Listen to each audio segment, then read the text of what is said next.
No. Okay. Okay. All right. Good morning, everyone. Namaskar, and a very warm welcome to everyone here today for the 6th edition of the ISC FICCI Sanitation Awards and the India Sanitation Conclave 2022. Before I start, I'd just like to announce a couple of things. There have been some changes to the program, so please bear with us. As you are aware, the cabinet session starts today.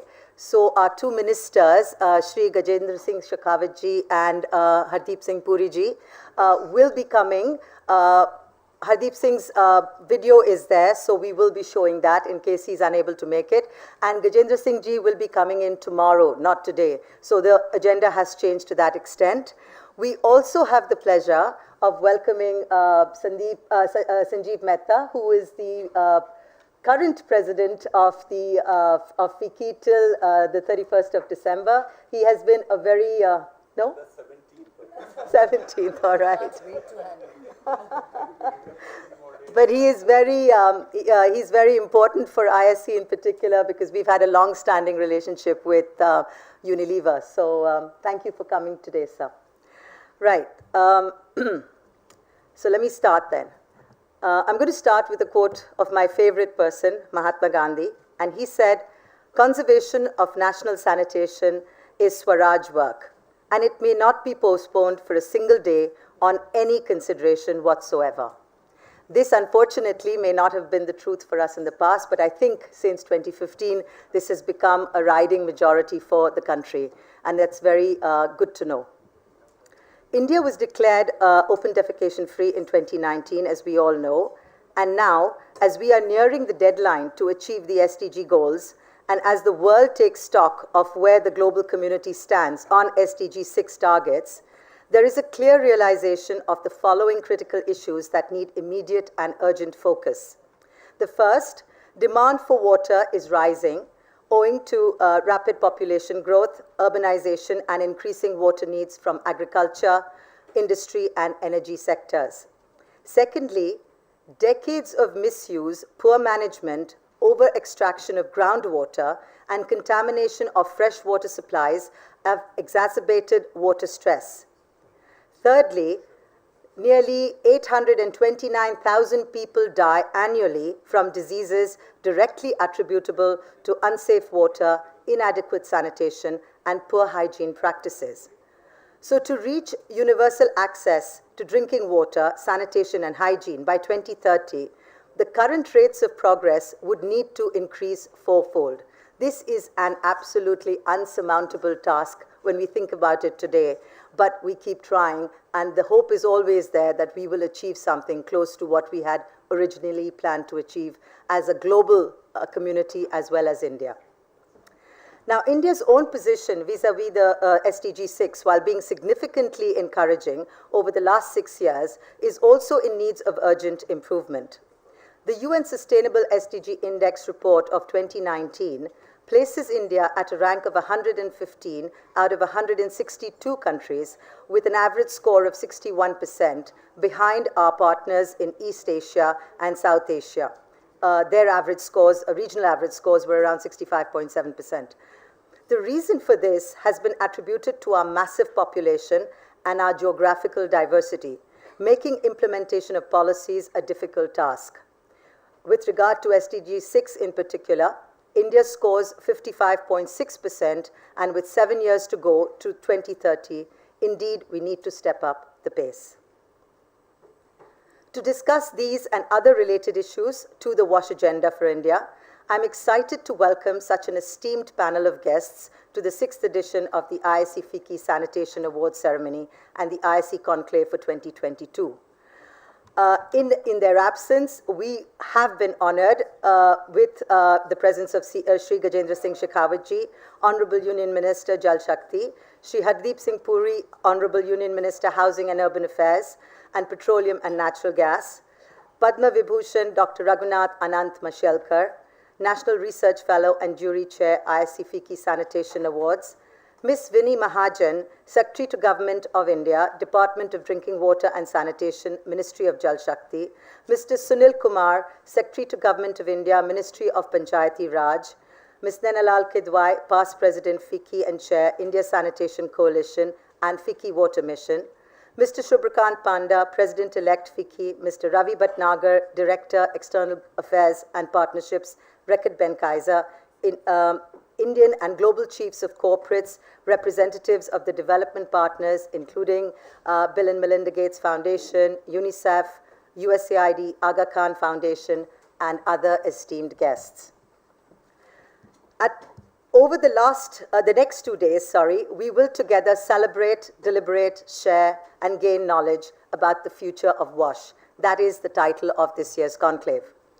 I hope that you will enjoy the discussions and take away learnings that will help advance the cause of WASH in India. I would now like to invite Dr. Shubhrakant Panda, President-elect FICCI, to talk about whether CSR investment in WASH would be the building block for market forces to influence the WASH agenda for India to achieve sustainability of Swachh Bharat. Mr. Panda was elected as the President-elect of FICCI on the 2nd of November and is currently serving as the Managing Director of the Indian Metal and Alloys and Ferroalloys Limited, which is the country's leading fully integrated producer of ferroalloys with captive mining and power generation. Mr. Shubhrakant Panda.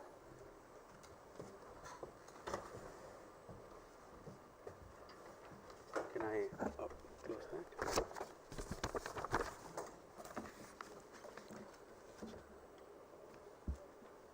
Dr. R.A. Mashalkar, National Research Professor and Chair, Jury Awards. Ms. Nainalal Kidwai, Chair, India Sanitation Coalition and Past President FICCI. Natasha Patel, CEO, India Sanitation Coalition, dignitaries of the dais, awardees, ladies and gentlemen. I'm delighted to be present here today on this occasion.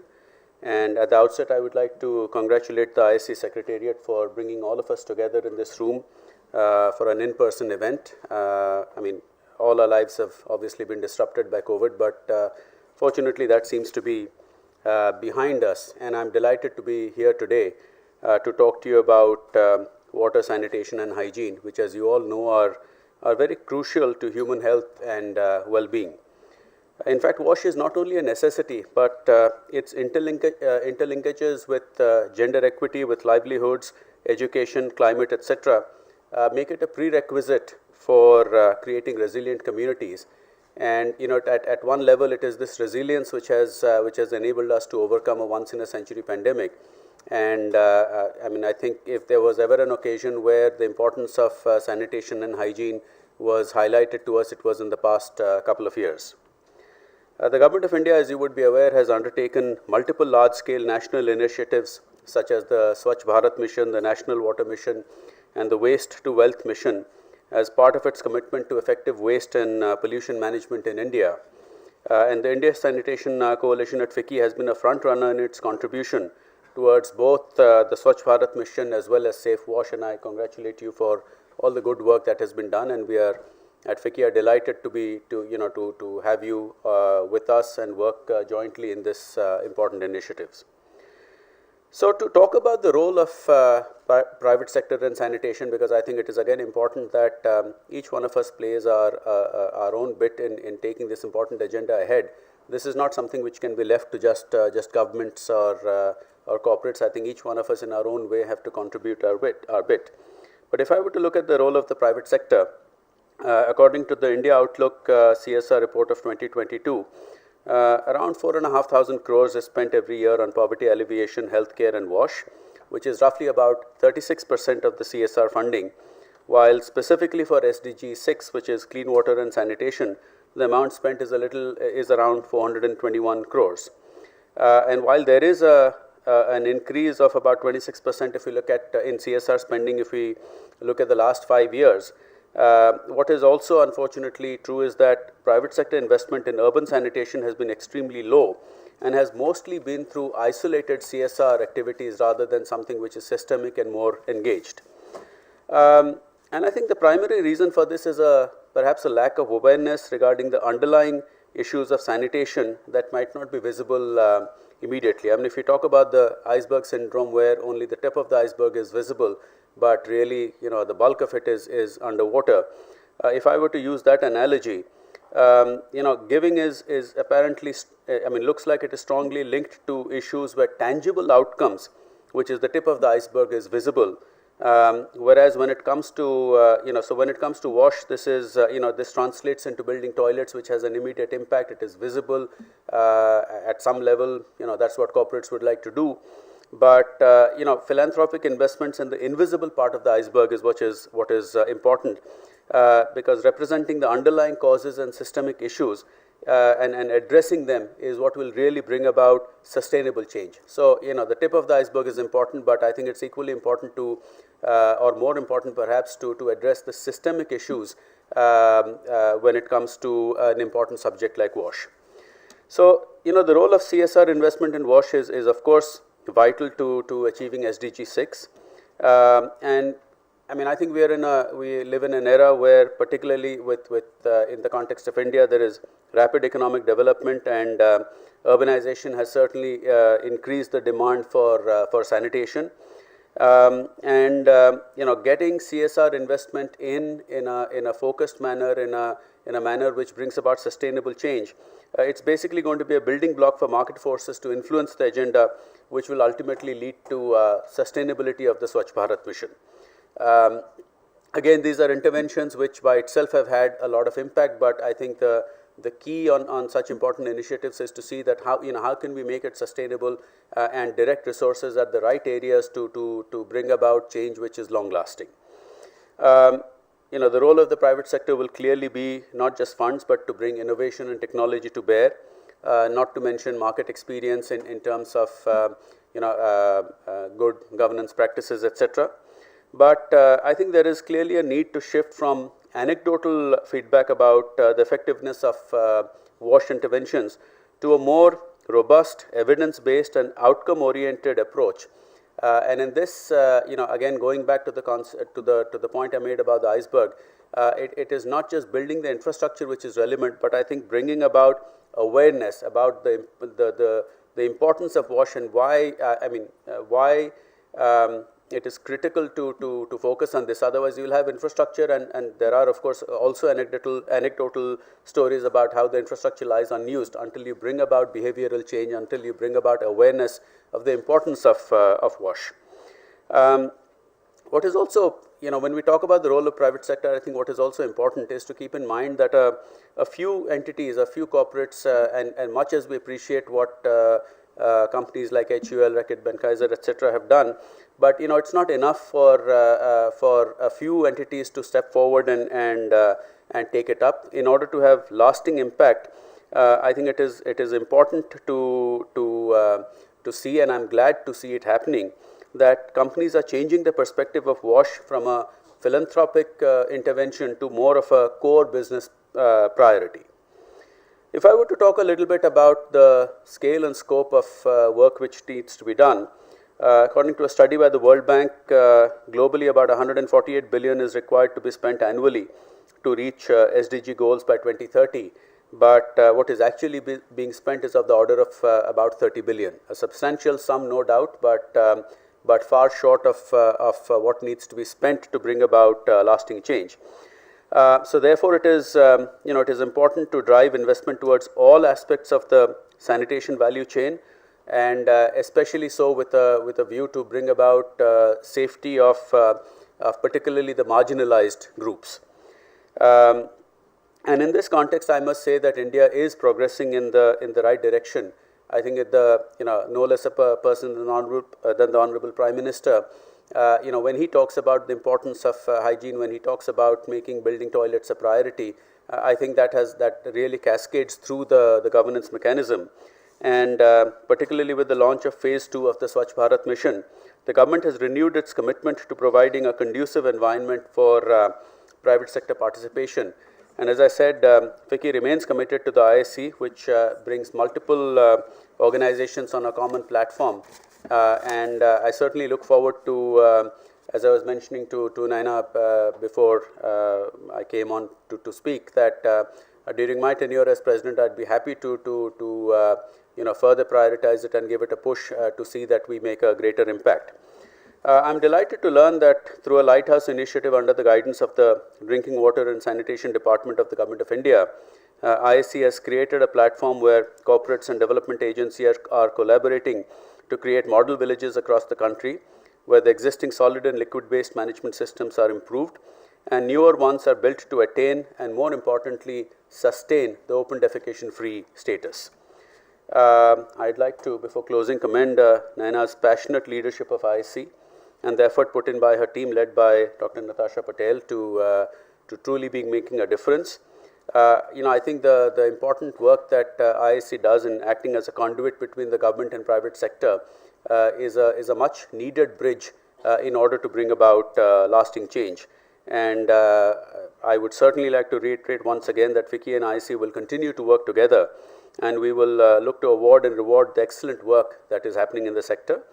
My congratulations to all the winners of the FICCI, ISC FICCI Sanitation Awards 2022 and the Rashid Kidwai Innovation in Sanitation Awards for their outstanding performance that has and will make a significant difference to society. Thank you.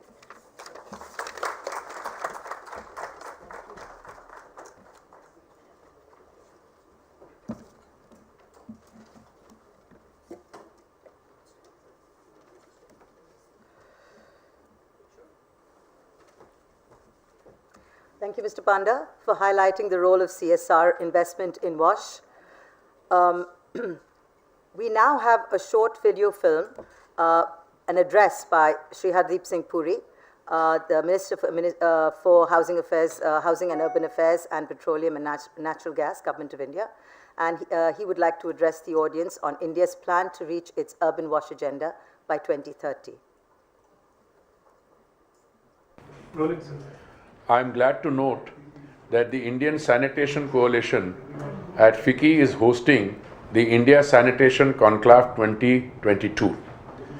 I'm hopeful that this conclave will provide a platform for practitioners, administrators, and entrepreneurs to further promote innovation and best practices within the sanitation space in India. Since 2014, India has witnessed a transformative change in sanitation. Under the leadership of the Honorable Prime Minister, Shri Narendra Modi ji, cleanliness has become a foundational tenet in not just every government scheme, but also in the way of citizens' lives. The Swachh Bharat Mission Urban SBMU was the first large-scale program to instill the principle of Jan Bhagidari, thereby transforming a Sarkari scheme into a national Jan Andolan. Today, the social movement that this Swachh Bharat Mission initiated continues to grow. Every urban local body in the country has been declared ODF free. Over 96% of wards have attained 100% door-to-door collection of solid waste, and over 88% of the wards have also achieved 100% source segregation of waste.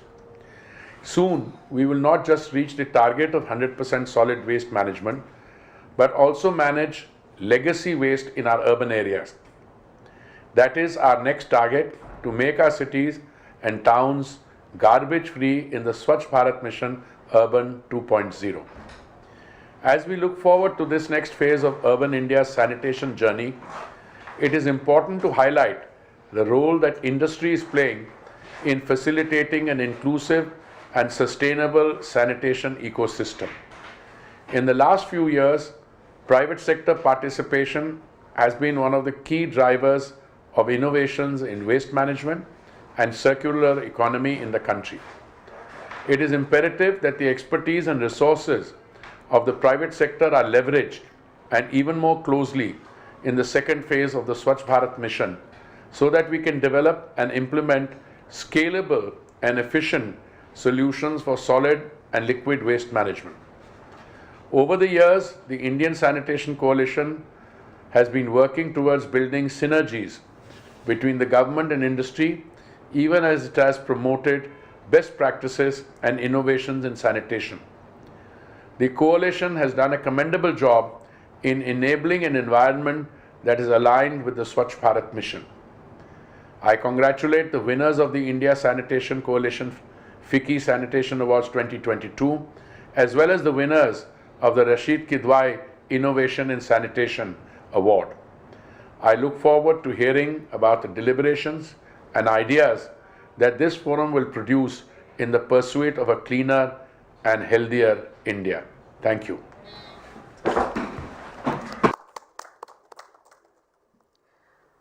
I would now like to welcome our chair, Ms. Nainalal Kidwai, to deliver the keynote speech on the theme of Wash in the Future. Ms. Kidwai, as we all know, is a Padma Shri awardee, the first Indian woman to graduate from Harvard Business School, and is the brainchild behind establishing the India Sanitation Coalition at FICCI, along with her husband, the late Rashid Kidwai. The stage is all yours, Naina. Thank you. So good morning to all of you. It is such a pleasure to meet in a forum where we can connect physically, having held this same event virtually over the last couple of years. While we will miss the ministers this morning, as Natasha has already mentioned, Minister Shekhawatji will come tomorrow, and all of you know he has been here with us for the last 3 years in succession.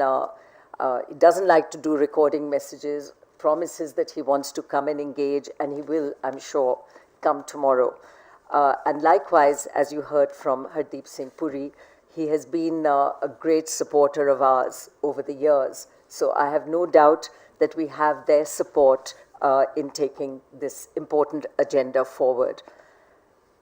Dr. Mashelkar needs no introduction to any or all of you who are in the sanitation and water agenda and indeed understand innovation in India.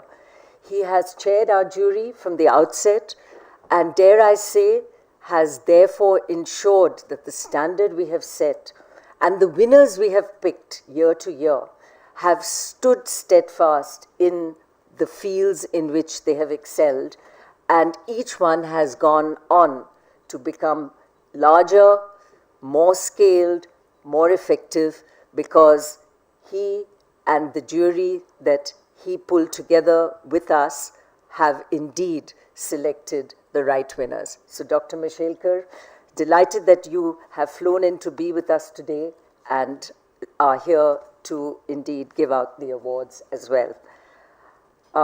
My good friend Subrakant Panda, it's no surprise that he comes from Orissa, and as many of you know, that is a state that has progressed amazingly well in the sanitation and indeed water agendas. We are fortunate to have him as our president-elect at FICCI, and he was just reassuring me that anything we need in sanitation, not just from the India Sanitation Coalition, but for any of you, he is there to support it. I'm sure none of you are in any doubt as to the role that Sanjeev Mehta plays.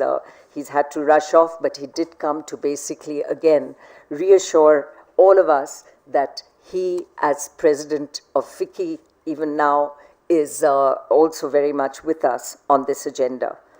And all of you awardees are delighted that you can be with us today, delighted that we will have a chance to interact through the day. Our sponsors and indeed members of our steering committee, we have with us Ravi Bhatnagar, who is a live wire as far as we are concerned at the India Sanitation Coalition, representing Rekid Menkaiser, who is one of our key sponsors yet again at this event. Other steering committee members who are here with us, Manoj, Neeraj, Ishan Raina, we have many of you who are with us through the day. And our development partners, always well represented through the Bill and Melinda Gates Foundation, UNICEF, WaterAid India, USAID, IRC WASH, Water.org, Water for People, the Aga Khan Foundation, and others. Delighted that you can all be with us today. So let me start by saying that one of the silver linings of COVID was indeed the boost it gave at least one of our agendas in sanitation, which was the whole WASH agenda. I do believe that if we had not embarked on this whole hand washing and wash and indeed cleaning the environment agenda, COVID may have been that much harder for the nation to embrace.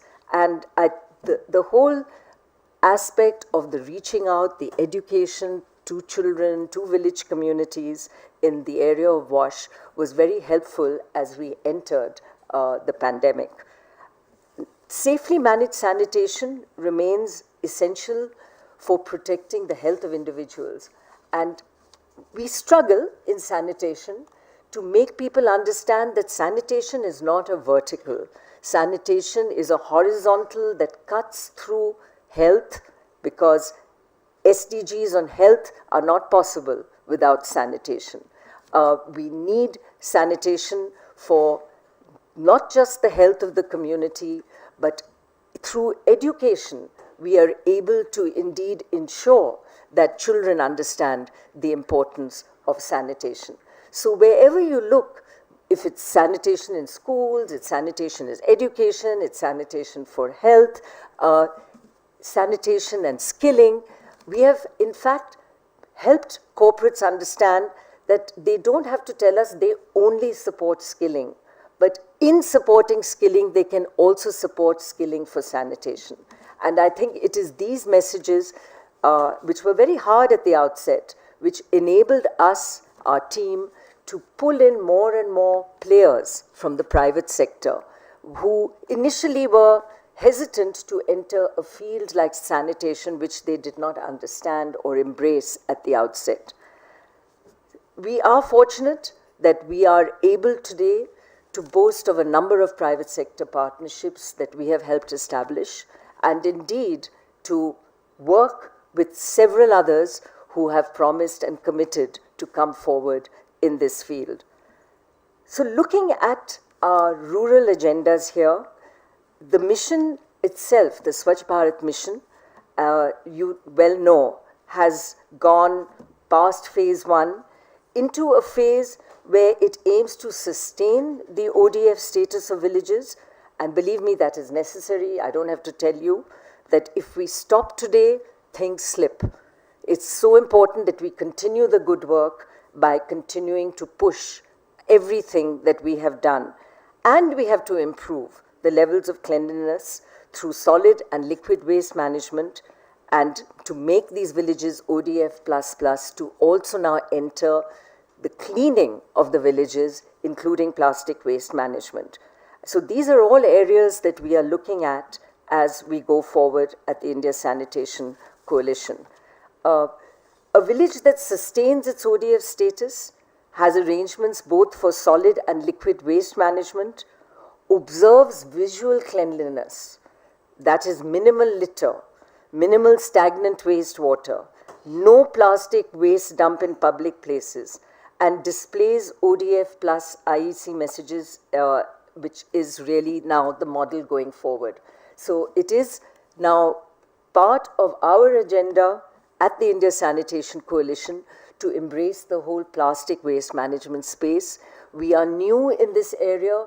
We would encourage you to be part of this journey. You will hear some of that discussion and dialogue through the next 2 days, and your participation is what is going to help guide us in what we do in these spaces. It is an area which I don't have to tell you is a visual disgrace in our country. We do have to hang our heads in shame in terms of how we do this waste management, particularly litter and plastic. The intent and design of this program is ultimately to ensure that we can have what has been aligned in the intent and design of the Lighthouse Initiative, which you'll hear more about later, LHI. And that model, we have representatives here from companies that have signed up for it, who will inform you what is happening in the Lighthouse Initiative for rural India. And the key objective of this Lighthouse Initiative is to create these model Gram Panchayats, the GPs, that would act as a lighthouse for other GPs in terms of local planning for solid liquid waste management, implementation of innovative technologies and approaches, and indeed the convergence of funds, the Swachh Bharat 15th Finance Commission, NREGA, corporate funding, and ensuring that there is effective utilization of resources in achieving this ODF plus mission. And I think while we embrace this, the Lighthouse Initiative, to me was amazing that we had the ministry reach out to us to say, help us get this off the ground at the India Sanitation Coalition. Help us get this off the ground. We don't need the money from the corporates. We want the corporates to come in to help ensure that the funds that we have are well spent and to partner us in effective implementation. And this has got to be a first, where the ministry recognizes the role of the private sector in implementation. And I have to say that the private sector companies we approached for that first round were, I think, a little surprised that we weren't out there with a begging bowl, but were there asking them for the skills they brought in terms of project implementation. And the first few to come forward, many of whom are amongst us today, are ITC, who indeed has 36 of the 71st 75 GPs. So thank you for what you're doing there. The HCL Foundation, Tata Trust, Ambuja Cement, JSW Foundation, Nayara Energy, JSW, Jindal Steel and Power, and a host of others in the wings. So we do have, I think, 75 GPs signed up, but those are only the first 75. And these are distributed over 15 states, and these large corporate houses are involved in implementing this under the India Sanitation Coalition's oversight. So I won't go any deeper into the LHI, but I would urge you all to listen in on that session. Ms. Vinnie Mahajan, Secretary of the DDWS, the Drinking Water and Sanitation Ministry, will be leading this discussion tomorrow. Because for every one of us who works in sanitation, whether corporate or indeed on the ground or not-for-profit, there is a role in this LHI initiative as we go forward, because the work is with state mission directors, and indeed the private sector is central to driving it. And I would also very much like to mention two other initiatives which become a game changer. That is the SSG 2023, which is the Swachh Sarvekshan Gramin 2023. It was started in 2018. It is an annual exercise through an independent survey agencies to assess the status of implementation of SBM Gramin. And I think it is that measurement which is important for us to ensure that promises made are promises delivered. The other big one is retrofitting in toilet infrastructure. It's a very important part of what is required. All single pit toilets to twin pits, particularly with that Y-junction chamber, retrofitting of septic tanks with air vents, soak pits, creating related awareness for the safe management of fecal sludge by employing on-site and in-situ technologies. This retrofitting campaign is currently underway and promises to really achieve tangible results. And again, a very important part of making sure that a very successful Swachh Bharat mission phase 1 continues its success by ensuring that people get the infrastructure they need at the grassroots level. And the urban mission, again important. You heard about some of the achievements from the minister. Again, an area where I'm happy to share that over 1,000, in fact 1,062 cities have already been certified as ODF++. And I can tell you, for those of you who've been into Madhya Pradesh, been to Indore, been to some of the cities which are right up there, the pride that the citizens take in the way their cities have cleaned up is amazing. If you drop a piece of plastic, I experimented with this, in Indore, the chances are someone will come pick it up and someone else will come give you a lecture on how it's best that you use the dustbin, which is not very far from where you were standing. So it is this pride that we need to instill in each one of our citizens, in our communities, to ensure that this ODF++ status is, yes, at one level achieved, but then also maintained. And as we move forward in looking at some of these programs, I also want to share with you that we look at WASH in the future at the India Sanitation Coalition. We do not give up on our past agendas as we move forward into the new. And ISC's annual knowledge series called Business of Change has in fact covered two key components of SBM2, and it captures the success stories both from rural and urban spaces of sanitation in India.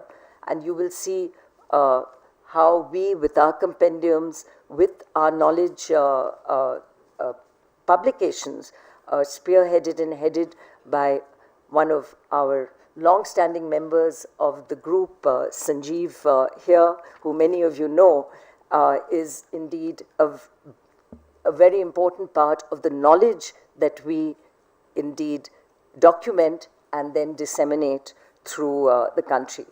But I'm not going to reveal everything about this now, because Mr. Parmeshwar Iyer, who spearheaded India's ODF journey between 2014 and 19, and now CEO Niti Aayog, will unveil this tomorrow. The awards, a very critical part of today, important because we not only felicitate those that have achieved, but also in doing that, demonstrate what is possible and hopefully create the path for others to follow.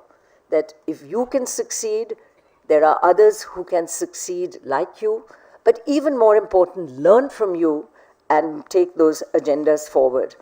I'm indeed grateful to Dr. Mashelkar for all that he does with us and the commitment and dedication he shows and has shown from the outset, when frankly sanitation was not so sexy, to recognize that this is an important area for us to take forward. We have instituted now the RAKIS, the Rashid Kidwai Awards for Innovation in Sanitation in 2022.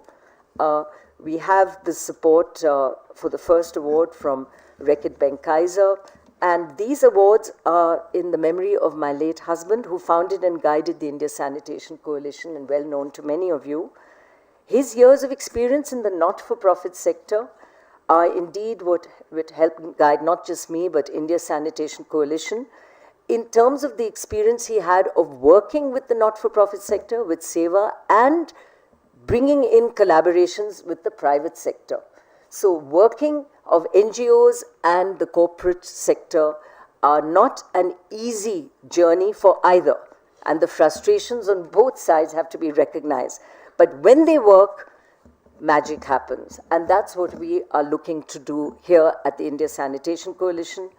And indeed, was the journey which one of the most amazing people in our country, Elaben Bhatt of SEWA, started on, when she at SEWA reached out to Rashid and said, I know that the journey we have cannot be fulfilled if we cannot work with the private sector. And in her memory, in her honor, she passed away only very recently. I do hope that we can continue the good work under the Rashid Kidwai Awards for Innovation and Sanitation. My colleague Natasha, colleague of many years from HSBC, now as CEO of the India Sanitation Coalition, absolute live wire, as I'm sure you will see, is a very important part of this journey. And I'm so delighted that she can lead this wonderful team we have here in achieving all of this. So we have had a hand hygiene hackathon. It fortunately existed before COVID in terms of the hand hygiene journey. And this year we collaborated with UNICEF to identify and promote innovative hand washing stations and management systems. We recognized and rewarded 5 innovative hand washing stations, piloted them in 10 different geographies in the country. And I believe such projects must be undertaken more often, as education alone is not enough to sustain hand washing habits. We need to have investments in the innovations and infrastructure that are required therein to ensure that hand washing behavior can indeed continue.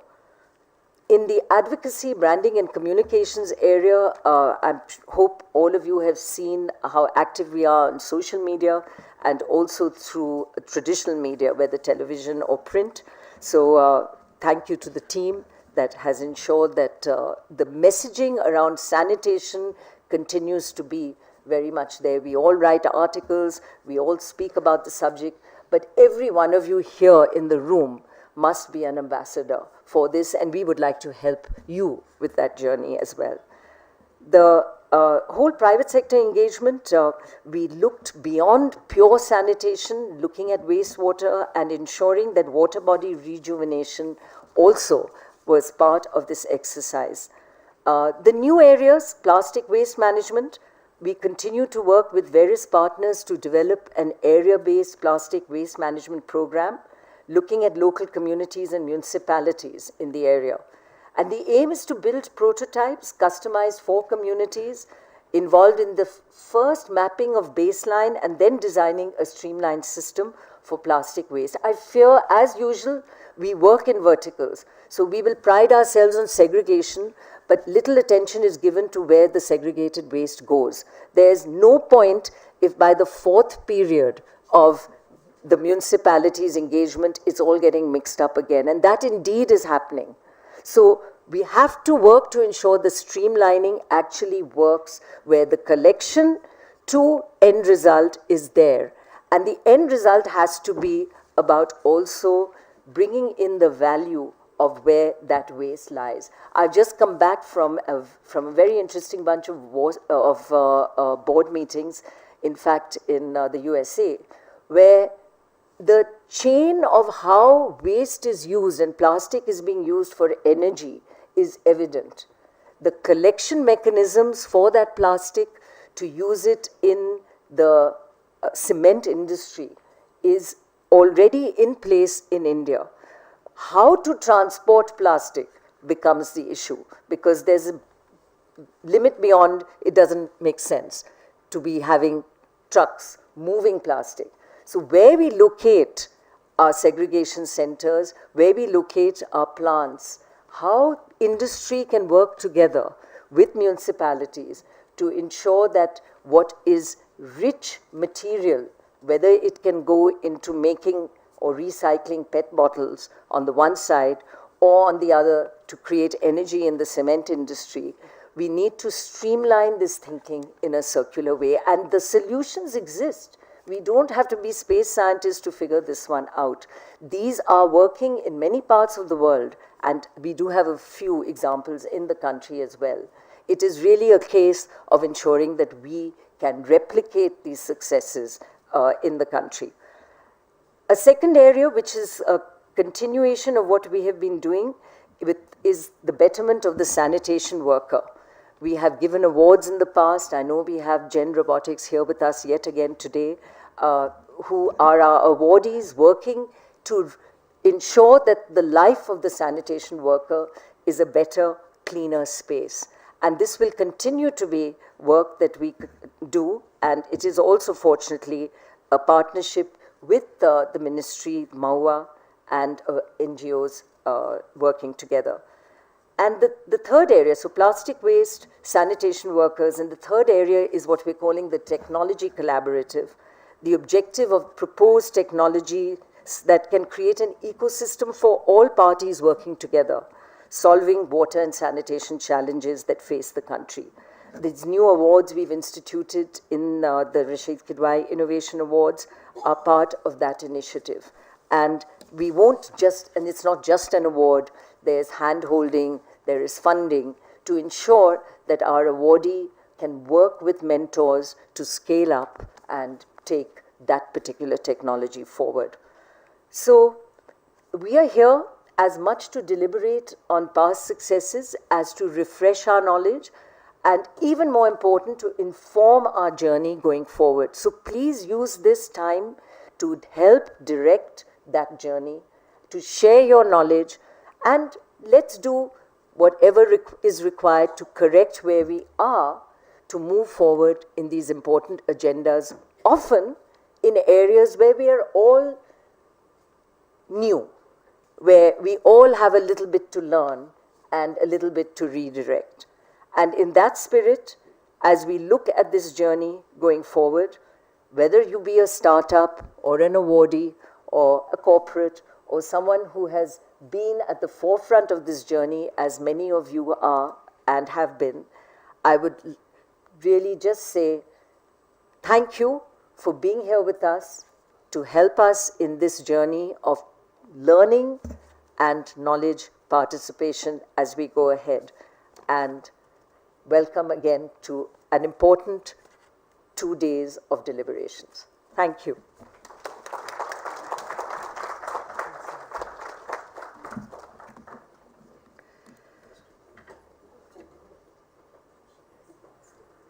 Right, so thanks, Nena. As always, very, very insightful and extremely inspiring.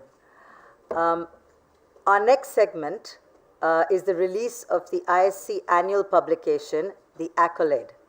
The Accolade is an annual publication of ISC FICCI that commemorates the ISC FICCI Sanitation Awards by providing a brief profile of the winners, including a summary of their contributions to the sector, based on which their nominations were considered for the awards.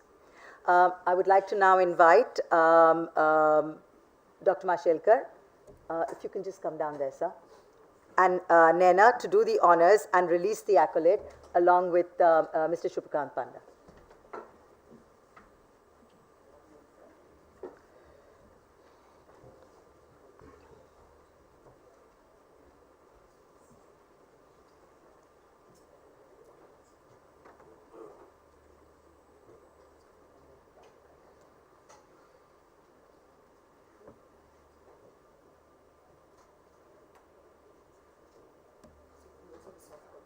Yes.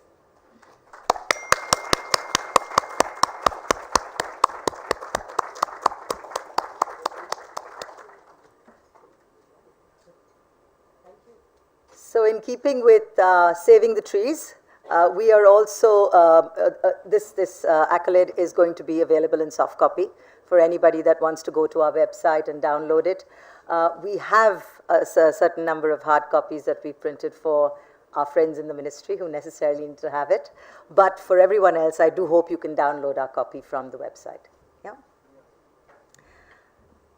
And now, without wasting too much time, I would like to welcome on stage Mr. Dr. Raghunath Mashelkar, National Research Fellow and Chair of the ISC FICCI Sanitation Awards, to share his thoughts on the awards and the way forward. All I would like to say is Dr. Mashelkar has been with us right from the inception of these awards.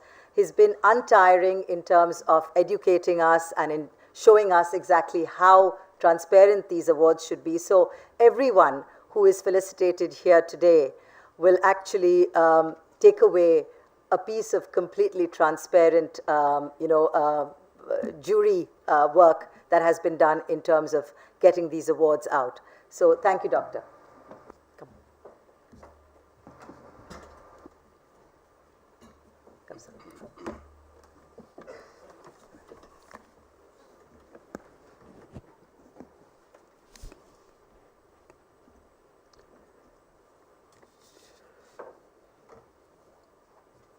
Mrs. Nainalal Kidwai, may I say the one and only Mrs. Nainalal Kidwai. You know, smiles and claps don't cost anything. So when you want to give them in abundance. Let's be generous. Thank you very much. Mr. Shubhakant Panda, my heartiest congratulations on taking over the presidency of a great organization with which I had a very close relation for several decades. And Natasha, the live wire that you sort of referred to, the proud awardees, or maybe I should correct myself, the awardees who have done us proud. So thank you for being with us. And ladies and gentlemen, let me begin, Naina, by thanking you. We wouldn't be here but for your amazing commitment to a great purpose, a national purpose, which you pursued with great perseverance and with great passion. I think purpose, perseverance and passion matter. The big purpose, but perseverance, they always say it is too early to give up. Winners are never quitters, quitters are never winners. And you have done it with passion. And of course, most important is your compassion, your empathy for this particular purpose. So we all want to thank you for being what you are and for having done what you have. Yes, you are right. You had so much trust in me that you wanted me to chair this particular committee. So for 6 years, I've been doing it, and it has been a fabulous experience. Every meeting when we finish, we go out feeling proud, proud about India, proud about what you are able to actually do. You know, my introduction to sanitation came in a very interesting way. When our Honorable Prime Minister announced the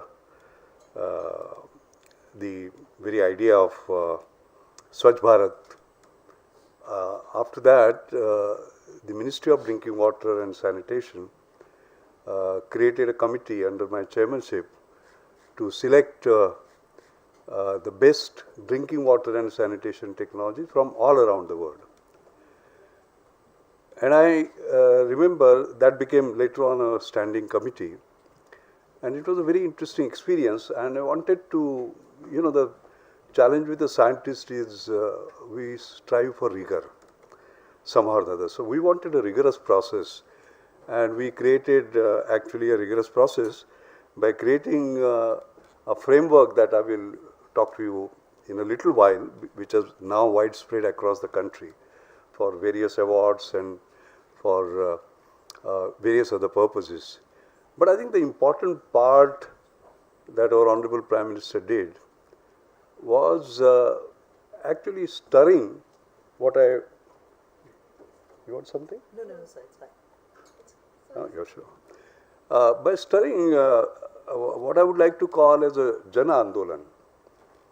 In a sense, there was a great movement, so as to say. And also he did something else. You know, I have a book called Leapfrogging to Pole Vaulting, Creating Radical Yet Sustainable Transformation.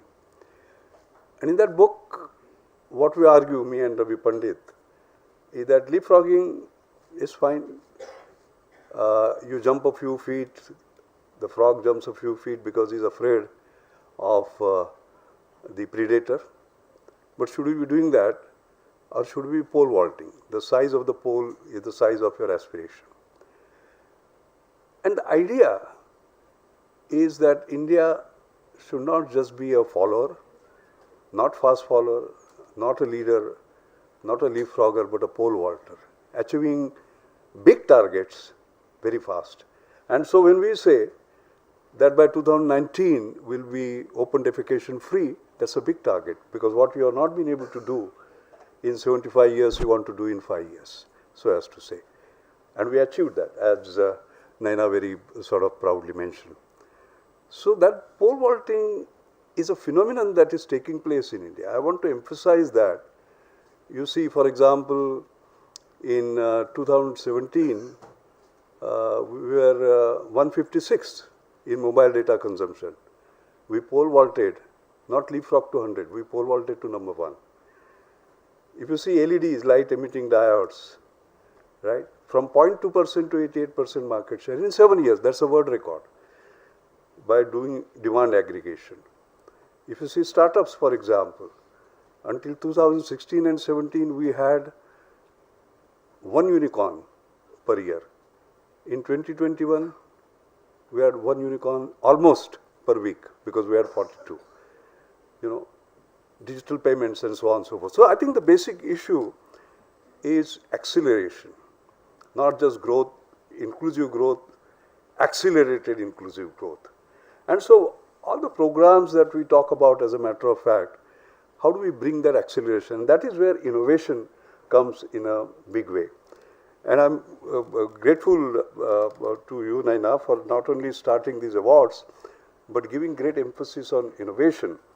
And Rashid Bhai is no more, unfortunately. I mean, one of the finest human beings that I have met in my life, and I'm very happy that in his name now we have created these innovation awards. And it is amazing when you see the awardees, what kind of work that they have been able to do. So the main point I want to make is the new spirit of India in pole vaulting, and that has to be in practically all the areas that we talk about. I'm very happy, Naina, you talked about plastic waste. Marico Innovation Foundation, as you know, I've been the chairman for the last 18 years of that, and we have created, I have stepped down now, Amit Chandra has taken over. We have created a report which will shortly release. It has to do with exactly the topic that you talked about, and the role of innovation in that. And there are amazing ideas for accelerating and moving forward. We don't have time at our hand. We have to sort of move fast. So that's very important. There are two other important points I want to make. You know, as we talked about WASH, of course, and we had been talking about only open defecation, but now we talk about its sustainability, achieving open defecation free plus status, or double plus, to quote you, solid waste management, used water management, host of other related things. And these are the awards now that have been sort of focused on that. There are 2 points. If we just look at some of the awardees that we have had in the past, and some I'm more familiar with than others. Rashid is somewhere here in the audience. He won the, I mean, their team won the award for Bandicoot. You know, where did it come from? It's very interesting. First of all, I'm very happy that they were undergraduate college students who did the analysis. We always think big national labs, IITs, etc. will do. No, sorry. You know, young people, what is important is innovation, compassion and passion. They had it all. First lesson. The second is, they asked a fundamental question. They said manhole is a very bad term. Why a man should be in the hole? Machine should be in the hole. All right? That's second. But the third thing that they did, having created those robots, was to say, what will happen to those manual scavengers? What about their roji roti?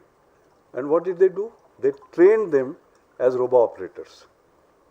Today they are in 17 states, and 3,000 of such manual scavengers have been trained as robo operators. Think about it. This is access to dignity. Why? Because if that manual scavenger's child was in a school and somebody had asked, what does your father do? They would have put their head down and say, manual scavenger. Today if they are asked, what will they say? My father is a robo operator. Access to dignity. So Naina, it is about social transformation. When we look at all this and the role of technology, and a lot of things are coming. Automation is coming, IoT is coming, and so on and so forth. At the back end, this is very important. And one more point I'd like to say. Finally, we are dealing with human beings. Science is important, but social science is equally important. So social behavior is important. And therefore, in fact, I remember when my committee was formed under my chairmanship, I saw they were all technologists. I said, nothing doing. We have to get social scientists. And we got social scientists involved. And the role of social science, I will just narrate a small story to you. I was talking to Nilima Mishra, the Magsaysay Award winner. As you know, she came from a very poor family, from a backward district in Maharashtra. And she told me something interesting, because I was interested. Once I became the chairman, I visited villages to see sort of what's happening and so on and so forth. She told me something interesting. She said there was a village where there were toilets, good toilets, there was water, but women will not go there and use that. So she wondered, she got a social scientist involved. What's happening? They found that these women used to do the things collectively before the sun rose and darkness. And why? Because that was the time for their social interaction. That's the time they could talk about their mother-in-law or whatever, or a child which doesn't study, or a husband or whatever. That interaction was missing. So what she did was very interesting. She created semicircular row of toilets, where everything above this was open. So they could see each other as well as converse. You know, this is innovation, Indian innovation. But the social part, more seriously the social part, this is not to entertain you, this is to tell you about how important the social behavior is. So we have to sort of integrate these. I think that's extremely sort of important. Coming back to the awards, I would say I was just going to mention to you the kind of framework we use. Because when I was writing this book on pole vaulting, somebody said, how do you make sure that when you pole vault, you don't break your back? So chapter 3 in the book, by the way, is giving a framework by which your innovation is such that you are assured success. And it is called assured framework.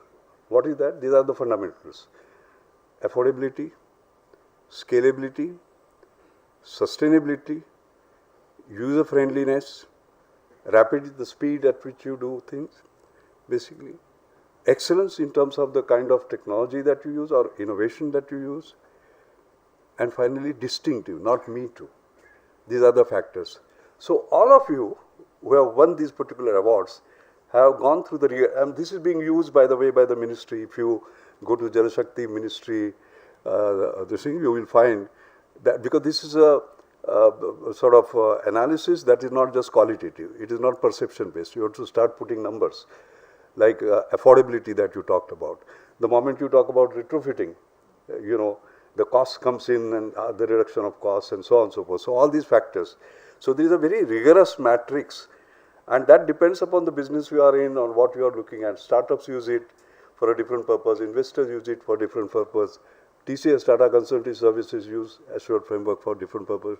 And here, for this, it is being used in a different way. So I assure you that you, the award winners, you know, are ones who have gone through this sort of rigor, and that makes me very, very proud. So I am very proud about these awards.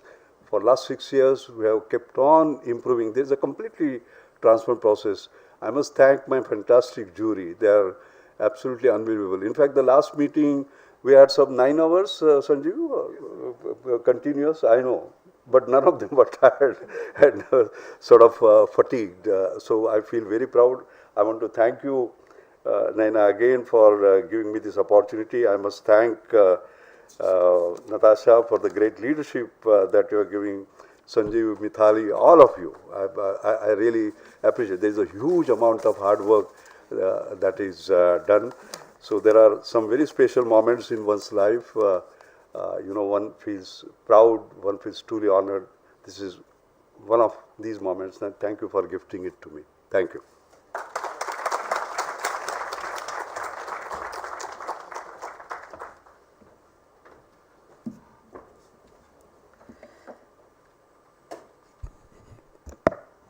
Thank you, sir. As always, it's really inspiring to hear you speak. And now we come to the segment that is much awaited every year by the sector, and that is the award ceremony itself.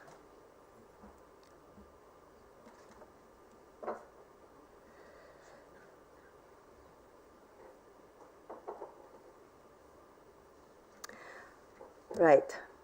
So the India Sanitation Coalition FICCI Awards 2022 has arrived with a new sense of enthusiasm, passion and zeal to celebrate the leaders, rising stars and organizations who are driving growth in the sanitation sector for achieving a cleaner, healthier, safer, happier and a gender-equal India. After 2 years of pandemic, we are finally back offline and I'm happy to see so many people, facilitators and institutions working hard with a defined objective of bringing change in the sector across the country. The annual ISC FICCI Sanitation Awards was set up 6 years ago to reward the quality of innovative work done for people in India, covering both sanitation products and services. And I'm glad that over the years, ISC FICCI have recognized and awarded around 100 institutions and individuals for their contribution to the sanitation value chain. Indeed, as evidenced by the undeniable success of these awards through their past 5 editions, I can say with utmost confidence that the movement has come of age. Ladies and gentlemen, let all of us give a big round of applause to those who have achieved that distinction this year.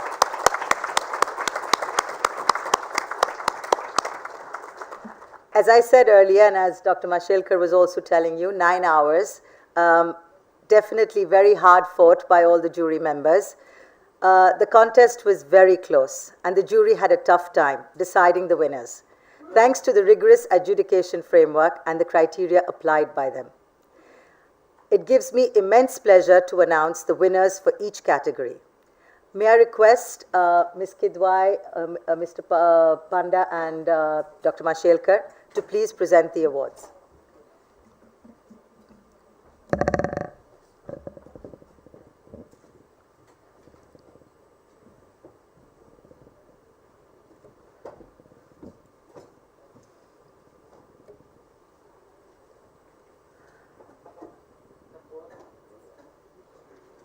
Right, so what I'm going to do is I'm going to announce the category for the award. I'll give you a little bit of a brief on the organization itself, and then we will move to the next category.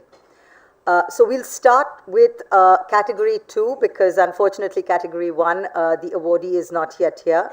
So category 2, which is the best non-profit engagement model in sanitation, urban and rural. First, I'll present the rural category. Now, this organization aimed at providing access to safe toilet facilities to the villagers and eradicating open defecation by retrofitting the damaged and defunct existing toilets in the Ramnad block of Ramnad district. Their main partner in this initiative was the NSC Foundation. Post-implementation of this initiative, more than 16,000 people have started to use the retrofitted toilets. Moreover, an average of 36,400 students and staff started using the retrofitted school toilets, and 10,000 users started using the integrated women's sanitary complexes, which were also repaired. Presenting Gramalaya for its unrelenting efforts to take this initiative to heights.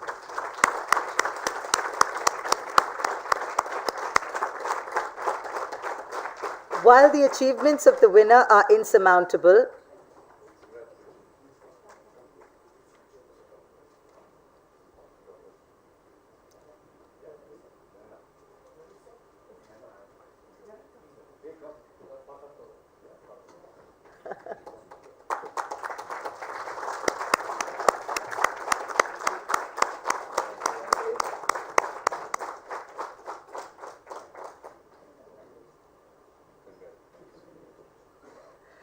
as I was saying, while the achievements of the winner are insurmountable, we have another organization in the urban category that has been recognized for its goal to use current metropolitan infrastructure and services to help rural communities with fecal sludge management and plastic waste management. In collaboration with UNICEF, this project seeks to serve as a model for urban-rural convergence in Odisha and other states. Its efforts benefited the rural population in the marked GPs by providing access to desludging services, waste transportation, waste treatment, as well as reducing pollution and health concerns connected with improper fecal waste management. Due to the project's scalability and replication potential, rural populations in other districts of Odisha and India at large will benefit in the medium to long term. A big round of applause for the Center for Policy Research, India.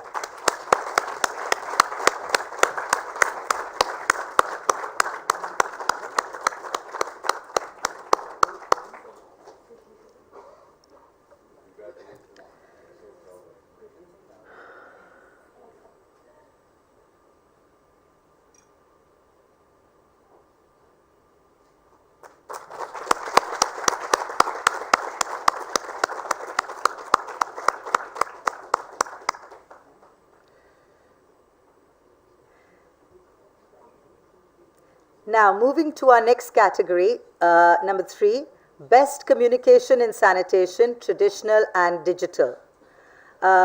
Presenting for the traditional category, this institution was successful in raising awareness among students about environmental cleanliness, personal hygiene, and waste management. Their initiatives include organizing competitions on cleanliness and sanitation topics, Swachhta Pledge, Fit India Pledge, Yoga Pledge, and Green Pledge. Wow. With more than 10,000 students and instructors to raise awareness and have been receiving the first rank in the Swachhta surveys conducted by the Nagar Nigam Roorkee since 2018. Let's give a big round of applause to Kendriya Vidyalaya number 1 Roorkee.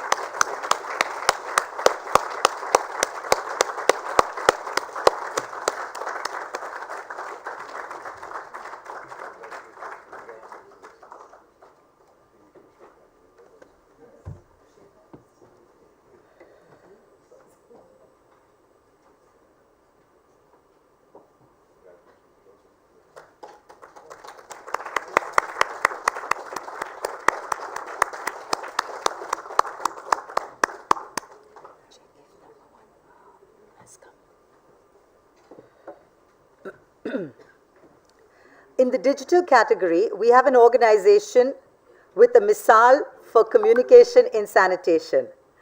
This 9-episode film is based on the real-life experiences of the Misal program, depicts how members of a community organize a committee to effectively connect with their ULB, and how this can help in building community toilet, design the toilet with community input, and have the SHG in the area take over its operation and maintenance. This film has also been supported by the Ministry of Housing and Urban Affairs, with whose help it was uploaded on major sites like YouTube and is being utilized in various programs to help people understand how collectivism can lead to change. Bringing us to the winner of this category, Urban Management Center, for its initiative Misal. Can we have a big round of applause for them as well?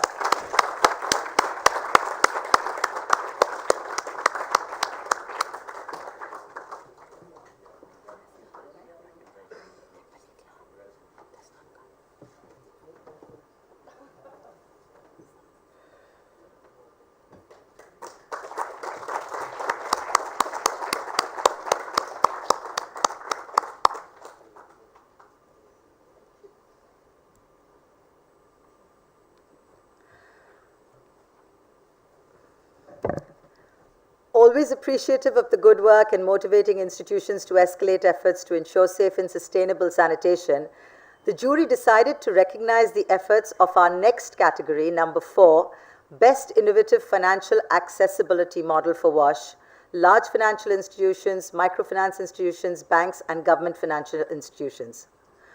Now, this entity was launched in 2009 to boost low-income Indians' access to financing for sanitation loans. This organization offers bulk loans to its microfinance institutional partners across India so that they may deliver individual sanitation loans to their consumers. The project has led to providing loans for 90,000 plus toilets, plus water loans, and grants of around 2.5 crores across 10 states, 62 districts, and 15,000 villages, with women receiving 99% of the sanitation loans. I think this deserves a big round of applause. The organization Friends of Women's World Banking India.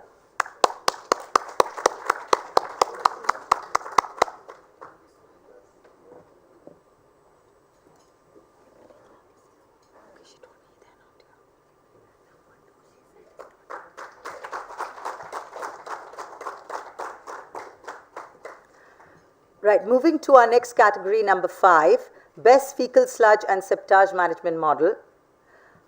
Working on infrastructure development, inclusive sanitation, community-led demand generation, this initiative's main goal was on developing a citywide, inclusive, and long-term FSSM program that addressed all areas of the value chain.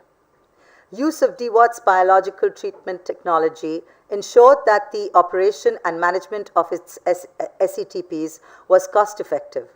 Mission Shakti Women SHG members are managing and maintaining one of the plants and have now started getting a steady source of income.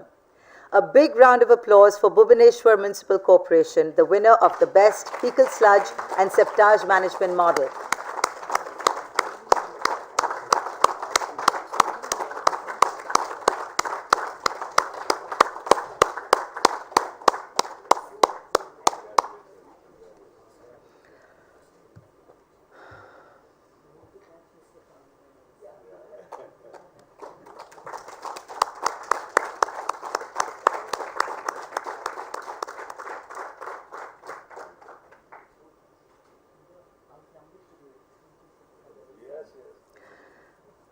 Our next category, number 6, is a special recognition award for the government, urban and rural.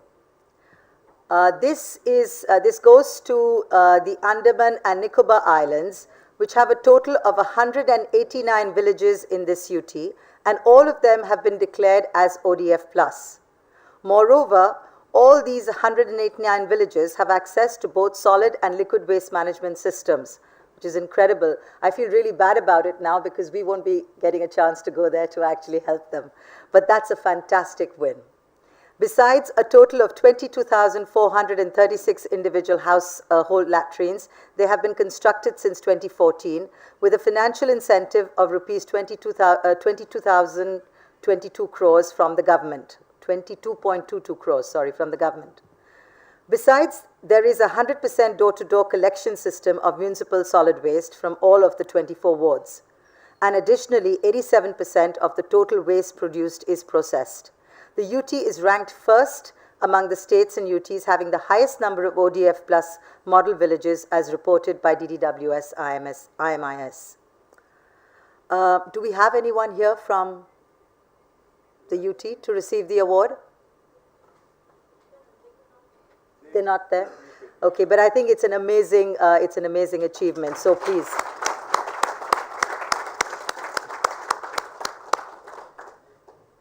Our next category is number 7, Best Engagement Model in Sanitation by a Social Enterprise Startup.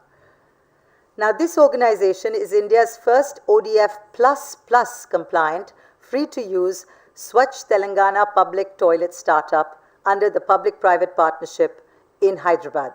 Made using refurbished shipping containers, having luxurious free-to-use toilets for men and women and the differently abled. It has a retail/ATM and an attached cafe in the remaining space with the facility of free Wi-Fi. That is truly incredible. Their technology is based on artificial intelligence and the Internet of Things, and it transmits stink, smell levels, energy, and user data to a 24/7 central command center, providing safe, clean, and hygienic washrooms for all users. 1 lakh users have used this facility directly. Besides, they are developing an off-grid model that will recycle wastewater and turn urine into fertilizer and turn fecal matter into green manure, reducing the pressure on the current sewage systems and actually leaving no waste behind. Presenting Lou Cafe, the winner of this category.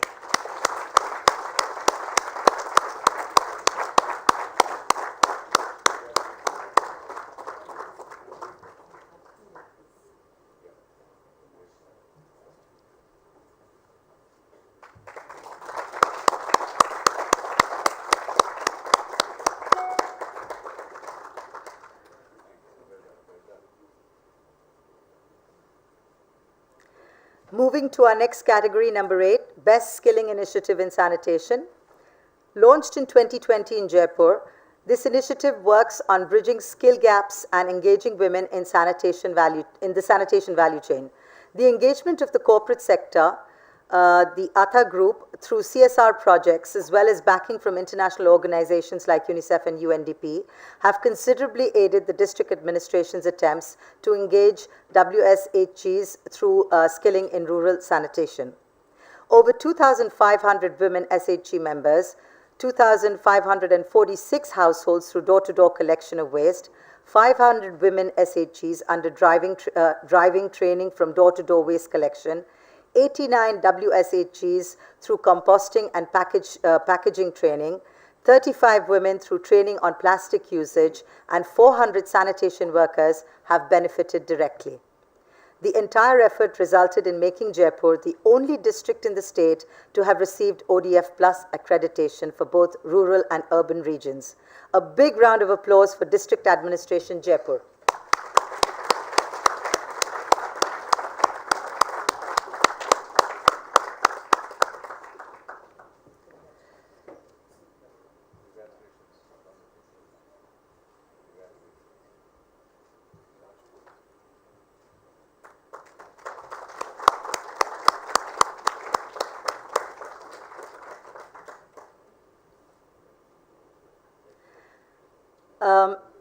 Moving to the next category, number 9, excellence on work for upliftment of sanitation workers. This organization provided extensive training on upskilling, PPE, medical camp training, desludging, wastewater treatment to 1,000 sanitation workers of Greater Mumbai Municipal Corporation and the Pune Municipal Corporation. 3 joint liability groups were formed in Maharashtra, specializing in mechanized septic tank cleaning. The program has reduced the awareness and knowledge gap among the vulnerable sanitation worker community. Please give a big round of applause to CAM Foundation.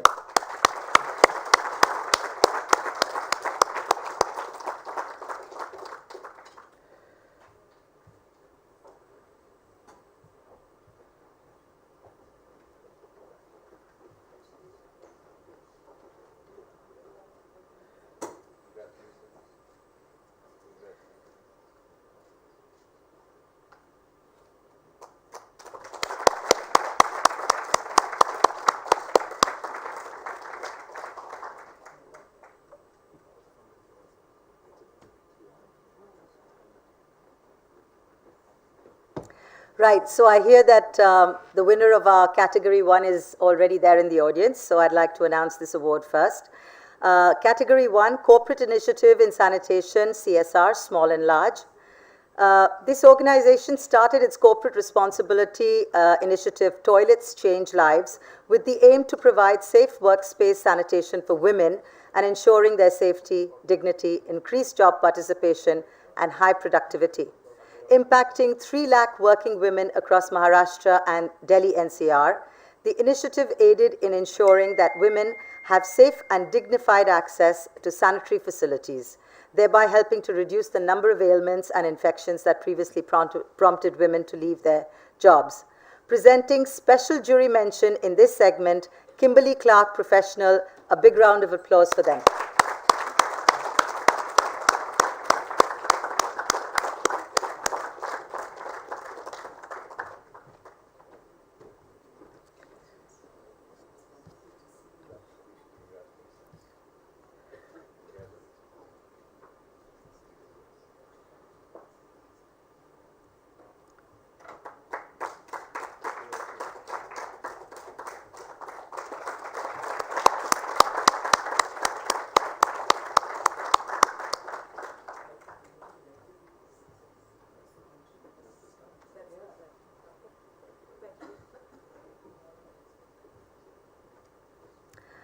Right, and now coming to the end of this, the end of this session for the last award, and frankly the one that I enjoy the most, which is something that we instituted last year, category 10, which is the Women Changemakers in Sanitation Award.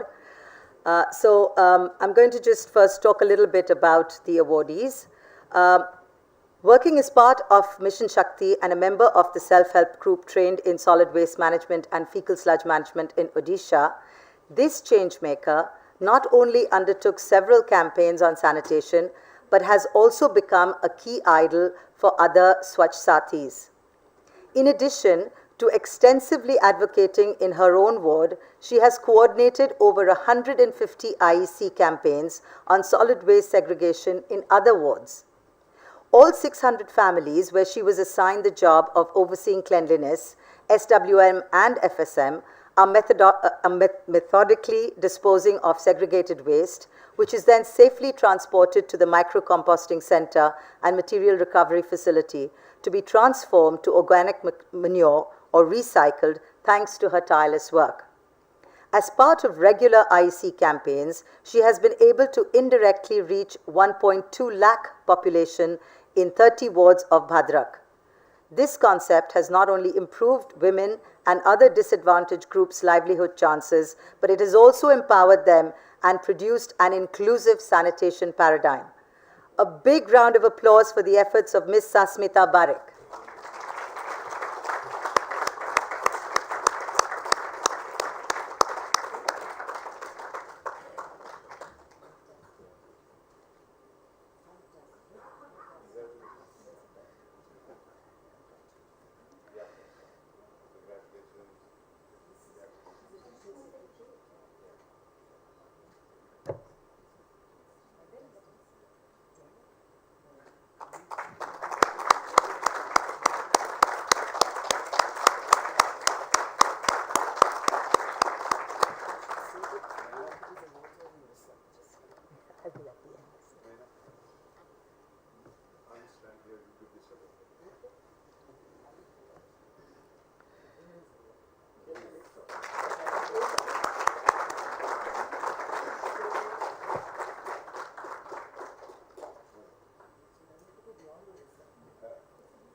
Right. As I said, the competition was close, and that's evident from the fact that I'm still announcing awardees in this segment. Presenting the next winner in this category, CAM Foundation, under the leadership of our next awardee in the same category, started a program to provide extensive training to 1,000 sanitation workers of the Greater Mumbai Municipal Corporation and the Pune Municipal Corporation. Trainings were conducted on upskilling, PPE, medical camp training, desludging, and wastewater treatment. Presenting Dr. Smita Singh, who besides ensuring a sustainable livelihood, is she here?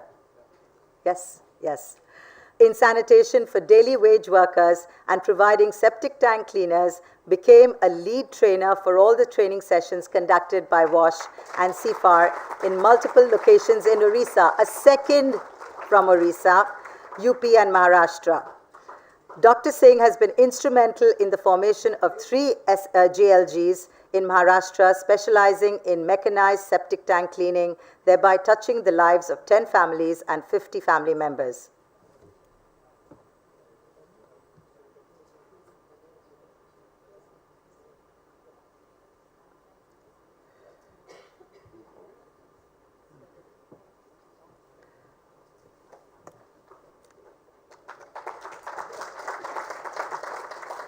And we have one more change maker I want to talk about. Now, this person has worked on a project which is a menstrual health solutions provider with a strong focus on underserved and vulnerable populations. This project provides a systematic solution that focuses on giving access to reusable pads, awareness modules, and employs village-level women entrepreneurs who serve as project ambassadors and salesmen, generating income for both themselves and the organization. Selling these pads in the neighborhood earns women an extra 5,000 to 7,000 rupees per month on an average.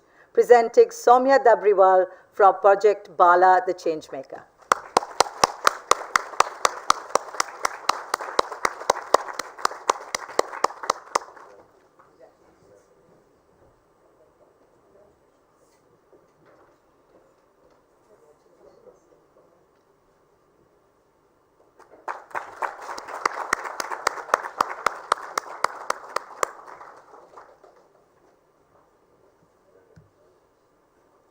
Ladies and gentlemen, please put your hands together once again for all our winners. Big round of applause.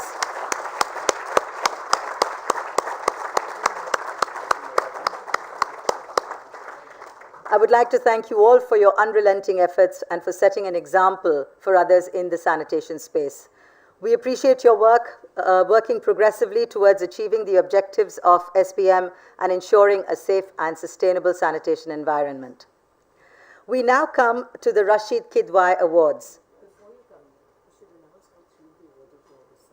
Say again. Yeah, I did. I thought I said that. Okay. Yes, there were 3 awards from Orissa, but I think that is very.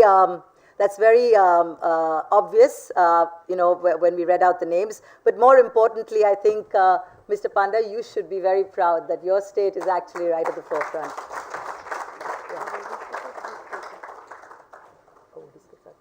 Yeah, could the awardees please just all come down so we can do a group photo? Yeah. Please.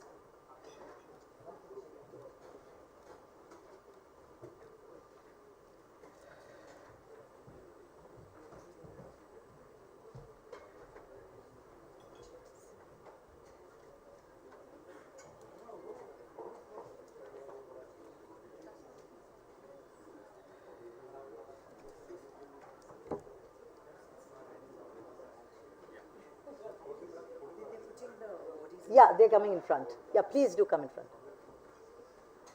Come.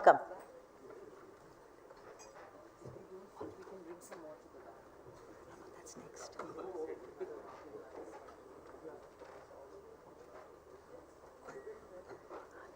This is my job.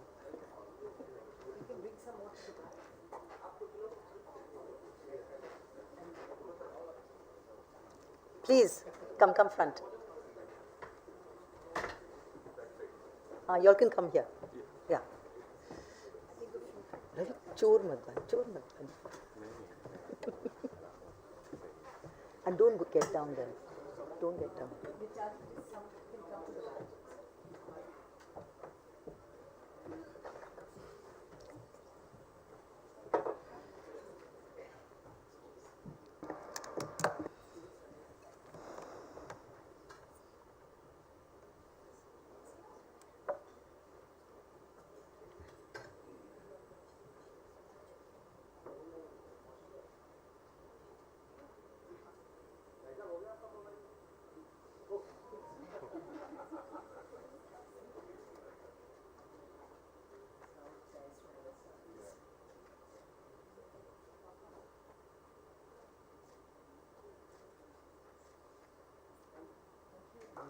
Thank you.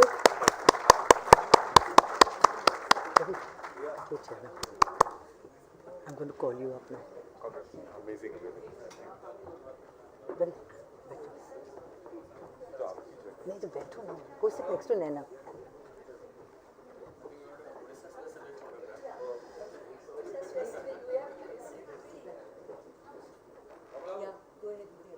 Yeah. Okay, so we come now to the Rashid Kidwai Awards. While this year we have just one winner, I do promise you that from next year onwards, we are going to see as many winners as you see for our annual awards. So let me start. I'm very excited to announce that this year we've inaugurated this edition called the Rashid Kidwai Innovation and Sanitation Awards. These awards have been instituted in the memory of the late Rashid Kidwai, our co-founder. And I would just, before we start the announcements, I would like to play a short video to commemorate him and his passion for innovation. Can we play the video, please?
Naina, please do come and sit.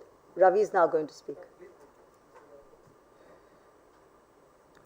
I would now like to request Mr. Ravi Bhatnagar, Director, External Affairs and Partnerships, Reckitt Benckiser, to please say a few words about these awards and also announce the winner for today.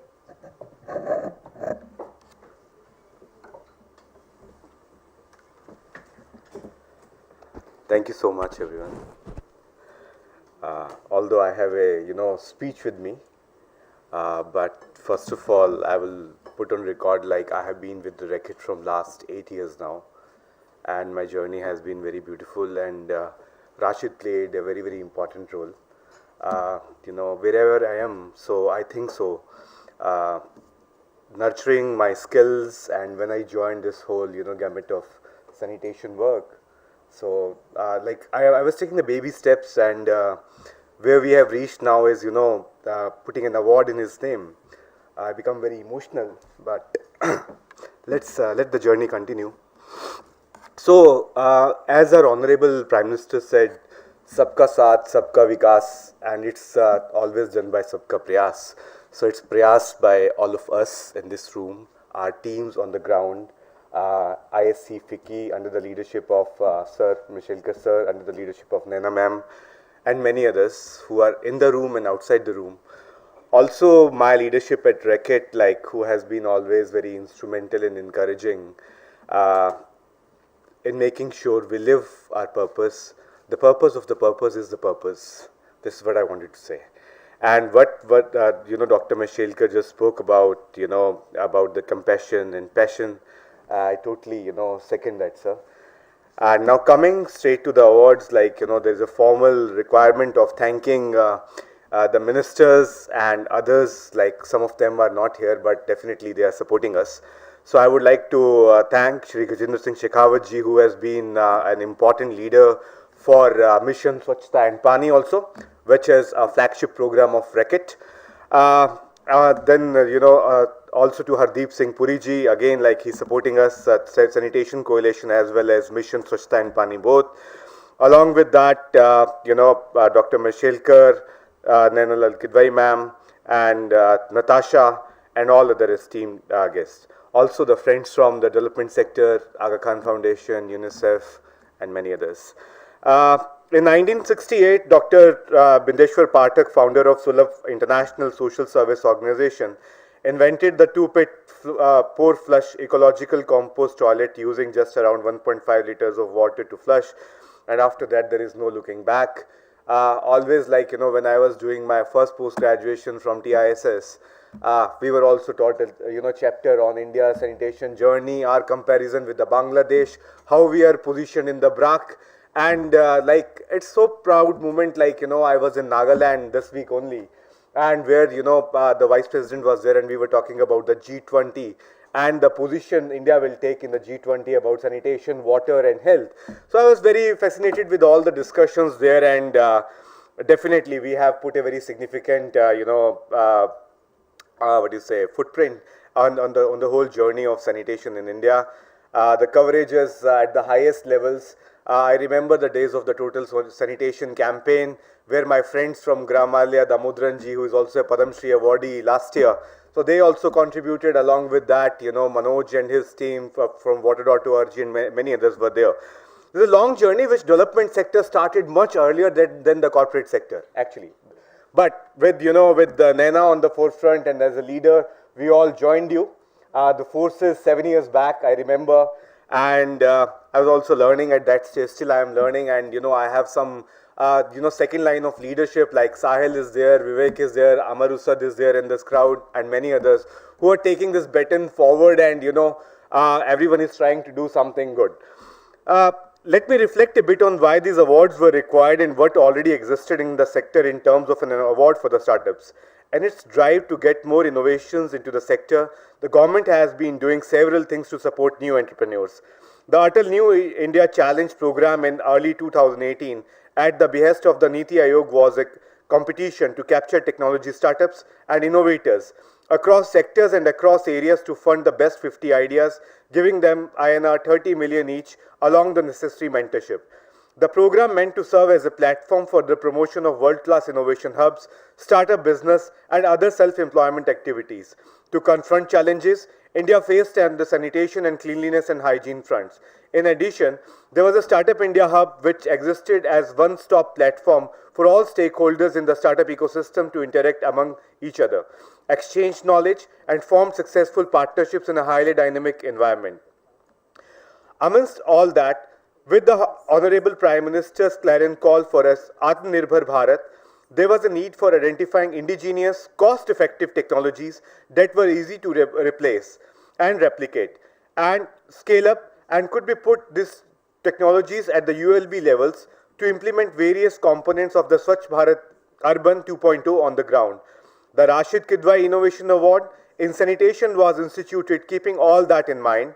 There were two categories of awards that were going to be given in the current year. However, none of the entries received in the idea to prototype categories crossed the threshold set by the jury. But I am happy to share that some of these ideas were bright and promising, and I urged them to work further on their ideas and apply to these awards next year. For category 2, which was prototype to market, there were 4 finalists, each different from another, and the jury deliberated at length before deciding the winner. Shall I announce the winner? Yes, please. Okay. Before I announce their names, let me talk a little bit about their work. The winner, who get incubation support from Sign IIT Mumbai and funding support from Racket, have developed a patented hydrophobic slippery surface nano coating technology for creating self-cleaning, anti-staining, odor-free and antimicrobial sanitary surfaces. Their non-toxic coating is made from environment-friendly polymers that are sourced from renewable and biodegradable sources. The solution is long-lasting since a single application lasts up to 500 flushes or 30 days. As such, urinals are completely waterless, which in turn helps reduce water consumption by 40% in the toilet bowls. Besides, the coating prevents the formulation of stains and scales, which make it easier to maintain surfaces and increase the life of bathroom fixtures. Ladies and gentlemen, please put your hands together for ECOVA.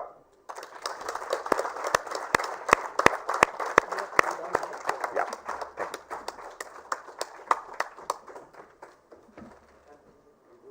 you. You have to go down and give the award, yeah.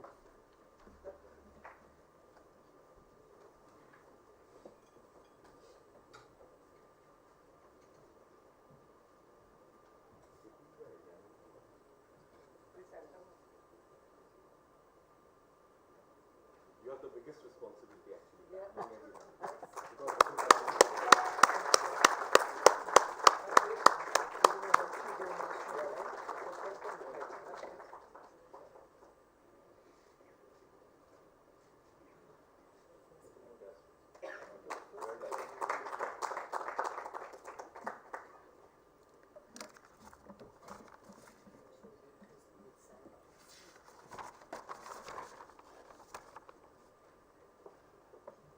Present? No, they're not. They haven't been able to come.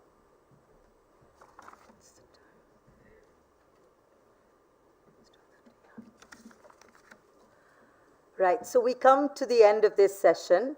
As I mentioned earlier, Mr. Gajendra Singh Shekhawat will be with us tomorrow. Unfortunately, because of the cabinet session, he couldn't come with us today, couldn't be with us today. So you can look forward to that for tomorrow. Again, the agenda will change and we will publish the new agenda, so you'll get a copy of it in the morning.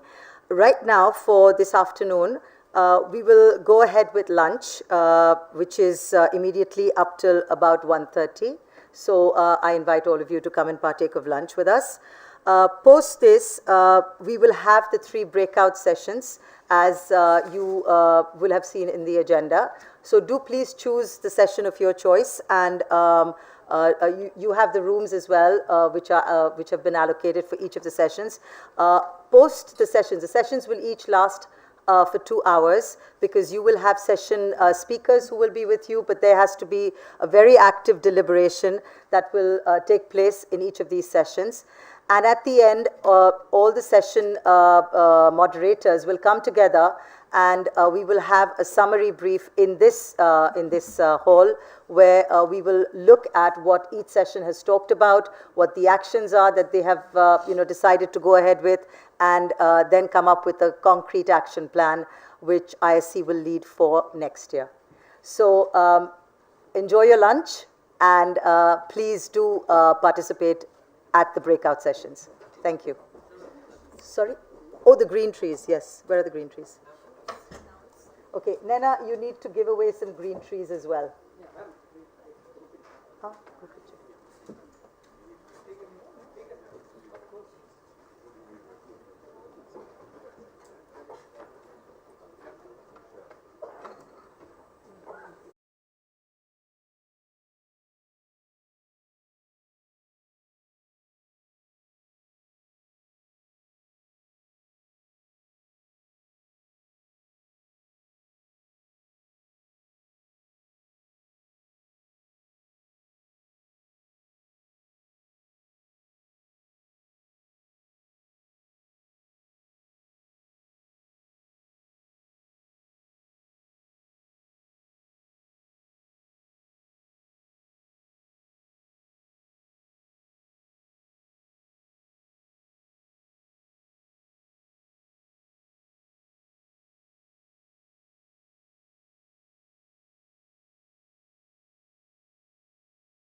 So Nana will present the green tree certificate to Dr. Mashelkar.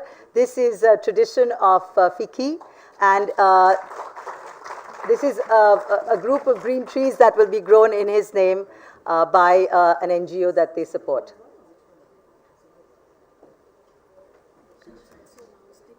I am not announcing anymore. What is it that you want me to announce?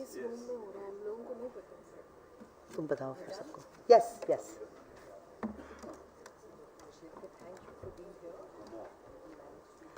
Please join us for lunch.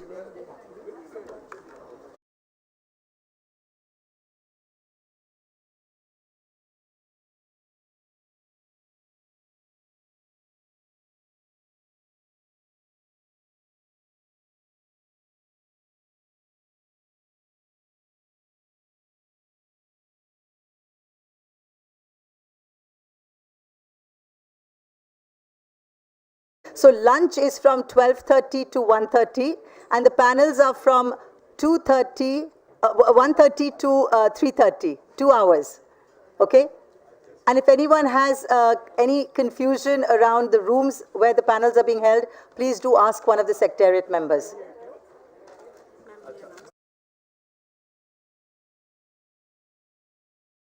Okay, just so that you don't have to ask anyone, the innovation panel is being held here in this room itself. The climate panel is going to be held on the second floor, and the finance panel is on the third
Hello.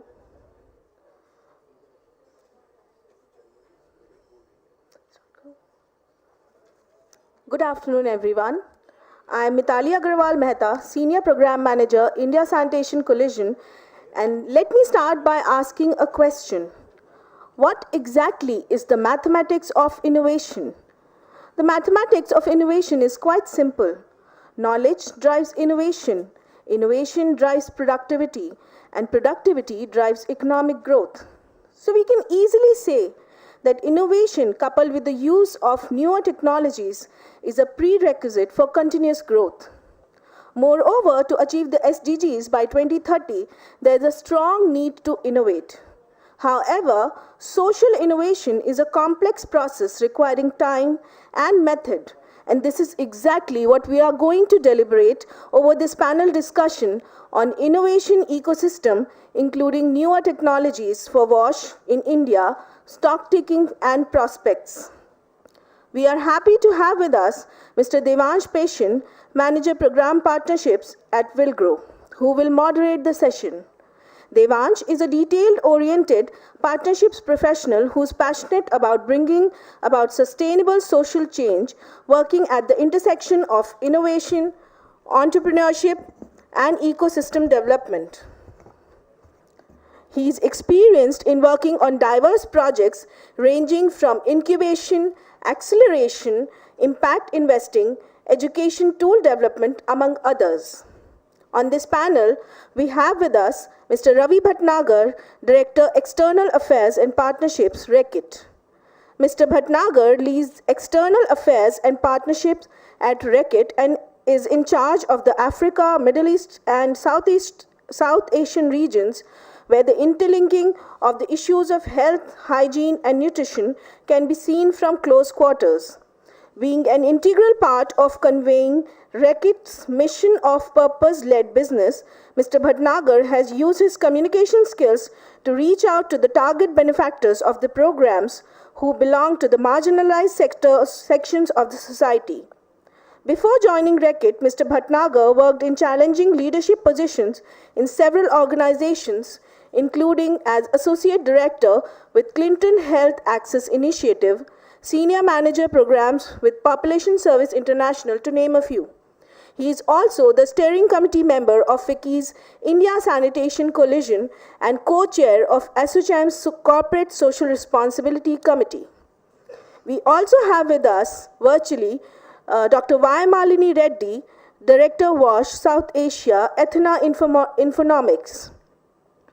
Dr. Reddy leads Ethna Infonomics strategic initiatives and operations pertaining to its water, sanitation, and hygiene portfolio in South Asia. She has more than 25 years of experience in management, urban governance, and service delivery. On the panel, we also have 3 startups. First, we have with us Mr. Rashid K., co-founder and director, Gen Robotics. Mr. Rashid has a history of working in the software industry, management, academics, among others. Skilled in research, business development, management, leadership, web development, and public speaking, he started his journey to entrepreneurial life from his college, where he started an entrepreneurship development cell. Next, we have with us Mr. Rahul Bakare, CEO and founder, Urdhvam Environmental Technologies Private Limited. Mr. Bakare has over 23 plus years of experience in corporate and development sector. He has sound understanding of public-private sector, management reforms, and governance, public expenditure management, human resource development, and international contexts. We also have Mr. Aditya Shukla, founder and CEO, Saltic Designs Lab Private Limited. As a first-generation entrepreneur, Mr. Shukla founded Saltic Design Labs Private Limited immediately after graduating from college with the vision of providing cutting-edge technological solutions to the most significant problems humans face on a regular basis. Leveraging science, engineering, and technology as a tool, he seeks to address challenges by sustainable designs and development. I request everyone to please come and take their seats on the dais. Ravi, sir.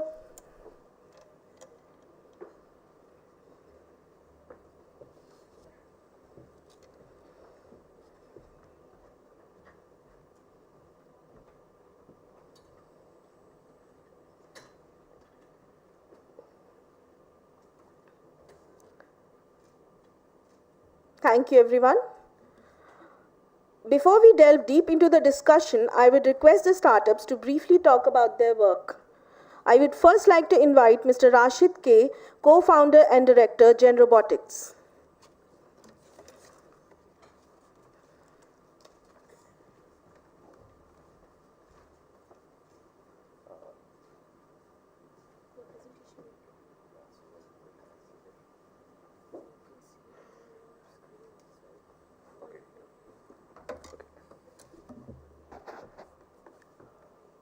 Good afternoon, everybody.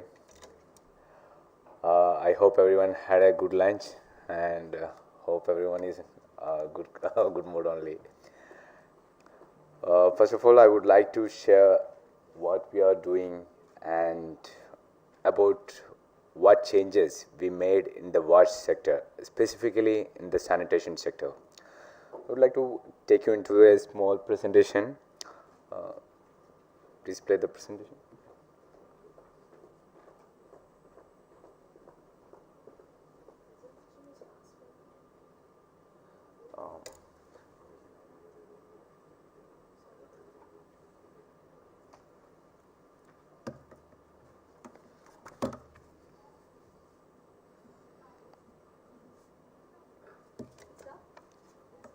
Yeah.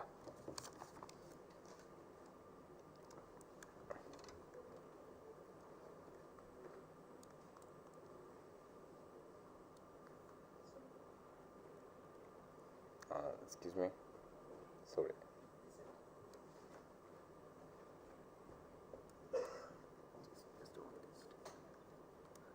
Okay. Yeah. Sorry. So we actually, personally, my name is Rashid. I'm co-founder and director of Gen Robotics. So we actually co-founded a company along with my friends, and the company called Gen Robotics. So when we are creating this startup, we have a vision. So basically what we want to do is like we want to develop the technologies that will help the society, and basically through the technological way, and along with taking the people who are facing the trouble or difficulties on different segments of their work. So starting from maybe one is that what we identified is manual scavenging, another we found on the health sector, paraplegic patients. Now we are working on the industry, steel industries and that kind of industries also, for working inside their industries. There are many premises which will be very harmful and which will be very dangerous for the workers. So this is one big problem. So from today morning onwards and from many years we are hearing this problem about simply manual scavenging. And we know we are so advanced, and we are so proud to say that we have ISR, we are on the top on the space research and everything. But actually we are failing where we are not able to stop sending a human being just 10 feet below the ground. So that is the condition where we are. So what we identified, apart from that, when we took about the problem, at least one person is dying every 5 days in our country. That's the harsh reality. And even if you check today's newspaper also, you can see the news where 2 persons died. I think in Maharashtra, 2 persons died in Navi Mumbai, particularly that place also. And last week also in Delhi also, Delhi region also, I think 4 persons died. So that is the depth of the problem. And apart from that, what we are seeing is like everyday lot of issues. So what we done is like we created a robot for cleaning the manholes, because we know that as the name indicates, manholes, the man have to enter into the hole. So it is designed in a way that the man can only clean that. Because if you check that also, how it is constructed, the entry diameter will be like in a 500 or 600 mm, but the inner diameter will be higher. So 500 means like I can enter there, but inside diameter will be bigger. So that he need to use his hands to collect all the wastes, and that kind of a flexibility that any machines can, it will be difficult for a machine to clean it, because the thing is like diameter will be higher, so it need to move to the corners and collect the wastes from entire world. So we need 100% of the cleaning of the manholes, not like in a 20% or 10%. So how we are doing is like we are taking how the intelligence of a human is taken, so that we are taking here it is an AI, using the AI we are taking it is. Likewise the vision we are taking to in a machine vision, and the same way the human hand we are using in a robotic arm, so that we specially designed for this. And like with the experience, that is another most important, that we are using the machine learning. So how this robot is working means like the robot which will go inside the manhole, and after reaching inside the manhole, it will, here you can see that robotic arm also, which will be going to the corners of the manhole, and like how a human is cleaning the manholes, likewise the robot will also start cleaning. And there is a simple user interface that can be operated by any person, no need of any kind of a literacy. Any person can easily operate it, and apart from that, the operations we can see outside, so no need to look inside also, because there will be a lot of poisonous gas will be coming out from this manhole, which are the very toxic. We can call it as methane, carbon monoxide, and wherever if you check the deaths also, accidents, it is because of these toxic gases. It will just enter and they will be getting into unconscious. So that is the problem. So the robot will, it can easily go inside and clean all the stuff. It have a robotic legs to get in a self stability, because as a human I have my self stability, I can stand here.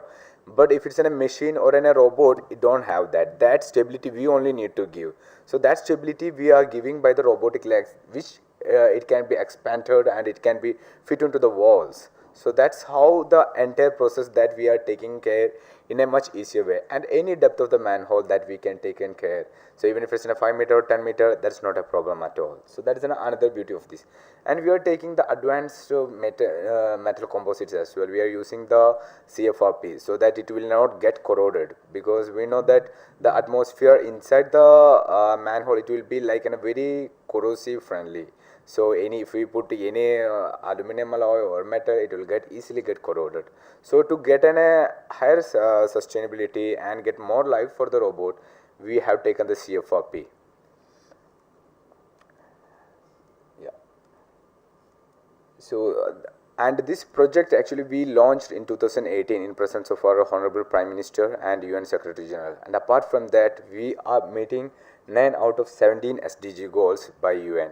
So today morning also there were the talk about the meeting the SDG goals were discussing. So this is another important point that we are working through this project. And currently we are working in 17 states, starting from Kerala to Kashmir right now. And in all terrains, in all conditions we are working. So even in Leh Ladakh, that extreme lowest temperature we are working, and in Jaipur, in Rajasthan also, that much in a higher temperature area also we are working. So because the thing is like we created the high-end technology which can tolerate any particular area, irrespective of the geographical problems. And also we received the accreditation and the recommendation from the Ministry of Housing, Urban Affairs and the SBM also. So this year we received the Swachhata Award, and also recently in 2019 we received the Amrut Technology Award as well, saying that this is the best innovative solution which will remove the human intervention. So from that time onwards we have been keeping on pushing the project, and this year we received another accolade from the same department, saying that this is a validated model which can be taken to all the places. And also in many places here in Maharashtra also we are working in Ulhasnagar. These are some recent launches, and also Indore, Surat, the clean cities, irrespective of any places that we are working. And if we compare the technology with the existing, even if it's in a manual scavenging or like in a mechanized mode of cleaning. So if we compare the robotic technology, or which will stand on the top of them. And that's about the technology part which I discussed so far. Now there is another angle which I would like to share. So we need to think about one particular society that is called the manual scavengers, which we are considering them not as a human being also in many areas, and I literally found that with my eyes. So how the normal people are treating them. So even there are scheduled castes, and from different, they are calling it as different names, Valmiki, many places, many names for them. That is an unfortunate thing. And so what we done is like we have been thoroughly looking for their society, how their family is constructed. So what we found is like even they don't have any access to education, they don't have any access, and to healthcare they don't have any access. So literally it is a zero, not a zero, minus point is what they are having every time. So what we thought is like along with given the robot, we always working with the administration or the corporations or the government entities saying that this robot will be operated by the sanitation workers only, not by the educated people. We don't want the educated people to operate this robot. So that is the only model which can be replicated, which can help them to come out from this kind of a problem. And so far, we have been doing the same model in all 17 states where we implemented right now. And apart from that, we are giving the awareness class to the families of the sanitation workers, because we know that then only this kind of a change, a transformation will happen. Because their family also should know that manual scavenging is a big problem where their husband or their father will or may die on the coming days. It is a well truth also. And apart from that, we are giving the health camps also, free medical camps. So to show that these all diseases they are having, because the 100% of the sanitation workers are having different kind of diseases, starting from the skin cancer, different, all the types of malaria, everything they are having. So we are giving a data or an information about the diseases also, and giving a good treatment for them. So that's another part that we are taking through our project. And so far we have taken more than 3,000 sanitation workers. We have taken through the this rehabilitation program, and that is again and again we are going to do in all the cities and all the states in our country. And we call this entire project as Mission RoboHole. Basically symbol. That means we need to call the manholes and a RoboHole only. So this is from the beginning, from 2018 onwards, we are putting the same thing only. So from that program, from that time onwards, we are connected with the Mashalkar sir and with the FICCI and ISC. So the thing is like, we have been always putting this a project, because the thing is like changing the name itself, because we need to think that manhole means like everyone thinking that man have to enter. So now people need to think that robot have to enter or machine. Right now, the last year only the government of India has come with the machine hole. Okay, fine. So that machine has to enter. So machine or robo hole. So the thing is that change we need to create. That should be our major focus or goal should be of all entrepreneurs or whoever is here. It should be the major goal. That's the, because everyone as a human being, we have a duty towards our society, towards our land also. So I believe that this is the biggest thing which we need to do. And apart from that, as I mentioned, this is not a problem inside the ULBs or cities. It is a problem in big industries as well. If you take any steel plant, the problem will be there. If you take an oil plant, the same thing will be there. So right now we are cleaning the refineries as well using the robot. Here in Mumbai also we are doing, and IOCL, BPCL, MRPL. So in all these refineries right now we started cleaning with the robotics only. And now we started, now we recently signed an MOU with IOCL R&D that specifically create a robotic solution for cleaning their closed tanks. Why? Because they are, right now the persons are entering there also, people are dying, but no one will be knowing that problem because it's not a public unit. A public unit means like it's not will come as a news, but persons are dying there as well, because if you check about the fuel tanks also, there are a lot of such kind of problems are happening. So there also we are doing right now. And people and other parties, like I would like to tell a little about the funding part as well. People always think that B2G or the government business is like a pretty bad, or it is a non-funding business, but it's not like that, because we also have the investors like the leading persons in our country like Anand Mahindra, Rajan Anandan, and now our Zoho, Sridhar Bambu. These are our few of our investors, and the support from all these people on the great entrepreneurs of our country, that was tremendous. Yeah. And also we received many awards like the award Young Changemaker Award from Honorable Vice President, and the National Startup Award, Amrud Award also, and last year we received the ET Award as well, Economic Times Award. And this is also from FICCI also, we are glad to get the award, also the Mashalkar Award. Yeah, so many of such to name. So yeah, I'm not taking too much detail about. And obviously it has came into the KBC also, where it has now taken this problem, because why I want to showcase this, all this is like to show the problem depth, and now the technology is there. Now it is our duty to get things done, because as a startup, as a small company, obviously it will not be able to remove the entire problem from our India, because we need to serve how many, this 130, 140 crore to serve 140 crore people serving means like it is such a difficult task.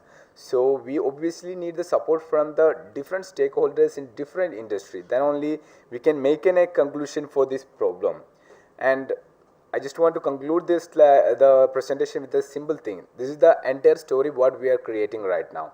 And as you can see, the first picture, he is our first operator, or robot operator also. We found this from a newspaper while this is a sensational news over there in Kerala. So we took them and we trained them with the Bandicoot robot, and now he is the robot operator in Kerala. So that is the change that I want to make across the country, and that is happening right now. Thank you.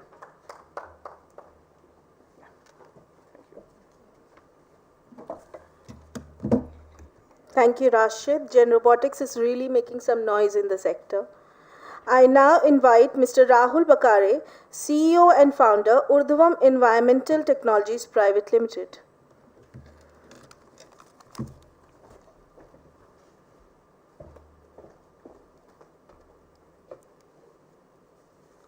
Yeah, good afternoon, everybody.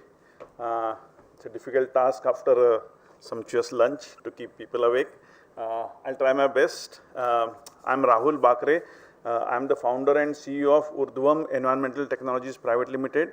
We are a groundwater sustainability technology and products company based out of Pune. Today I'll be talking predominantly about our business line, what we are into, and also a patented robotic tool, what we have developed, and a technology that we have developed. So we're in the business of recharging and reviving the fast depleting groundwater resources in India. So the problem India is facing is of tremendous groundwater depletion and associated borewells going dry. India itself has around 4.5 to 5 crore borewells, and through these borewells we are mindlessly abstracting groundwater at a much faster rate than nature can replenish. The topmost line what you see is India's groundwater abstraction, and all other countries have plateaued out. So through these 4.5 crore borewells we are abstracting groundwater, which is resulting into adverse socio-economic impacts such as loss of farmer income, farmers getting indebted and hence committing suicide. Women have to walk long distances to fetch water. Urban habitations, even rural habitations for their domestic purposes are not able to get sufficient water. And lastly, water quality issues have started coming up everywhere. In many places, fluoride arsenic is a major issue. Iron has started becoming a major issue. In few cases, even uranium and chromium is coming out of groundwater. So that's the kind of problem which we are facing because of the drying up of the bore wells. So these are some of the real world problems which are faced by people who are our customers. Nabi Saab is a farmer whose water level in the borewell is around 450 feet. He was getting water only for 1 month, that too in Rabbi. In summer he didn't get water, and because of that he was not able to get sufficient output, and he was facing loss of agriculture income. Shivaji Suryavanshi, a Sarpanch, was not able to provide sufficient water to his village. He was getting only half an hour worth pumping from his borewells, and the village had overall become drinking water insecure, and they had to import a lot of water using tankers. Rakesh Koti, a manager of a very plush housing colony near Bangalore, near Hyderabad, was getting only 15 minutes of water, and 3 of his borewells had already gone dry. He had to purchase tanker water, and then he was spending almost thousands of rupees on the tankers on a daily basis. So to solve these representative problems, we have developed Bore Charger. It's a unique patented rainwater harvesting technology that recharges and revives the depleting groundwater resources. So this is a small animation I would like to play. Basically, when the rainfall happens, the topmost part of the earth system gets water very quickly, up to 40-50 feet typically. But for the same water to go pass through hard rock systems up to 200 feet, it takes decades and centuries. And for the same water to reach up to 600 feet, naturally it takes millions and millions of years. But when we drill a bore well, within a day we make a hole into the earth system up to 200, 400, 600 feet, whatever is the depth. And what we see bore well is a casing pipe. It's an impervious pipe which is put up to the first hard rock layer so that the debris from the topmost aquifer should not fall into the bore well. But because of this impervious nature of the casing, the debris doesn't fall, but at the same time water also doesn't get into the bore well. So typically bore wells get water from the deeper aquifers, and our electromechanical pumping rate is much faster compared to the natural recharge. So initially good yielding bore wells starts becoming seasonal, and many of the bore wells go dry completely. To solve this problem, we have developed bore charger. In the bore charger technology, our trained hydrogeologist undertakes borehole scanning using an underwater camera system. We understand the makeup of the bore well. Then we put our patented robotic tool into the bore well. That patented robotic tool goes at a hydrogeologically appropriate depth and it perforates the casing pipe from inside. And that allows only clean and filtered water to enter into the bore well. And bypassing all the hundreds of feet of geology, that water directly falls into the bore well at its greatest depth. In this case, it's 600 feet. So that water falls at that depth and it gets stored into the desaturated aquifers which have become, which have stopped providing any water to the bore well. So this infusion of new water supply into the bore well creates tremendous amount of recharge, and that recharge increases the duration of supply, it increases the quality of the water supply as well.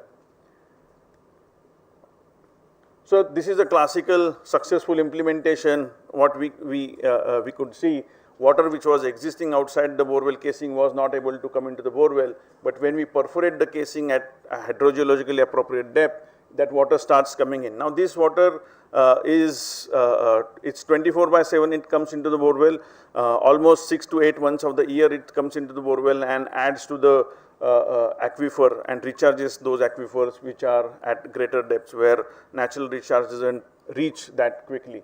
So that this technology is called as artificial injection recharge. So the socio-economic impacts of bore charger are quite evident. We are able to increase the recharge 4 to 20 times compared to natural recharge, one.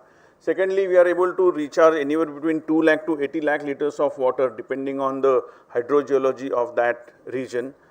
Third, we are able to see 90% success rate in whatever implementations we have done.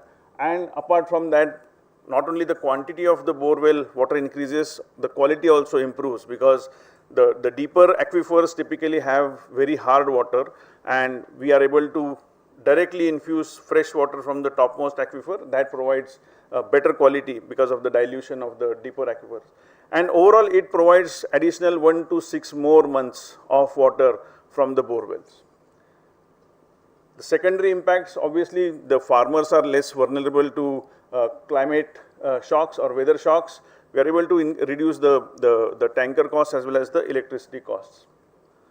The impact of bore charger on customers, the same customers which we talked about earlier who was getting water was 450 feet, water level came to 150 feet from 1 hour to 4 hours of pumping. Overall agriculture income increased for this farmer by 300%. Shivaji Suryavanshi was able to provide sufficient water to the village and the village became tanker free. Rakesh Koti again was able to improve the water duration from 15 minutes to 3 hours, and 3 of his dry bore wells started yielding some water.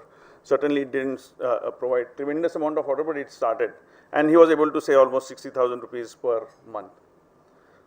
So the traction what we have seen till now is that we have done more than 1850 bore charger implementations in 10 states in India as well as in West Africa, Benin.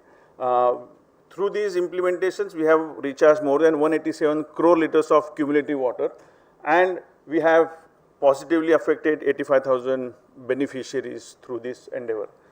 We have also made 1 town and surrounding 5 villages tanker free in the drought prone regions of Maharashtra, and we have revived 10 hand pumps of Adivasi villages, and now the women there don't have to walk far away distances. This technology is patented. The competitive advantage is quite clear. We are 5 times cheaper. We are able to do the work in a very short span of time without any construction. And overall, there is a tremendous amount of impact compared to all other competitive solutions which are there. So our business model is we want to take this opportunity to any and every part of India, because unfortunately India doesn't produce hydrogeologists, and if we have to reach 4.5 crore bore wells, we have to develop a sustainable, scalable business model. So the business model is that we have regional offices in Maharashtra right now, through which we are providing sales and operations support to our farmers, industries and townships in that area. But we would like to now provide this training, technology as well as tool to the local rural youth, who in turn would be able to, we would be able to convert them into franchisees, and these franchisees would be able to provide services in their region. We would be backing up them with the technical understanding and guiding them with technology, and they would in turn would be able to provide services in their region to farmers, industries and habitations or townships. So this is what is our business model for scaling up. We have been incubated at Willgrow, CII, Startup Oasis, Social Alpha and many national, international incubators and accelerators. And we have won many national and international awards as well. One from Government of Maharashtra, other is from Amrut Atal Mission, as well as Columbia University and Climate Launchpad or Climate Collective. We went to the World Finals of Climate Collective as well. So with that, I would like to say, let's recharge, replenish and revive groundwater, क्योंकि जल है तो कल है. Thank you.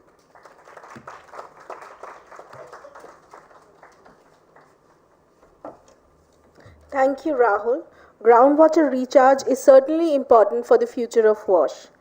I now invite Mr. Aditya Shukla, founder and CEO, Soltech Design Lab Private Limited.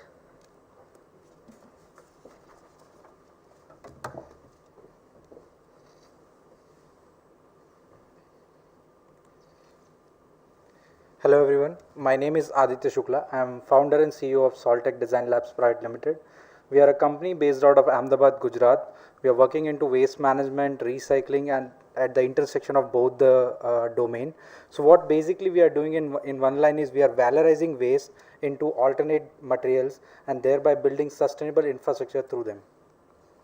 So the problem which we are solving is on the two sides. One is of ever growing waste. We are all aware the waste and the problem it is causing into the rapid urbanization and the different landscape of the country and the globe.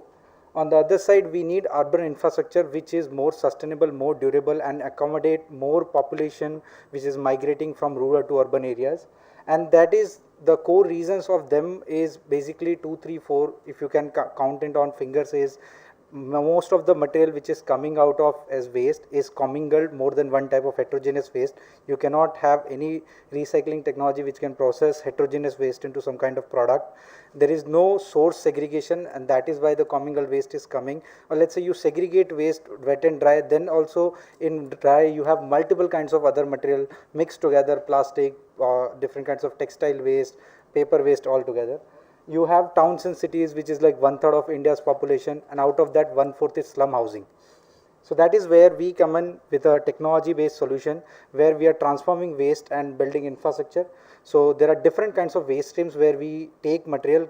Our plastic waste comes from post consumer use, city waste streams or commercial waste streams, recovered aggregate coming from construction and demolition waste streams, industrial aggregate filler material coming from industrial waste streams. We use this into multiple composition as per the product required, the application required. We formulate the composition and we manufacture them into products like block, brick and tiles. So we have a technology which consists of 3 segments. All of these are patented and patent granted in India. That is material composition, processing of the material, and then the specially designed machines and system to make products out of it. So these are the products. The 3 products we have already launched into market. Few more are coming in pipeline. This is how the installation look like. This is similar to what cement concrete products, but without cement and water. So the market potential of technology is really huge. Apart from the benefits in terms of social environment, it has a very good business potential because what we are solving is a need on 2 sides. One is the plastic industry and the plastic recycling. Another one is the precast concrete market. our value proposition is fairly simple for both the industries. On the recycling technology, we are basically converting disposal cost into profit for anybody who is generating waste, whether it is urban local body, smart city, industry, organizations.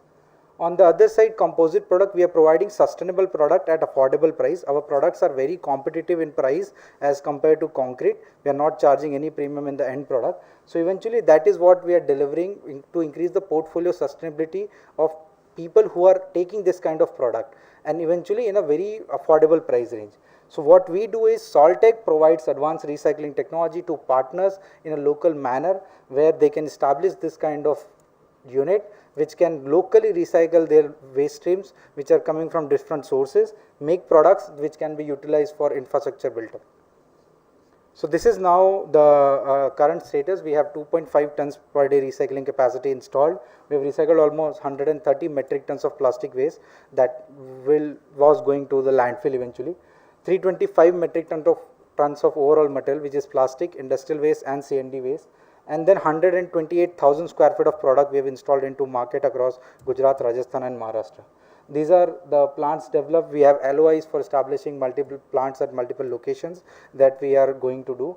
We have technology demonstration with few corporates like JSW Foundation, Dow Chemical, Hindalco, where we are actually deploying the technology in their environment where they have a use cases to be developed for their own. Once that technology is proven, they can be scaled up in a fashion. So this is what our impact has been in terms of recycling. In terms of conservation, we have offset 358 metric tons of CO2 equivalent greenhouse gases. We provide 15 to 18% employment at site to our plant, and then indirect employment to anybody who is in waste value chain, whether it is street scavengers, rag pickers, different kinds of people who from where we procure our material. Our goal in next 5 years is to 1.5 million metric tons of plastic waste to be recycled and 588 million square feet of products to be installed into market, create 3,000 plus green jobs into the sector, and 4.73 million metric tons of CO2 equivalent greenhouse gases to be offset from the environment. What we are looking for is, these are the three things. We are looking for organizations who are targeting net zero in their overall targets, strategic corporate partnership for pilot and scale up to actually deploy the technology, see how it performs in their environment and what can be tweaked and to be developed furthermore. Organization, NGO or companies who are adopting circular economy at scale. We have been awarded and recognized at various national and international level. The great thing about is all the three sectors where we are working, Swachh Bharat Mission Urban, Swachh Bharat Mission Gramin and affordable housing, we have won national awards in all the three categories as a winner. We have been awarded at various other forums.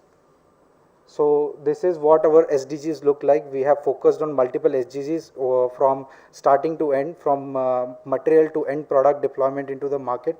So I'd like to end at this stage is the greatest threat to our planet is the belief that someone else will save it. So this is what the quote is. We have to do our bit. And at last, I would like to thank all the supporters and the invitees who has invited us. And we have been incubated at Will Grow, supported by Ministry of Housing and Urban Affairs and various other organizations. That is why we are doing and making larger impacts. Thank you.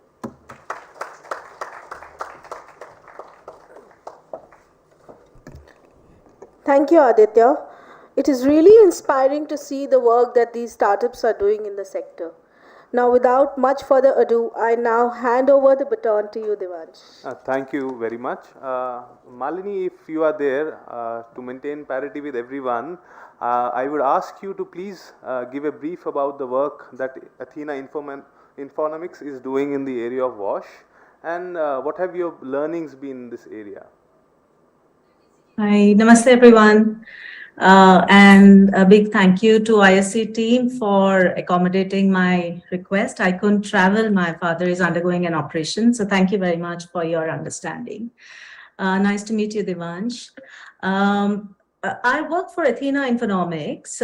We are a global consulting firm that combines social research with data analytics and ICT. Essentially with the objective of deepening understanding, providing evidence, and also looking at how we can contribute to identifying appropriate solutions and provide advice to policymakers as well as implementers, urban practitioners. So while we have comprehensive WASH experience in various aspects, starting from landscape studies and monitoring and impact assessment, in today's panel, I would largely be leaning on our work and understanding of sanitation markets in South Asia, how innovations are and innovators are being supported, gender intentional climate financing, and innovative financing models such as blended finance. So these are some of the aspects and our recent work that I would be leaning on while I participate in the panel today. Thank you very much. Ravi sir, just as an introduction, now Reckitt is doing already a lot of work, Mission Swachhta and Pani, Rashid Kidwai Awards as well. You are in the steering committee of ISC as well. What is the way forward as you see, or what is the trajectory that was charted out a few years back? I always tell one thing, the purpose of the purpose is the purpose.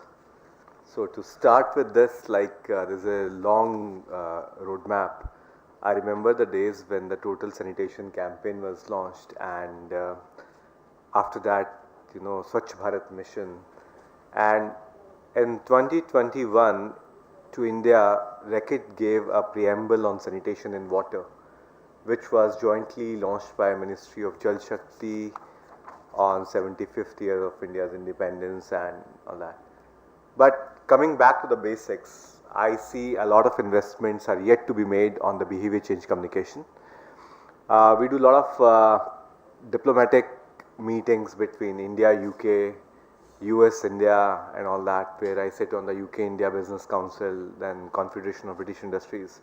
We often discuss on, as people do tell us, like, you know, so India is now all Swachh. We have achieved our ambitions of constructing toilets. Then the conclaves like this give you an opportunity to learn about ODF, ODF plus, ODF plus plus and all the industry specific jargon, where you also meet some very interesting innovators whom I always see like future unicorns, at least one of the three or all three of you. More investments and significant investments are required in this particular domain by the like-minded organizations. It's good to win a lot of awards, but it's also important, like the problems become universal problems which are consumer centric, and customer and consumer both are able to understand it easily. Sometimes the solutions are very interesting and very impressive, but the customer and consumer both they lack the understanding of the problem. How you can make it, so with the Mission Swachhta and Pani, the voices all which are to be heard to make sure we leave no one behind is very important. More you talk, more often you talk, your frequency do also matters. And we at Reckitt are bound to make sure like we leave no one behind, and we take the people together and we invest, like we have invested in the Rashid Kidwai Awards. In the same way, we have programs which are total sanitation for all. We have World Toilet Colleges in 15 states in India, which we are going to scale up further. The lot of work what we do in India is also replicated in the bilateral talks between India and in African countries, where the good work what we are doing in India is also taken by many African countries now. So we look also to be, I don't want to say we want to be a knowledge hub, but definitely we can curate the programs together, where Bandicoot also travels and other technologies also travel to many other countries. And that's what I can say. But fundamentally, behavior change investments should stay. When the Swachh Bharat started, the behavior change investments were at a tune of 1% of the total budget which was allocated by the Swachh Bharat mission. Are recommended to then UK Prime Minister and the Prime Minister Modi was to increase it to at least 8 to 10%. It was a mid-term health check of Swachh Bharat, which we presented in the bilateral talks to both the governments, to India and to the UK. I still believe with the newer technologies in place, with the finer investments, we should continue investment on the behavior change. We should invest on the behavioral nudges with the newer technologies which are now available, which were not available in the total sanitation campaign era. This is a new era, and we are with you, and some of the technologies we will also be evaluating with the people who are there on the dais, and with Dr. Mashelkar and Naina and others, where we can invest further in the places, because most of the winners also we see from Orissa, from Tamil Nadu, from Kerala, from the various parts of India, but I really think like some things should also come out from Leh, from Ladakh, from Jammu and Kashmir, from Northeast region. So, so for me, Bharat and India both are all equally important as a company, and we believe in living the national purpose with the brand purpose and the company purpose, which takes us to the basic philosophy of leaving no one behind. That's what I want to say. Thank you. That's quite a brief, I must say. Now, the ministry, two ministries had launched technology and innovation challenges. One was the Swachhata Startup Challenge, in which both Soltech and Bandicoot are a key part of that competition. Then there was another challenge launched by Ministry of Jal Shakti. As the government has initially put in the thrust behind the Startup India initiative, how do you see corporates such as yourself taking the stewardship in supporting innovations with a little more of a patient capital approach? Very interesting question. So, I don't know, like to make you all aware, we have One Young World, where we bring people from 80 plus countries across the globe. We have been doing it from over a decade now. Before this all Atal mission came and all these missions came in India, I'm not saying like, I'm not boasting, but yes, definitely it starts with the youth. That's the first program which we do. This year also, like we are going to do again One Young World, which happens in the UK. There's a huge competition, and there's a seed capital which is available. Then the ideas become big, and I'm very proud to say, like, there are many people from the One Young World whom I see as marketing managers who are heading the various categories in my company, and they were in their first year and the second year during their bachelor's and masters from the Ivy League B schools and the other B schools also from India and across the world. Second thing is investing more in India, and India is a talent capital. Yesterday I was hearing to the president of Hygiene Home Business at Reckitt, Walker. He was saying like India is the capital in terms of the manpower India is given, or the woman power India is giving to the world for brands in the space of sanitation, in the space of water, and there will be more people who will be joining us, and we will be taking it forward. Third thing is not just be limiting to certain awards, limiting to one federation like FICCI, but taking it vastly, because there are many federations in India. You have Institute of Directors, you have SOCHAM, you have FICCI, you have CII, making sure like in the various platforms you're supporting talent pool, so that talent pool is the future capital of India. And now with the National Stock Exchange coming in India, there are more possibilities and more opportunities for all of us, where we will be all listed and we will be able to show us our good work. And like you have the stock prices of all the companies, we'll be having the stock prices of a lot of newer incubators of those who are trying to do something good for this planet. Thank you. Malini, I just wanted your thoughts on, as you understand the value chain in terms of the finance, how to scale enterprises, what interventions do you think are required in the value chain to ensure that these technologies, even though as interesting as they might seem, actually see the end of the day and do create impact, and a widespread impact at that? Where do you see value chain gaps existing currently? So Devansh, I'd like to change the narrative a little bit here and speak about our city administration. See, basically, unlike health and unlike education, where we see a lot of investment coming in and a lot of startups benefiting from these investments, sanitation is a public good, where the city administrator, the local government, is the owner, the implementer, the user, because they are the service providers. So ultimately, they They need to own up.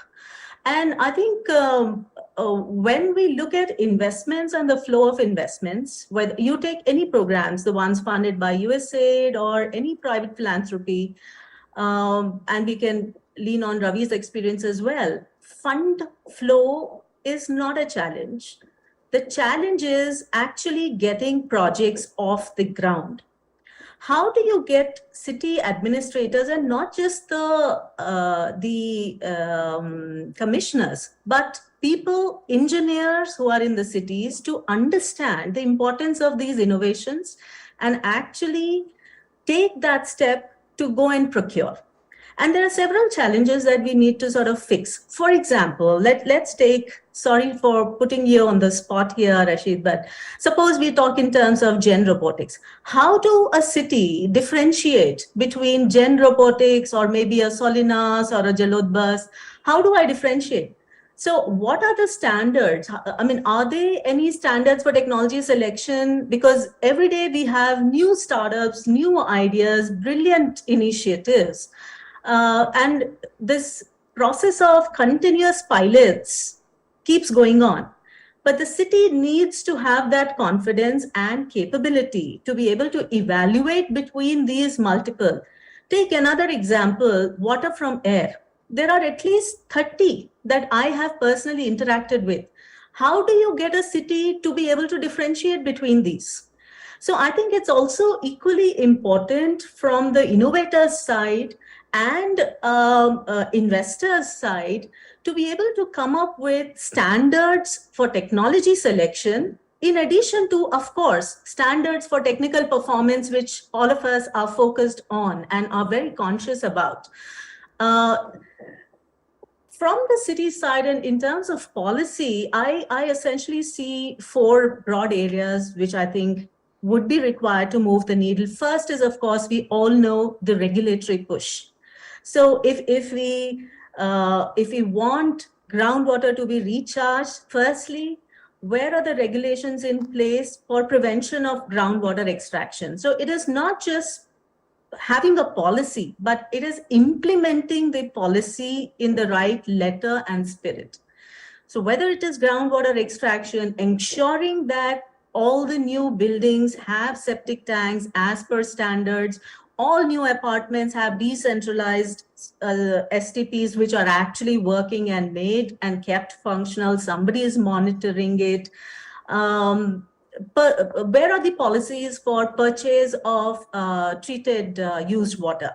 What is the pricing for that? Who fixes the price? So I think these are steps which are required. Otherwise, technologies are available, investors are available, projects are not getting grounded. You see, the ministry has, supporting almost 70. Through Mahua is currently supporting 70 innovators for their great work in water. But are the cities receptive, and how do you move the needle there? So I think that's the first block. The second block, I think, is the innovation mindset that I mentioned of the municipal staff and engineers, and not just the senior at the state. See, everybody buys in to innovation, but the people who have to implement have to actually understand. The other is funder mindset. I think many a time, funders we have to push them to prioritize social returns over market returns. That's easier said than done, because there are investors who are very focused on market returns, and fairly so, which means people like us have to come up with innovative financing vehicles where we can prioritize social returns and ensure those who want market returns are also taken care of. So where are those blended finance models where social returns are prioritized and not low-hanging fruit like maintenance of STPs, which will be lucrative in any case. And the fourth one is, I really feel innovators need to learn to speak the city language, because they are the partners. Sometimes innovators speak a language which is more funder driven rather than the city implementer driven. So they lose the city. They're not able to de-jargonize. They're not able to appeal to them, and they're not able to provide a project. Where are the partnerships between innovators? as a city, I'm very fascinated if you have an app which helps me map dengue. Fine. What next? Has the innovator partnered with someone who will be able to help me deal with the situation and then monitor it also, and then also monetize the outcomes? So I think the innovators also need to think that when they approach a city, they don't just go with their own solution, but actually find a couple of others who can provide a comprehensive solution. I'll stop there. Yeah. Thank you for that. Now, as you mentioned, it has been what we have observed as an incubator ourselves, that how do the government officials evaluate or compare between different technologies? Even in the robotic space for removing manual scavenging, there are multiple technologies. Who takes the lead there? Someone has to, should governance be left to the government, or should someone come ahead and say, hey, we will, through our working with innovations an incubator has, at the end of the day, those are your sample sizes. Who will come and say, ki, hey, I will develop a draft based on what these innovations are doing? Who has to come forth and who has to enable for the same? Is that to me, Devansh? Yes, please. Yes, please. Okay, great. So, yeah, so, you know, there is this very interesting behavioral aspect about us in India, that even if someone implements a fabulous pilot and it's doing really well, if it is implemented in Bihar, somebody in Andhra Pradesh says, "Wo Bihar mein chalta hai, Andhra mein nahi chalta hai, yahan karke dikhaiye." So the startup is practically putting up pilots in every state to get business. But I think here, ecosystem builders, accelerators can play a huge role. So, you know, people like Toilet Board Coalition, Leap Cities, Wash Innovation Hub, the Telangana initiative with ISC, V Hub, the Women Entrepreneurship Innovation Wing. So I think these kind of ecosystem builders, accelerators, they can make an excellent contribution in terms of supporting the technology providers and innovators in fine-tuning the technology, testing the technology, City Connect, Funder Connect, and help them in moving from passion to vision to action. So I think that brush, that mentorship support can come from these ecosystem builders. And there are many organizations, whether it is Indian Plumbing Association, the Building Code, FICCI, the real estate RERAs. So I think these are various organizations which can be leaned on, provided we have a technology and a proof of concept. And we have a city backing us saying that, yes, we would like to implement this and we need your support. Okay, thank you. That's very helpful. I'll go to Urdhvam now. Rahulji, now as you said, ki you make slits in a bore well, the water gets recharged. How sustainable is this model, one? And how do you really confirm ki what numbers I am projecting are the true numbers? Okay, excellent question. Groundwater itself is a hidden source, and whatever recharge we are trying to do in the ground is also, in a sense, uncalculatable, right? But what we do is that in the hydrogeology, there are ways, means, methods to know how much recharge has happened. There are various indicators of that. For example, the improvement in the water level in a borewell, the quantity of yield of a borewell, the duration of water supply, intraday, interseason as well. So there are various ways, means, methods in which it can be calculated. We also have worked with University of Pune to develop a calculator which would, depending on certain parameters which are input into the calculator, we would be able to get an approximate number of basically how much groundwater recharge potentially can happen using our technology. And we have tested it in a couple of places by even measuring it, and it has proven to be almost plus or minus 5% in terms of accuracy. So certainly groundwater recharge can be measured, it can be shown to the end customer as well, and we have done it multiple times. So let's say what you are doing, can you take it, let's say, abroad, or can you take it from one state to a different state and the same will be applicable? Is there anything that is a gold standard certification for the same? So unfortunately, there is no certification of groundwater recharge or groundwater related any of the things, because as I said, everything is, because this is a very nascent science, right?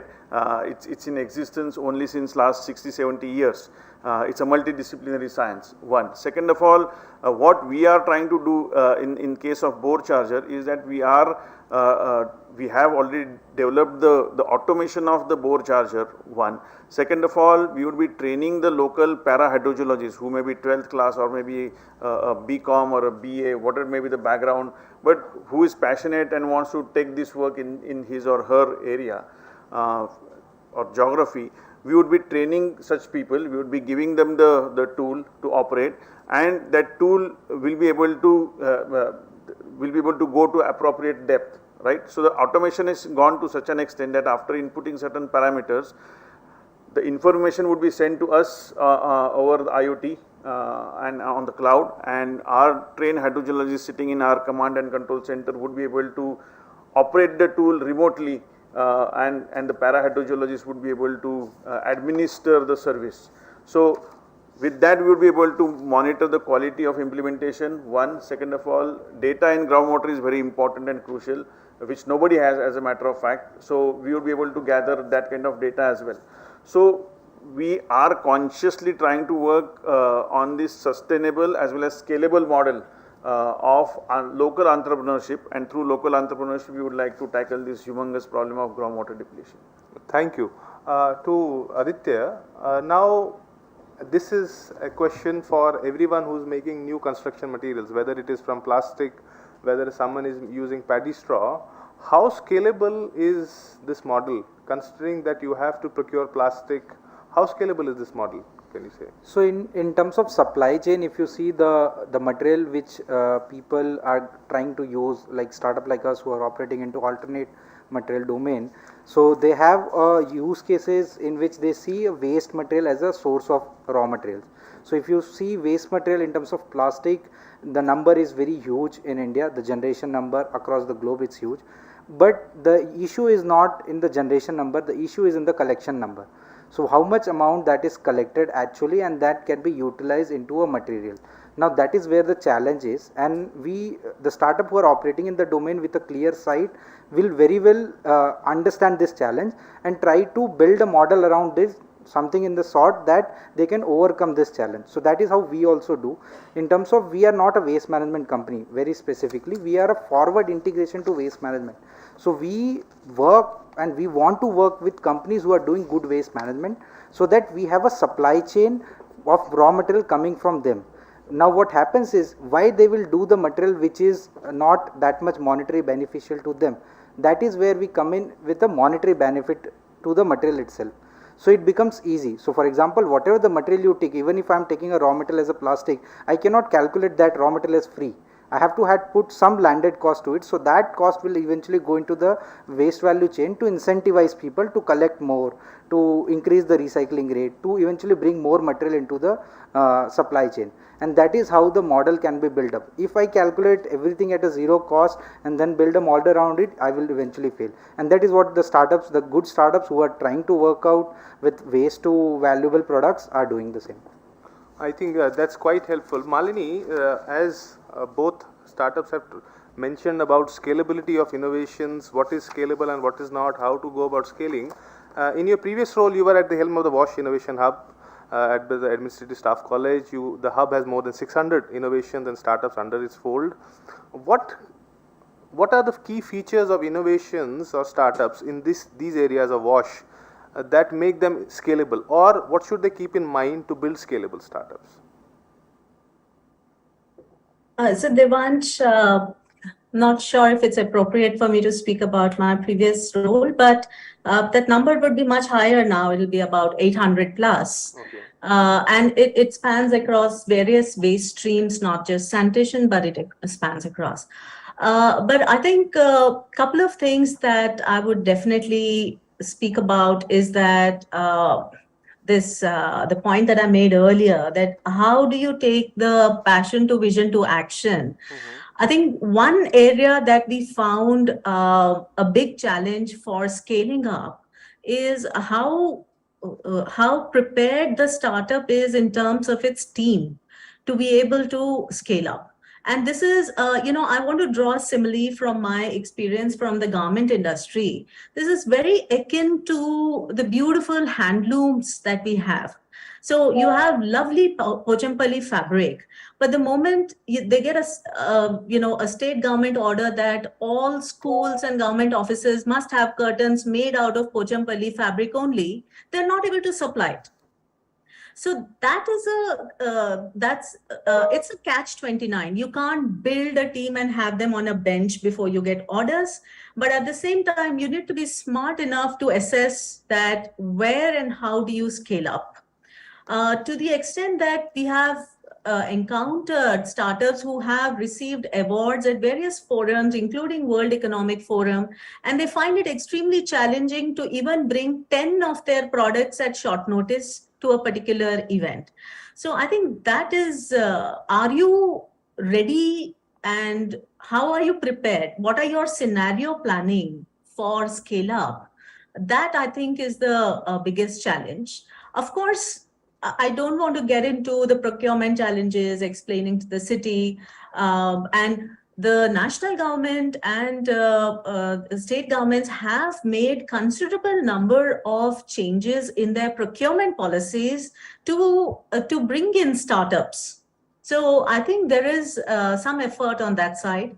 We also need to look at scaled implementation from the innovator side. And one more aspect that I feel which works very well for scaled implementation of innovations is to work at the state level and work in the same model of clusters that, so that you're not dealing with city to city, but you're working with the state level and you say that, can you give me 5 cities and I will bring comprehensive solutions to start with? So can you push the state government to take such procurement initiatives? And this we have seen happening in fecal sludge treatment plants in several states. We've seen this happening in Namami Gange program. We've seen happening in STP. So how do we sort of do that? But I think a lot of owners of this scale depends on the startups as well. Thank you. That's quite helpful. Ravi sir, turning an eye towards the corporates, early stage innovations, there is a drop-off point after every stage in progression. From the lab to a proof of concept to market validation, a lot of startups fail, but it also makes for a fertile ground in terms of technical feedback, understanding businesses. A lot of corporate CSR work is focused on reaching impact numbers or creating impact. How do we enable corporates in any way to adopt a careful eye or a more proactive eye towards supporting innovations, some of which might fail, some of which might produce results in the second, third year of the project? How do we go about it, please? Lovely. So, in corporates also generally you have NPDs, the new products on which you are working. There are two kind of things. One is the innovation pipeline. Second is the renovation pipeline. So, and many times the product is very beautifully curated and is very beautifully made, but still you don't see the product doing good in the market. As a result, the product is then withdrawn after a period of time. There are two ways of doing it. One is basically like you induce a lot of market capital on the product. You put a lot of marketing spends, and you make sure like there is a noise. And parallel to that, you also have something which where you actually put in the various cash to carry in the modern trade and other things. You put your products more consumer interface. But in case of innovations, especially through CSR. Through CSRs, yes, there is a big opportunity. Like we have been trying it from over 7 years now, and we have seen some success stories also. Like we worked with ZMQ, and we saw an app which came out, which was basically to to teach the frontline health workers on the Swachhta, which means hygiene at home, hygiene in neighborhood, personal hygiene, and to create the leadership boards of that. That was one of the technologies. Second was like identifying your STIs and HIV in your own hand. On your phone with answering 10 things, you can actually do it, and then connecting it to the market. There is a second thing what we did. So in the same way, like we are very, very open as an organization. I am very sure like others will also be open to take the risk, because impact investment sometimes may take the longer span of time, and to make it market friendly and to take it to the market, sometimes it may take 2 years or 3 years. So people can choose between some technologies which will give the results for the short-term term, the medium term and the long term. And like the Bandicoot, I will give an example, like, you know, it's so many awards, so much recognition, we also know it. So one thing which people miss is the SDG 17, which is on collaborations and the partnerships. So how you bring SDG 17 into life? You have Bandicoot, you can make the robo champions, sanitation workers. Someone is doing the World Toilet College in 17 or 15 states in India. How the synergy can play? Can in 15 states with the World Toilet College, can we map it together where, you know, your technology can go? Secondly, with this boring machine, you know, this boring innovation which you presented. So I am very sure my industry colleagues from ITC are investing significantly on the water and on the water mission. So how you can actually create a product or a value solution when you grow X amount of particular crop, in that cropping with the water which is coming, can use this technology, reducing the carbon footprint, reducing the impact on the planetary changes and the other things. I'm giving these two examples, maybe like for you, I'm trying to do a climate resilient state, which is Uttarakhand, where I'm going to Uttarkashi, I am going to Kedarnath, I am going to Badrinath.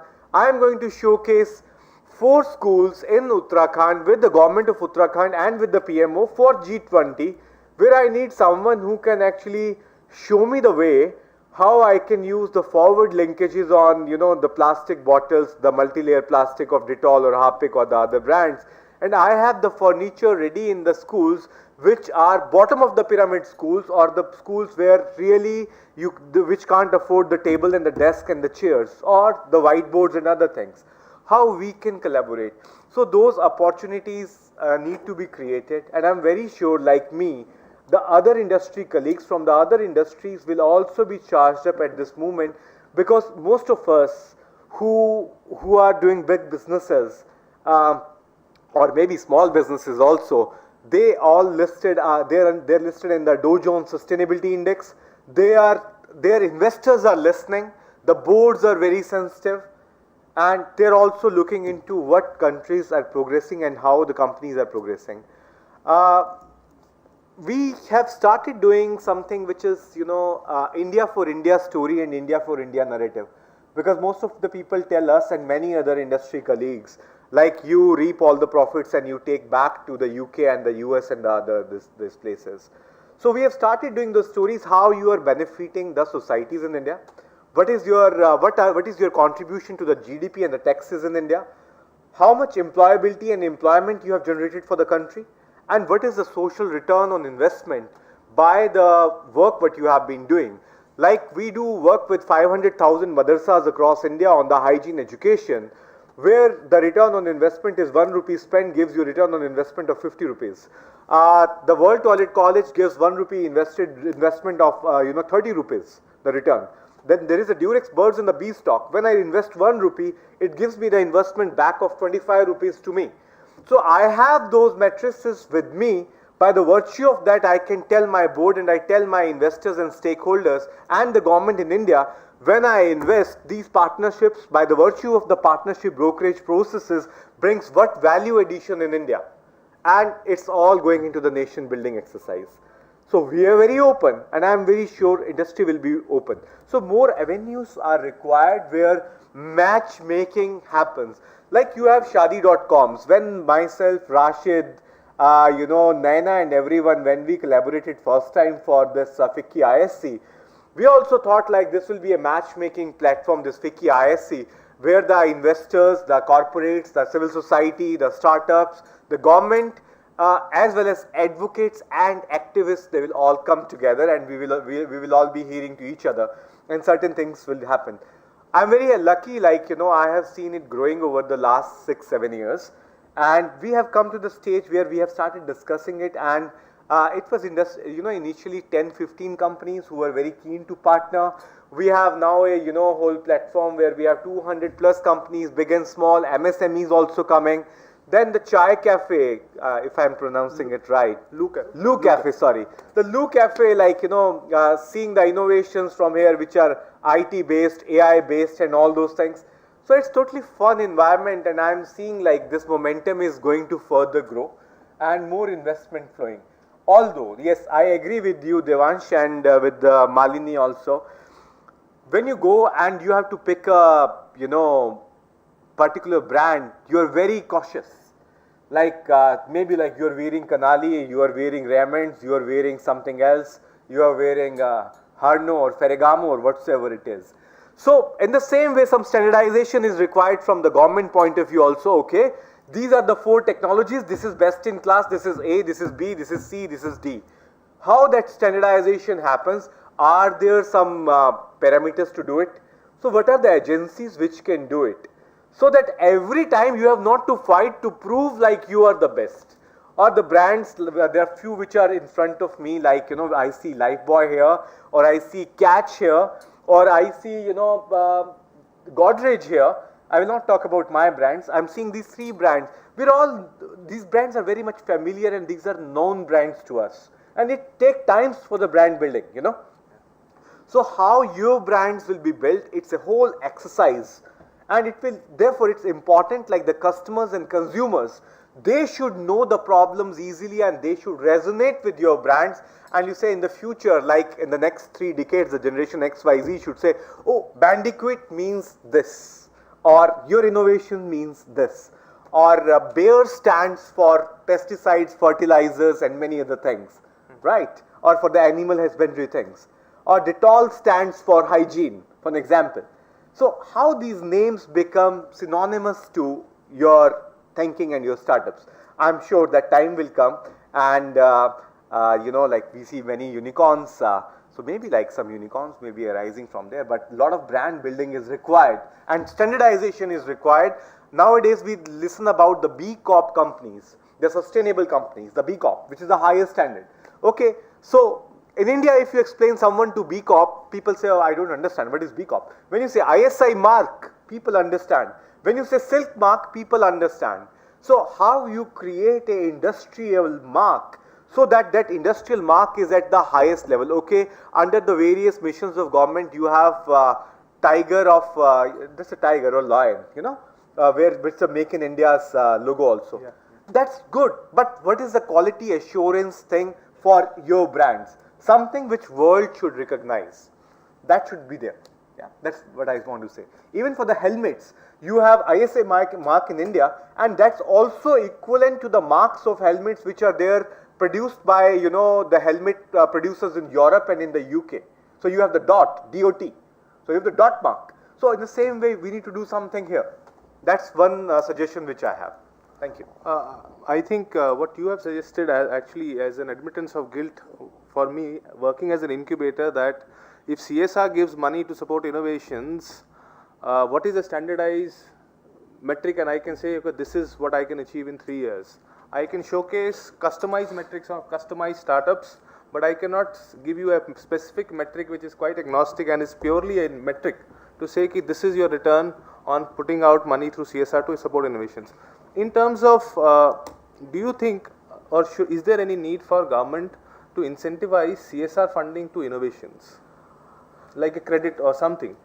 See, it's already there. It depends on, like, how the companies and the boards actually look into that. How much mature are the company boards, and the leadership in various companies. We are not new to India. We are there from last 100 years. We were Reckitt and Coleman in Kolkata. Our journey started from there to Reckitt Benckiser to Reckitt, And maybe like people don't know us, but you have Dettol, Harpic, Lysol, Durex, Cherry Blossom shoe polish, Colin, Itchguard, Ringguard, everything in your household. So we have 40 plus power brands just here. So depends like what maiden call the leadership takes. Is it HR in the company who is leading this function? Is it finance which is leading this function? Is it ESG people who are leading this function? Who is leading this function? And if you have a leader in the company, where do that leader stands in the company? Is the leader is in the leadership role, or he or she or a binary is in in a managerial role? Can the person take the calls on the budgets or not? How is the governance structure of the organization? CSR law in India has given so much opportunity to do some good work with the monies which are available, right? And it is not necessary, like every investment you are going to do, you will have the return on investment flowing positively to you in the first year. That needs to be independently done by the experts. Maybe like Sustainability Square, maybe Dure Technologies or someone like that who does it for the Warren Buffett and many others. So always you can't say like, by spending 100 rupees, I will be getting 20 rupees return on investment. When the businesses fail, the social practice may also fail. Or maybe like the innovation needs some different trajectory altogether. That's how it should be. Yeah. Thank you. Thanks a lot. I'll turn to some of the market dynamics. Thank you. I'll turn to the market dynamics in the industries that the startups work in. First to Gen Robotics, Bandicoot. What challenges have you seen in terms of having your technology adopted by ULBs or by corporates in the work that you have been mentioning? So first of all, so when actually I think many of in this panel discussions it is already saying about some of the challenges already, because as a startup or if it's in a new technology, then the first question will be like whether this technology is implemented in any city, whether it is in a satisfied or how was the feedback. That will be the first question. So as a startup, we are going to showcase them as a first. Then they will be saying that whether you have done before. So it will be like in a first challenge every startup will be facing. And there how we have overcoming that situation, it is only because of some leaders or some of the bureaucrats or some of the officers who are heading that ULB. They will be taking that in a kind of a risk. Without checking or as a pilot model, they will run it. So that was the first actually a challenge what we faced. But after that, once it got approved and once it got the good feedback and satisfaction, we have overcome that situation. But other than that, if I say from the technology development also, when we are developing this technology, we don't have any reference. So basically, if we are creating a car, there are different brands on different technology. If we say that hybrid also, there are different brands which are creating on the hybrid cars model. But when we are creating this robot, we don't have any reference to look at how to create the solution. It's particularly a blank situation, a blank board there. How to make that structure, how to design it. Only we have a problem statement only, not a solution or nothing reference to that. So that was another challenge, but as an engineer, that is the challenges that actually we need to solve also, and that's we have done in a very well manner, and with the guidance from many of the senior scientists like Mashalka sir, we have iterated the design also, and from the ULBs as well. The end user is suggesting this much modifications, so we are modifying the robot accordingly or however they want. And it's our perspective that we want to support the sanitation workers. So what we've done is like that user interface by ourselves has started changing with the help of Google. So even the Google is also very much supportive for the startups in our country, especially the Google office in Bangalore. They are quite supportive on the user interface and UX, making it in a much convenient way. Yeah. Is there any learning that you would like to share for other startups who follow your trajectory of working with ULBs? What should they keep in mind? How should they approach? Because there are a lot of waste management startups, waste collection startups who will also work with some working in the space of water, water supply, etc. So any learning? So this is an area which usually a slow running is happening, but there is a change is happening right now. That's obviously we need to say. So especially when the SBM starts, when the Swachh Bharat mission announced, slowly the change has started. Now the SBM 2.0 also announced. Now all the cities is come into the what the central government is focusing. Now only it started to replicate into the state governments, and from the state government to the ULBs to the cities. So there is a drastic change will happen always. So always the startups who are working on the situation, sometimes we need to be patient also. Understood. So sometimes we can't say that we will be successful on the first phase or first pilot, but we need to keep trying and keep trying always. Failure is also a part of the success. That's obviously that's how a product or a company will come into the front. Understood. Aditya, regarding your work in the construction space, what is the feedback from the construction companies or architects regarding these new age construction materials? What are the challenges there? So as Rashid and said, this goes without saying, the more evangelization or demand ignition you do at the construction level, the more plastic you are able to remove as well. Agree. So what happens is, as Rashid mentioned clearly, so when you design a product from bottom up, you don't have any reference what to design for. Actually, you are solving a problem, but you don't have a reference what is the performance criteria you are designing for, until unless you just need an outcome which needs to be achieved. For example, in our case, we are basically making a product from waste material which is replacing as an alternate material to concrete. So we have a IS code for concrete, right?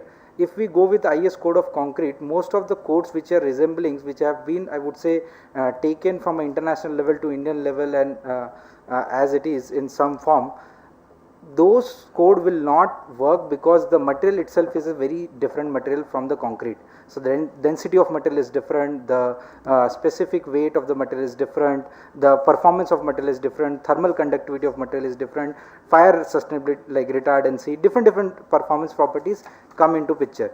Now what happens is, if I have to match an IS code for a product I am making from my material, I am not able to do it. But if I have to match a performance criteria, I can do it. For example, if somebody asks me a M30 grade concrete paver block, I can make the same paver block in 3 times lesser weight with my material because of my better strength. But it won't meet the weight specifications? Exactly. So it won't match the thickness specification, it can't go in tender. So those are the challenges still there, because the product adoption happens with certain codes, certain regulations which are not open, or I would say which are not adaptable to newer versions of the technology, the newer developments as such in such a faster manner.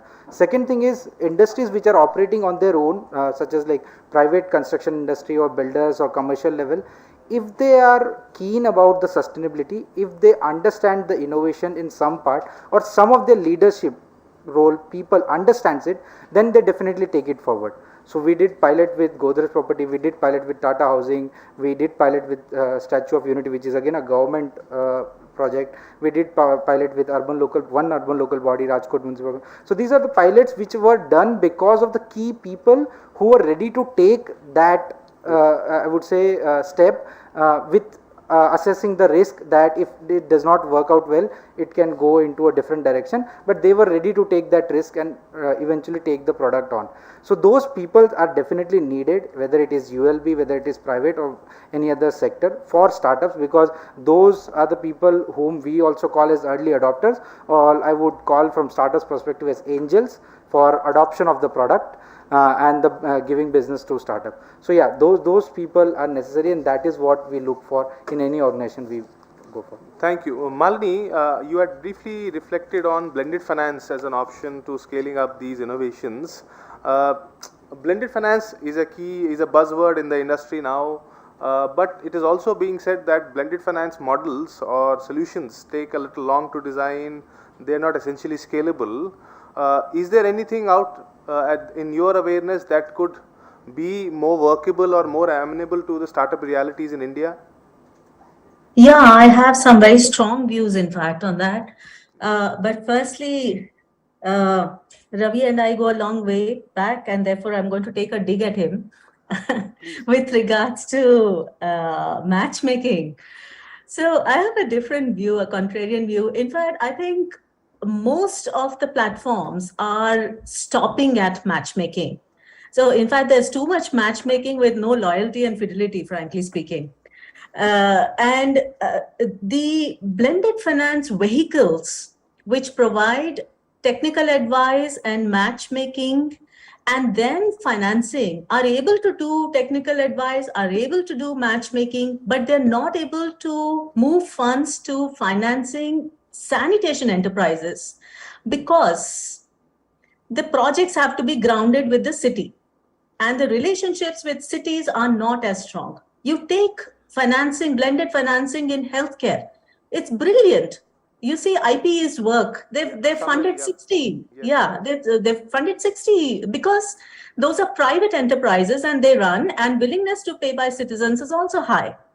So I think that the crux in sanitation, blended finance, lies in two things. How well do you get the city to understand and accept it so the projects get grounded and they support you? Even with Mahua backing you up with funding support, unless the city engineer says, I will do it, the project is not ground. That's the crux, and we need to tackle that. That's my first point. The second point, I feel we spend enormous, as culturally, I feel Indians spend enormous amount of time on solutioning and advocacy. But where we fail is evidence. For example, and I'm again sorry for putting you on spot, Rahulji, but your solution is so beautiful and so useful, and innately everybody will agree with it. But for funder to actually put the money on the table and for a state to actually say, I am passing a regulation, all borewells in my state need to have this for sure, there has to be a solid evidence with control and experimental group and published and internationally ratified, and then funding will flow. Somehow, whether it is CSR funding, a CSR funding of 2 crores will have 2 lakhs for impact assessment study. It's ridiculous. Ravi, again, this is to you. Do something about it. I have to say something like, Okay, let me finish. Let me finish. So I think this money that we place, oftentimes we will do outcomes monitoring. So many women employed, so many liters treated, etc. But we don't get to impact assessment. You need professionals. There are research organizations who will do it. And I think that is where blended finance models require proof of impact for them to be able to fund this social impact work. So these are my 2 bits. Thank you, Ravi. This is very interesting. I always say use it or lose it. This is about the data. So I'm not sure about others, what other companies do, but we have Reckitt Global Hygiene Institute, which has from all the continents, we have best of the public health experts, and the bodies like from India, we have AIMS, which is the body which is nominated by the government to do the impacts, not just in India, but even in Brazil and many other countries. So that is, and then about the number of publications, my office churns around 65 in a year with 7 Lancets, 10 BMJ, 2022. And that's and I'm not sure many others will be doing, because people think like impact assessments are just, the outcome numbers. If you want to do the longitudinal studies, or if you want to do the case controls, or if you want to do some ethnographies, it really requires very big amount of money. And we have been doing it in India, and we have been championing in the nutrition space. Our ethnography is the biggest one and the only one which came in this whole decade. And in the same way, like on the return on investment studies on the manual squengers, Dalberg has done some piece of work, but what we have is far bigger. It's multi-continent study. It has Africa, India, and many others. So a good significant amount of around, if I tell you in the Indian currency, we spend around 8 to 10 crores on research only. And that to the social science research, which include the ethnographies, epidemiological research, and many other things. Definitely, like, they are centrally controlled, where I also play a role. But net, yes, if we don't use the data right, there is no way we can prove to the world like what we are doing is best in class. Thank you. Thank you. I have a few. I'll request both Soltech and Urdhvam to just answer in brief, just to reflect on it. Have you explored plastic credits as a source of revenue? So what we are trying to do is we are exploring some manner in which we did a small pilot in which we processed ocean-bound plastic into alternate building material, specifically a project in plastic collected from Mumbai, Warsaw beach and different other beach cleanup activities. So that is where we looked out that there can be other modalities of revenues from apart from the product sale, and those can be carbon and plastic credits. So we talked to few folks. We are still in discussion to do a LC analysis and then do the EPD to get it on board. But the issue is that regarding the scale, so these things will come at a threshold value of the project when these credits are being generated. Only then we can basically monetize them. So that is why we have certain limitations, but yeah, we are open to explore it, and we are also trying to get them on board. Thank you. Water credits. Yeah, so actually water credit certainly is a possibility, but just like I mentioned, it's extremely difficult to measure something which is happening 30, 40, 50, 100 feet below into a very small hole which is hardly 5.5, 6 inch in diameter. So developing quantitative data itself is very difficult. We did try to talk with the few of the IITs and few of the government labs, but they also showed their inability in giving us any kind of a measurement of how much is the recharge. Yeah. Everybody went by the empirical or the qualitative or the outcome basis, formula based kind of thing. But yes, nonetheless, we are working on development of such contraption which will provide us at least in few locations where the envisaged recharge is measured, and then certain kind of a assessment is done about the percentage of probability of that empirical formula based recharge, whether it's happening or not. So do you know what threshold there has to be to make it viable to at least measure? Similar for you as well. Do you know these thresholds? For you, what amount of plastic is above a certain threshold that it makes sense to explore it to a further level? Same for you. So actually it costs money, one certain of how much? Yeah, it will cost upwards of 5 to 10 lakh rupees just to measure in, let's say, 10 bore wells, for example. Second of all, no customer wants to measure it because for him, if he gets more water for longer duration, he is happy. So, there are no compulsions on the customer side as well in terms of generation of data, facts or evidence. Thirdly, there are no ISO standards, unfortunately, neither in India, outside as well, in terms of just the groundwater recharge part of it. So, benchmarking ourselves compared to any other standards, again it's next to impossible. Sometimes I feel that we have developed, we are into an extremely new or a nascent or a completely new vertical we are developing. It's an advantage, but it's a huge disadvantage as well, because nobody wants to believe you. They want to see data, facts, numbers. That too, it has to be again authorized by some government or by some IIT or somebody of that stature. Only then they say, okay, possibly. And again, that's where actually the struggle starts. That's only the first step of the adoption of the technology. Then comes the actionable projects and then the finance part of it, just like what Malini said. So it's a long process, certainly.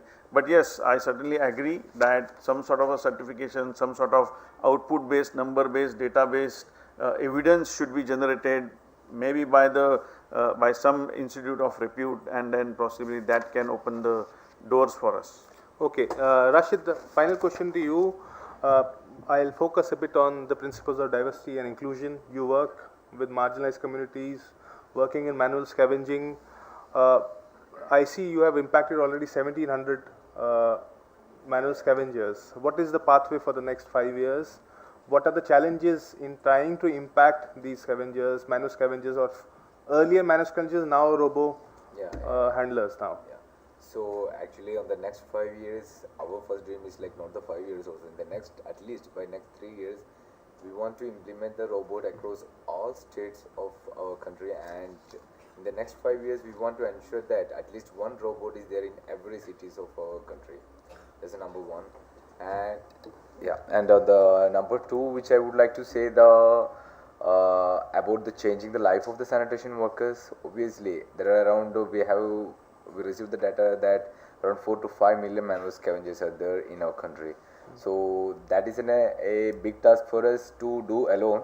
So as the Raviji has mentioned, so we are also looking forward such a collaboration where we can take more people. So because they already having a pool of 50,000 people are already with them, and where they are already training them. So maybe we can just work out under something like giving a placement for them, placement drive, something like that, which we usually see in the college. So right now, you want to cut down the training time that we can cut down, and we can impact more people. So that's one thought which I would like to have. And likewise, definitely we would like to collaborate with such organizations and the NGOs who are actively working on impacting the life of the sanitation workers. So that at least in the next 5 years, we can definitely, at least we can change the lives of all these sanitation workers. Thank you. Malini, last question to you. Now, a lot of these innovations in these spaces, in environmental action, in WASH, do have potential to create green livelihoods in terms of waste management, in terms of manual scavenging. What is your advice to any such startups who work with these communities, trying to in some ways create new jobs or lead to income increase? What is your advice to these startups? No, I think any organization, whether it is in the social sector or not, in today's world has to be sensitive about incorporating the GESI framework, or now in fact the GEDSI, that's gender equity, diversity, social inclusion framework. So most funders insist on it, and whether they insist or not, we must incorporate that lens, and that goes pretty much into green jobs as well. Absolutely welcome move and great priority for us. My only point here is at times, particularly when it comes to livelihoods, we tend to assume that whatever we are doing with our very well-intentioned initiatives will actually lead to positive outcomes. I think it's very important to keep an eye open for unintended outcomes as well. I'd like to give an example here to explain what I'm saying. For example, it's, providing jobs for women in maintenance of, say, public toilets is something which obviously is a welcome move because it is job creation. But it's also important to, and it is assumed that this initiative would contribute to women empowerment. But it is important to understand that in the first place, did that girl really want that job? She was at home and now she's sitting in a public toilet for the entire day. Was she asked? So if she was asked if she wants the job, whether the money that she's earning is actually coming to her, if these two things, is she happy about it? Socially, is she being looked down upon, or her stature in the society amongst her friends has gone up?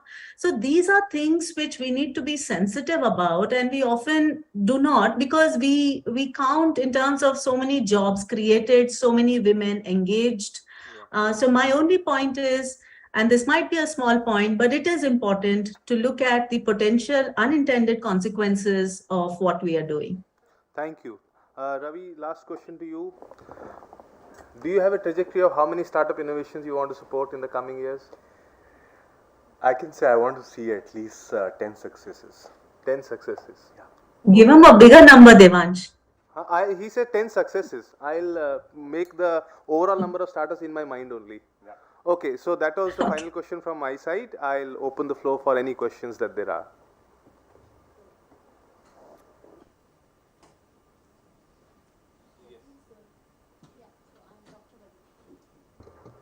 Hello.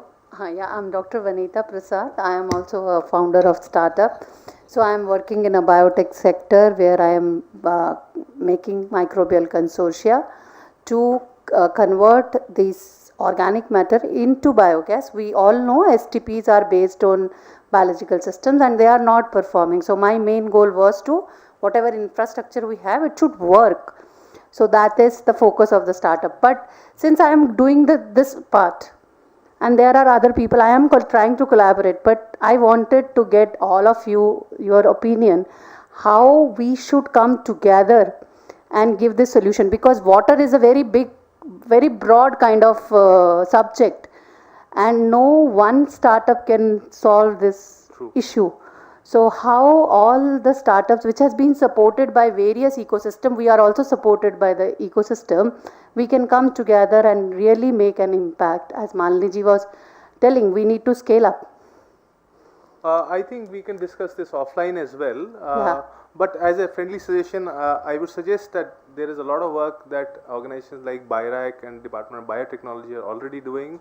They have specialized incubator that focus on agri-biotechnology or biotechnology as well, because there you will find the kind of ecosystem that you need. No, my question is not developing the product. I have already developed product. I have done demonstration. I am also an Amrit, this thing where they have matched me with the municipality. My question is to scale up. From here, where to go and how to go, and how we as startups can come together and give a better solution.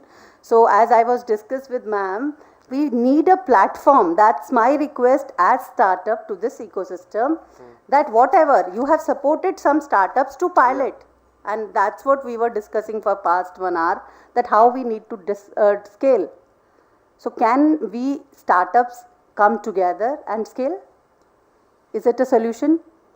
I think at this point what I can say is this: there is a necessity because a lot of startups in a lot of areas do work, but there is no centralized repository or an ecosystem to facilitate connections. Yeah, that's my request. At this point, this is all I can answer. I'm sorry, it might not be an adequate answer. No, not sorry. I just wanted to put up this point. No, I totally comprehend and I actually understand, because I work with multiple startups across multiple sectors. Probably I, after 1 year, also lose track of what they are doing at this point, which is a struggle for me as well. But thank you for bringing up this question. Any other questions, please? I just want to add one more thing to Madam. So actually, as per my understanding, right now the Ministry of Commerce, especially the Deputy Secretary Sir, I think has creating some forum for the same to connect to all the startups. So just Anil Kumar sir only just heading for that part. So I think inside that program, so whoever connected for this forum here in this conclave, so I think can be added over there. I think that will be much better from you. Thank you. I think that is something to lead. Yeah, that can be. You can share that with us. So there is one more difficulty when we are going to, like, I don't know about you all, but when we are going to municipality and these culture, same thing that you have demonstrated somewhere, at what scale, because the scale municipality has and the industry has is a bigger challenge, and that is also one of the gap which we need to really see how as startups we can fulfill that. That is one more point. Yeah, that is, to be frank, on the Indian ecosystem, it is not that much as possible. If we, whatever we say on this podium, that is a different thing. But on the practical side, we may need to give, most of, we can say that 70 to 80% we may need to give the demonstration. Other than like 20 to 30% normally, if they might be convinced with the video, or sometimes these officials will come to our working locations as well. So that could also happen. We can invite them to our locations, see that, for example, if it's like a big product or like an expensive to transport from one location to another locations. For example, I'm sitting in, my product is in Kerala, and if I want to show the demonstration here in Delhi or in Jammu, it might be on the travel cost itself, it will cost around 2 lakhs or something. Yeah.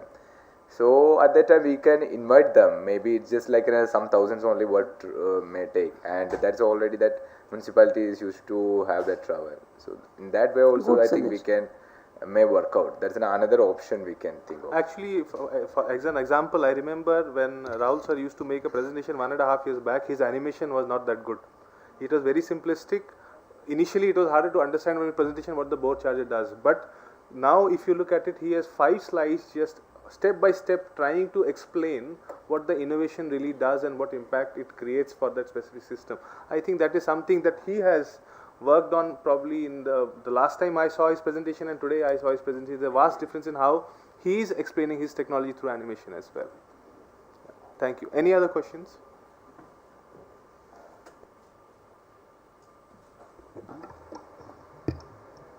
Hello. I would like to pose 3 questions to all the 3 presenters of the innovations and technology part. Mr. Rahul Bagri is my friend for the past 10 years.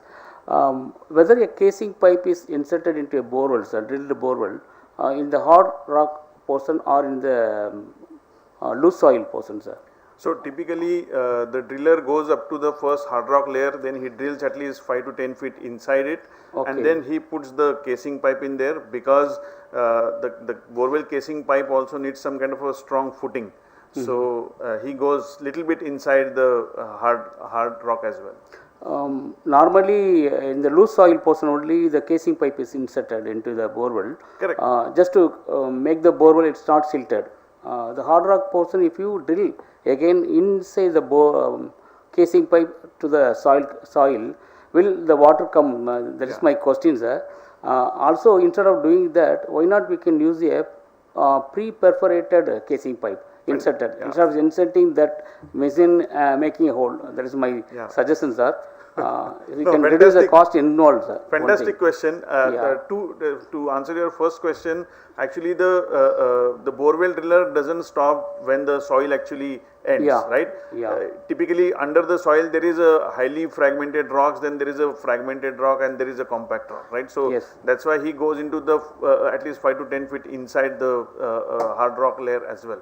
One. So basically if we perforate the casing pipe at certain horizon, then basically only water from those hard rock fractures comes into the borewell, not from the soil. So thereby the siltation doesn't happen. And to answer your second question, yes, slotted pipes are available, but unfortunately they are 3 to 4 times costlier than the impervious casing pipe. One. Second of all, the driller doesn't have a wherewithal where to put at a hydrogeologically appropriate depth, where to put this perforated pipe, because if it's put across the entire unconfined aquifer, a lot of soil and silt can go into the borewell.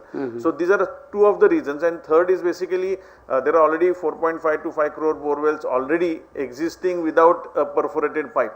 So what those borewells, that infrastructure should do, because if we try to take that pipe out and try to put a perforated pipe, then the borewell will just collapse. So that's why the casing pipe cannot be taken out. So whatever we have to do in situ. So what we are doing is that we are just perforating the casing pipe in situ without taking it out or without, and that too for an existing infrastructure which is failing and has become non-performing asset. Wonderful. Yeah. So my next question to Mr. Aziz, thank you so much. As Dr. Masilkar was telling in the morning session that innovation, passion and what is the next word? Innovation, passion and action. No, another action. Perseverance. I am very much appreciating your efforts in giving a good job, dignified job for the sanitation workers in India. But whenever I come across such a robotic for cleaning our manholes, you should not use it, maybe mason hole. What is the cost involved? Because the cost involved itself is a lot of investment is required. If I like to introduce in Trichy city, it is costing. But I don't know about the what kind of guarantee is given for the operation and maintenance like that. Sure. So there is a little more lengthy to tell you on that. So the thing is, like, if we take about the efficiency, there are 2 aspects that we need to discuss here. One is that on the financial part, what you mentioned. Other is like obviously the life part. So coming to the first part on the financial comparison. So there are a bunch of people, a group of people used to go to one manhole, cleaning one manhole. And for cleaning one manhole, there are around 5 to 6 people. Like it's a group of people, they will be going, okay. And then one person is going inside the manhole, they will be cleaning around 10 minutes maximum, they can stand inside the manhole, 10 to 15. After that, that first person will come outside, because the thing is like, If they stand beyond that, they will get suffocation and they will die inside that. So what they will be doing is like then the next person is entering. So like that, for cleaning one manhole, around 5 to 6% will be engaged, and another around 2 to 3 hours minimum it will be taking. So the efficiency is very lesser. And if we take with the robotics, so the difference is like only 2 to 3% only required.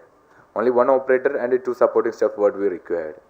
So the entire thing will be cut down by 50% with an efficiency, increased efficiency, where we can clean a manhole within 20 to 30 minutes. So we can say that in 3 hours of time which they normally used to do, we can clean around, at least we can say that 6 to 7 manholes we can clean. And likewise in a day we can clean up to 10 manholes. Where if it's in a comparing with a manhole manual workers, then it will be like around, we can say that 2 manholes or hardly 3 manholes. So that is the 2 differences. So and if we compare in the way that we have also taken the statistics on the financial comparison we have done, and within a sub-collector only with the person who implemented in his city. So what he found is like within 15 to 18 months he is meeting the ROI what he is going to invest on the robotic technology. So that is the number one. And every municipality is having the capacity to run their O&M part, like deploying more people. So they are automatically getting a profit out of it. So that's the number one. And the other part is like if we compare such things with the human life also, because every human death, the corporation need to pay a penalty of 10 lakhs to their family as per the MS Act 13. So even so today I told you one accident happened, 2 persons died. So 20 lakhs that the government need to pay to them. And apart from that, it is as an illegal, the district collector or the commissioner who will be liable. But normally it is not taking in that level. But as per the law, they should be penalized under that law. So that is another part of it. Okay. My third question is very simple one to Mr. Aditya. What is the processing unit cost? You are talking about the conversion of waste into material, concrete material. What is the cost of one processing unit? Yeah, so the processing unit or the per kg of the material process? The processing unit you are telling, you can establish such a processing unit in our... So it depends on the scale from tons per, like what capacity you are establishing, 1 ton per day to 10 ton per day to like 20 tons per day. The module can be different. The module which is commercially viable comes at 5 tons per day. Now what happens is, if you consider the cost of turnkey project, it can anywhere range between around 2 CR to 3 CR overall. But the return on investment from the product which is being manufactured and sold into market at a lesser price will be around 3 years. So that justifies the cost. Yeah, this is a high startup cost business that you can understand, because it's a manufacturing. You are basically transforming material into a different material with bunch of set of machines and production line. So it's a high capex oriented business. So yeah, that is there, but in terms of the return on investment, it justifies the cost, and the cost of manufacturing is also justifies. For example, M30 grade of concrete paver block, the current SOR rate, schedule of rate, is at around 39 rupees a square feet. We supply the same paver block at 35 rupees a square feet from current unit. And if we scale it up with some municipal corporation, let's say 10 ton, 20 ton on the capacity, I am very sure we can bring it down to 28 rupees, 27 rupees a square feet. So municipal corporation will be saving at least 10 rupees per square feet directly. And if they consider, this is the sales price saving. If they consider the cost price saving, then they will be saving almost 30% more. So that is the difference we try to explain to municipal corporation and urban local bodies. Wonderful, sir. I think it's a session with innovation, passion and compassion. That was the muscle cause. Sorry, sir. Thank you so much. Thank you. Any other questions, or we'll close? I just had one last Please. question and an ask. First of all, thanks to all the presenters. These were excellent presentations. What I would like to know is that since we are speaking about mainstreaming these innovations, one issue that arises in most of the cases is post-implementation support, whether it's on operations or it's on monitoring, regulation, etc. So how these services could be sort of brought together through these associations, or these platforms and provide it to the urban local bodies or the rural Panchayat Raj institutions. And also how the coalition can sort of geographically get the local partners there and work together. There have been excellent ideas from some of the presenters and panelists, but would be great to know how we could scale this up from here. Thank you. Rashid, do you want to take this? Yeah. So the thing is like usually how, for example, if we check within a government or in a private entity also, if we implement a solution over there, so normally what happens is like if we implement it for 1 year, normally they will be giving in a contract of 1 year only. But if we given a good performance, the good part with the government entity is that we will get in a good order again. Okay, so it might be like in a 3 years or 5 years order that we can expect from them. The condition will be simple. We have to give the good performance. So to get the first contract from the government will be difficult. So once it's received, I think after that it will be easy. I will slightly differ from Rashid's point of view from a perspective of tech-based product. So Rashid is product-oriented businesses, so he can provide machines which will of X cost to this something. If I have to do business with the government, I have to come up with a different modus of operandi, because I will come in with a high capex model. They will require some kind of defect liability against the capex if they want to do it. First thing is if they want to do it or not, that is the first question. If they don't, then there is no DFC. But that is very well integrated. They will have this defect liability for at least 5 years until the life cycle you prove that your return on investment or whatever the break even, you give it back to them, or you prove the sustainability of the system. So yeah, they have rules and regulations, measures which they can put in the contracts or tender to very well bind you. But if you are performing in a certain, I would say, efficiency, because in waste management sector, very frankly speaking, the efficiency level is hardly given, even from the perspective of even technology providers, because everybody is so doubtful about the things which can go wrong on a local level. For example, you establish MRF facility and waste is not coming, your human resources going out, your capital cost is going out, different things can happen. So therefore that is what not somebody can commit on the paper. But yeah, with the good ethics, if you do your work on a certain efficiency, and the bureaucrats who are setting into that local government sees through them with a perspective that these are solving problem for us in certain manners, so they will definitely help you to scale it. That's I think would be in our cases. Sorry, just a last, a very tiny point is on the life cycle cost that he mentioned, because we as an organization also face this challenge when we are promoting nature-based systems. Yeah. Because what happens in a traditional procurement process is that they just compare the capex. They don't see the life cycle operating cost and then make a comparison on the benefits. So I think when we are speaking of standardization, life cycle assessment becomes very, very critical. Thank you. Thank you. That's a valid feedback. Devansh, can I just come in for 30 seconds? Where is this coming from? Malini this side. Okay. Malini. Okay. Can I come in for 30 seconds? I am sorry. Yeah.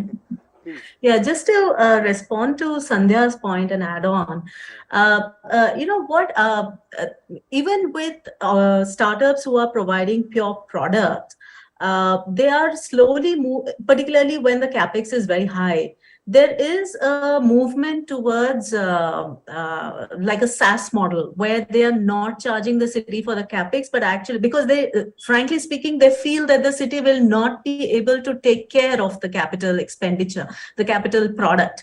So there is a tendency to move towards a SaaS model, which I think is a great movement.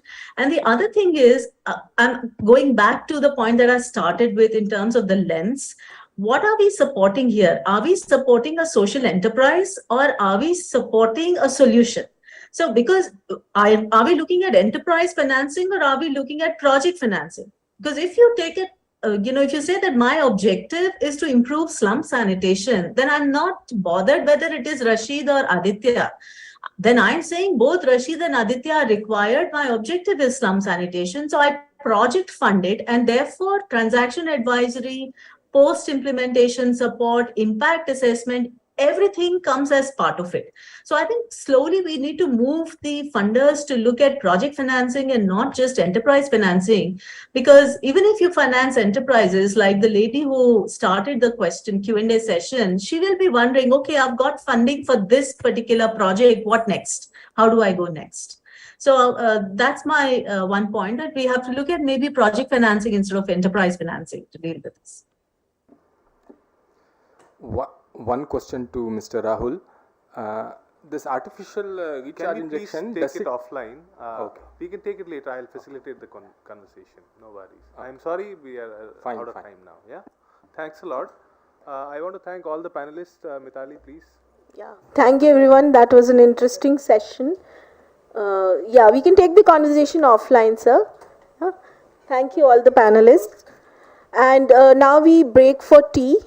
And please return back to this hall because the next session would be over here only. Yeah. Thank you.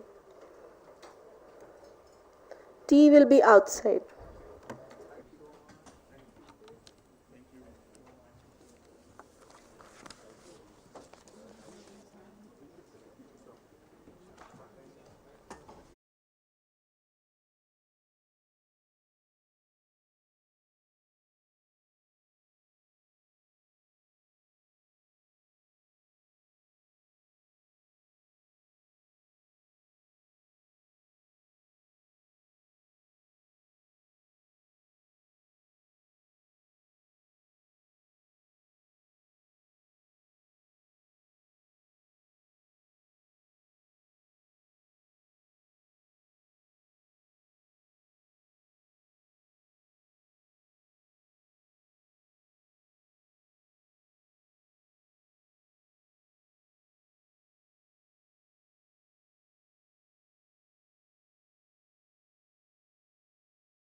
Welcome back, everyone.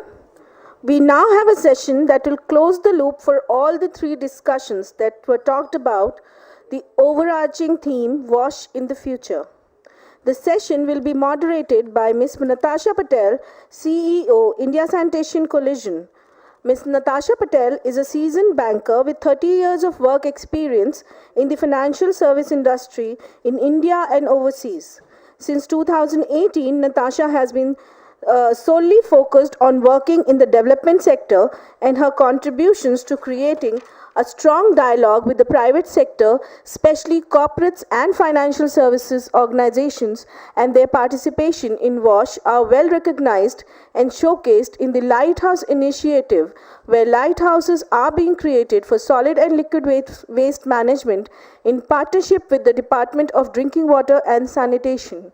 As panelists, we have Mr. Manoj Gulati, Regional Director, South Asia, Water.org, who moderated the session on WASH financing. Mr. Manoj has been with Water.org for the last 6 years and was recently promoted to the role of Regional Director of South Asia. With 25 years of experience in the finance sector, he has previously worked with premier institutions such as Sight Life as the Senior Director of Strategic Initiative, Asia. We also have with us Mr. Prabhakar Lingareddy, Executive VP and Head Social Investments, ITC, who was the moderator of this session on climate resilient WASH. With over 34 years of experience, Mr. Prabhakar specializes in performance management, compensation management, leadership and talent development, and sustainability. He has been working with ITC for the last 16 years and was promoted as the Executive VP and Head of Social Investments in 2020. Last but not the least, we have with us Mr. Devansh Peshin, Manager Program Partnerships, Will Grow, who moderated the session on innovations and technology. Devansh is a detailed-oriented partnerships professional who is passionate about bringing about sustainable social change, working at the intersection of innovation, entrepreneurship, and ecosystem development. He is experienced in working on diverse projects ranging from incubation, acceleration, impact investing, education tool development, among others. Over to you, Natasha, ma'am. Sorry, yeah. Good afternoon and welcome back for this last and summary session. I can see that we have a lot of blank spaces, but I know that each of the individual sessions were really run well. I got some really solid feedback on each of your breakout sessions, so thank you again for finding the courage to come back for this last summary session. This is a really important session because my colleagues here who are moderating each of these sessions, will talk about their, what they've heard at these sessions, what the speakers were saying, more importantly, what the participants said, and what we are now going to take back as action plans for the India Sanitation Coalition and its partners going forward. I know that at least on the finance one, where I was present with Manoj, the feedback has been very, very ambitious, if I can call it that. And I was just thinking in my head, dear God, if they expect us to do all this, it's a really tough and steep hill to climb, but I'm very, very excited. So I'm sure the other two, Nena talked to me about yours as well as yours, and she said that they were really excellent panels as well. So I'm sure that all of you are excited to hear what is, what was said in all these three breakout sessions. I'm going to start with Prabhakar first, maybe. Yours was climate, right, Prabhakar? So can you share with us exactly what your thoughts are in terms of the 2 hours that you spent with the team there, and also what you believe should be the actions going forward on from the climate perspective?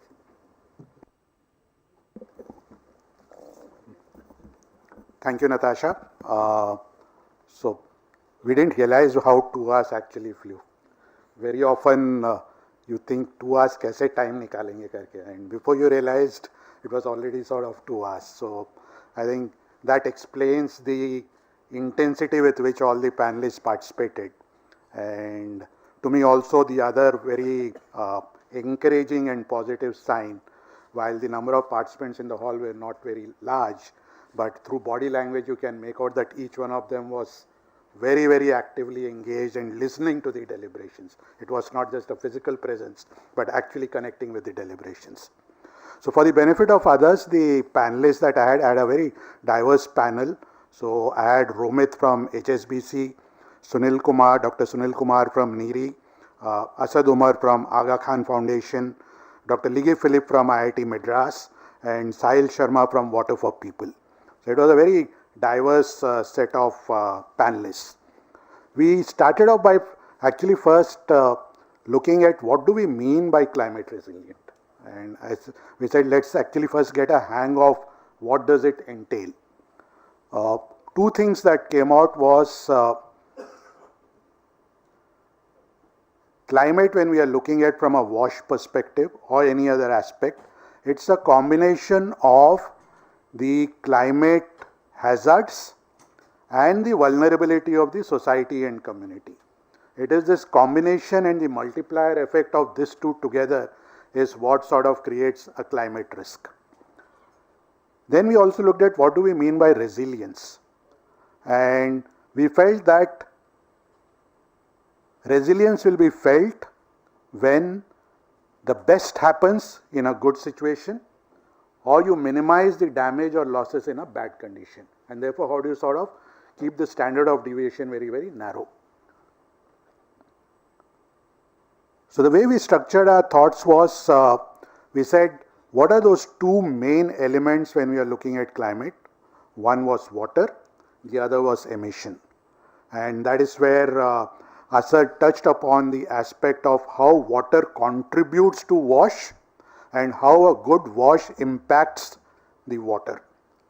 We had Dr. Sunil Kumar then talking of how waste management contributes to emissions and how we need to look at the whole carbon footprint across the value chain or supply chain that we would want to call.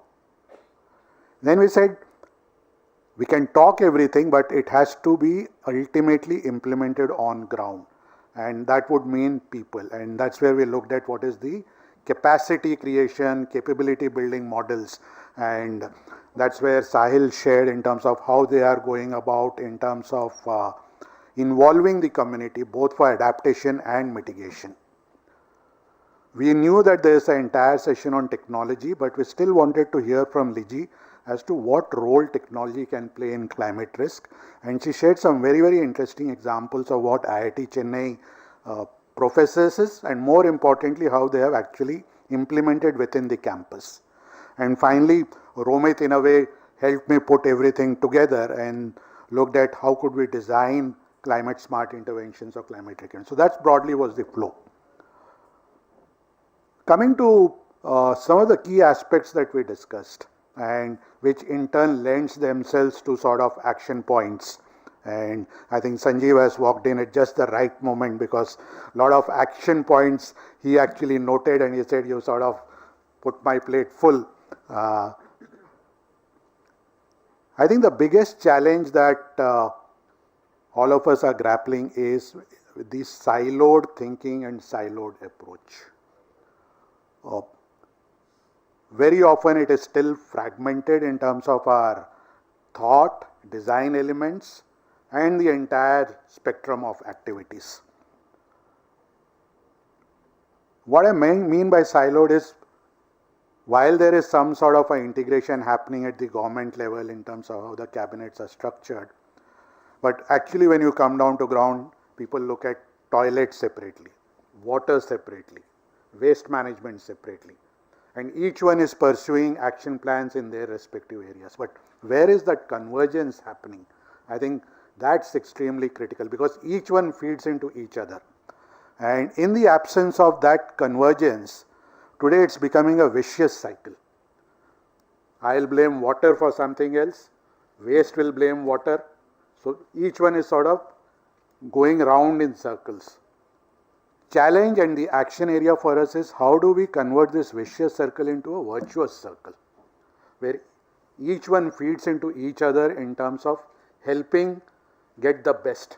And this is where I am looking at synergy in terms of 1 + 1 becoming 3. The second aspect which came out was if you are talking of climate risk or climate resilient WASH interventions, I think a key element is inclusivity. There are different sections of society, and many of our interventions, again starting from mindset to execution, we are still not entirely focused on inclusion, whether it's women, next generation, and today diversity is getting much more broader, whether it's people with differently abled or other genders, etc. There is a need to mainstream them in all the interventions, and therefore how does inclusivity get called out explicitly as a design element? To a certain extent it happens today when you are looking at toilets, we would say a child friendly toilet or a toilet which is for women, etc. But how do we get much more deeper? It then led to the whole issue of access. Now, access again had multiple dimensions. I think the first and foremost access that we debated and deliberated quite significantly was the access to the contributory resources, which in this case was water. How nothing will work unless there is access to water, and more importantly water that is safe and clean. And today the big challenge is water may be available but not available on a sustained basis, or even if it's available, it's not in a safe and clean manner. So that was one access in terms of resources, natural resources. The second aspect of access that came out was in terms of other players in the ecosystem who can help make the entire value chain stronger. Again, there are different pockets. Somebody is working on technology, somebody is working on finance. It's more at a conceptual level, or it's more at industry body levels, association levels. How do we sort of get that whole ecosystem get created at the village level or wherever we are trying to implement? And how, let's say a Gram Panchayat, if it's there, how can it have access to all these enabling ecosystem partners or stakeholders? The third aspect of access which sort of came out was data. And what it was felt was, if you are looking at inclusivity, unless you have data which shows how absence or presence of an intervention is impacting that particular section of the society, they will not get into what's in it for me. I will not understand what is the pain area for them. So where is, for example, is there a data on how poor sanitation or poor wash interventions has an adverse impact on differently abled? The moment that sort of data is available, then insights can come and actions can be generated. So how do we look at impact data in a much more stratified manner rather than a very generic top headline number per se? Once access to that sort of data is there, things would be much more easier. The last part of access was more in terms of protocols. Protocols, it could be as simple as protocols on how a STP should be constructed or should be maintained. It could be protocols of when would you call a wash intervention climate resilient. Is there a defined protocol for that? And in that context, we again sort of discussed is when we are looking at lighthouse, can we explicitly also look for how inclusive is the lighthouse intervention in that particular Gram Panchayat? Is it really sort of catering to all sections of the society? And is there participation from all sections of this? One is benefiting, but is there also participation? So that's one aspect that came out actually. The aspect of data and research came out in another context also, is when we talk of risk. We again just mention risk as to the nature of risk, but can we quantify that risk in all our communications, etc.? Because anything that is quantifiable, if I say a drought will impact, wash out the sanitation facilities because of flooding, etc., what is the consequent impact of that risk? If that consequent impact of risk is shared and internalized, there could be that sense of urgency for action. And it's more from that perspective that quantification of risk becomes extremely important. There was another one, and I think that's again a space that we should be looking at, and Romit touched upon this aspect of just transition. We today focus on rural or urban, and very often urban it would be the top 15 metros, etc.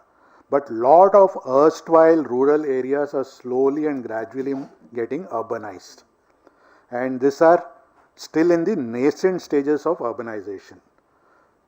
And that is where probably we need to also focus and have a very differentiated approach, which could be a mix of what you do in urban and rural, or something very, very different that needs to be sort of attempted, rather than having a one-size-fits-all template called as urban per se. And it also lends itself, since it is still in the process of urbanization, and if it is a build-up to rural, how do you sort of create those building blocks which can then sort of leverage the whole process? That was something very interesting, and I thought it makes a lot of sense when we are looking at urban planning per se. And that could also lend itself to a lot of solutions that are actually being explored, which may not be very, very conducive to large metros, but can be very, very easily be feasible and can be implemented in some of the smaller towns per se. So if I were to sort of really summarize, and I am sort of using the climate acronym per se to summarize some of the key things. But before I summarize, the other thing that ultimately came out was it's all about mindset. And that work takes a lot of time, but if the mindset shift happens, then things start happening much, much faster. And for that to happen, I think there is a big task at hand for all of us. How do you pick up this OSS or bright spots across the length and breadth of the country? Something like what we have done today in terms of the award winners. There are many, many more things. And we were discussing what is it that has sort of thrown so many award winning entries from Orissa. And I believe year after year. So there's something that is going extremely well there, which is sort of creating this type of things. So how do we identify and showcase? Because one of the participants was talking about public space, toilets in public spaces. We all talk of private spaces or in villages, homes, etc. Now the reality is a lot of work is happening in that space, but probably we have not amplified about it. And I think that is where each one of us as individuals, as corporates, as institutions, I think we need to do much, much more work on amplifying and bringing them to limelight so that they can inspire, but more importantly they can, and I was referring to this, is the whole, in most of our conversations we invariably bring in the word but. Now if you have to eliminate that word but, you need to have this inspiring stories and showcases to say no, it is and. And that's, to me, I think is one key action point that we need to look at. So just to summarize, if you sort of look at it from a acronym, convergence, I think is key. Convergence of thoughts, convergence of strategies, convergence of action, convergence in design. The whole aspect is on convergence. The second thing is going to the last mile. I think unless we start sort of involving the last mile, so bottoms up becomes extremely critical if you are looking at climate resilience. Third is innovation, which again is something that if you recall, Natasha, we were actually thinking, can we have one more panel on innovation actually, and I think only when we are much more deep down we could do justice, but it's clearly coming out. We want newer ways of looking at things. Fourth very interesting thing that's coming out is we need a much more methodical approach, and an approach where there is a lot of focus on measurements also, because ultimately what gets measured gets reviewed, and therefore what gets reviewed gets done. So how do we imbibe this methodical approach, incorporating measurements at every stage, is something that's critical. The A for us was really access, and as I said, access of multiple access, And it is this accesses which can actually give us a assurance of things being done on a much more sustained manner. Technology came out as again one more dimension, which I will leave it to the other panel to sort of share. And the last E that really was on excellence. I think if you are doing any of these things, the hallmark and focus has to be on excellence, execution excellence. Otherwise, we will be doing huge disservice to all the narratives and discussions that are happening, and we will create more cynicism and skeptics rather than actually creating ambassadors. And very often we miss out on that aspect of execution excellence, thinking that ho jayega. But the damage of not having an excellence in your model is far more deeper than not sort of focusing on that. And I think if you are able to sort of focus on these dimensions, and that's where I again look at WASH, what will you get? I think you will get a winning society. I think ultimately we have to look at how can the society be a winning society, a society that is aspiring, a society that is sustainable, and a society which is actually healthy on all fronts. So that's what I would look at climate wash.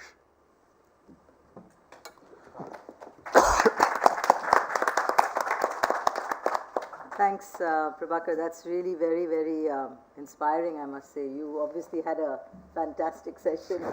Thanks to the panelists. Yeah, I have to say, great inputs.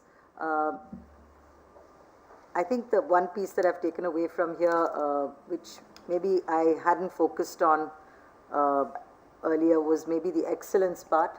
I think we're still struggling with WASH, we're still struggling at a very early stage in our development, and excellence is like a very far off beacon.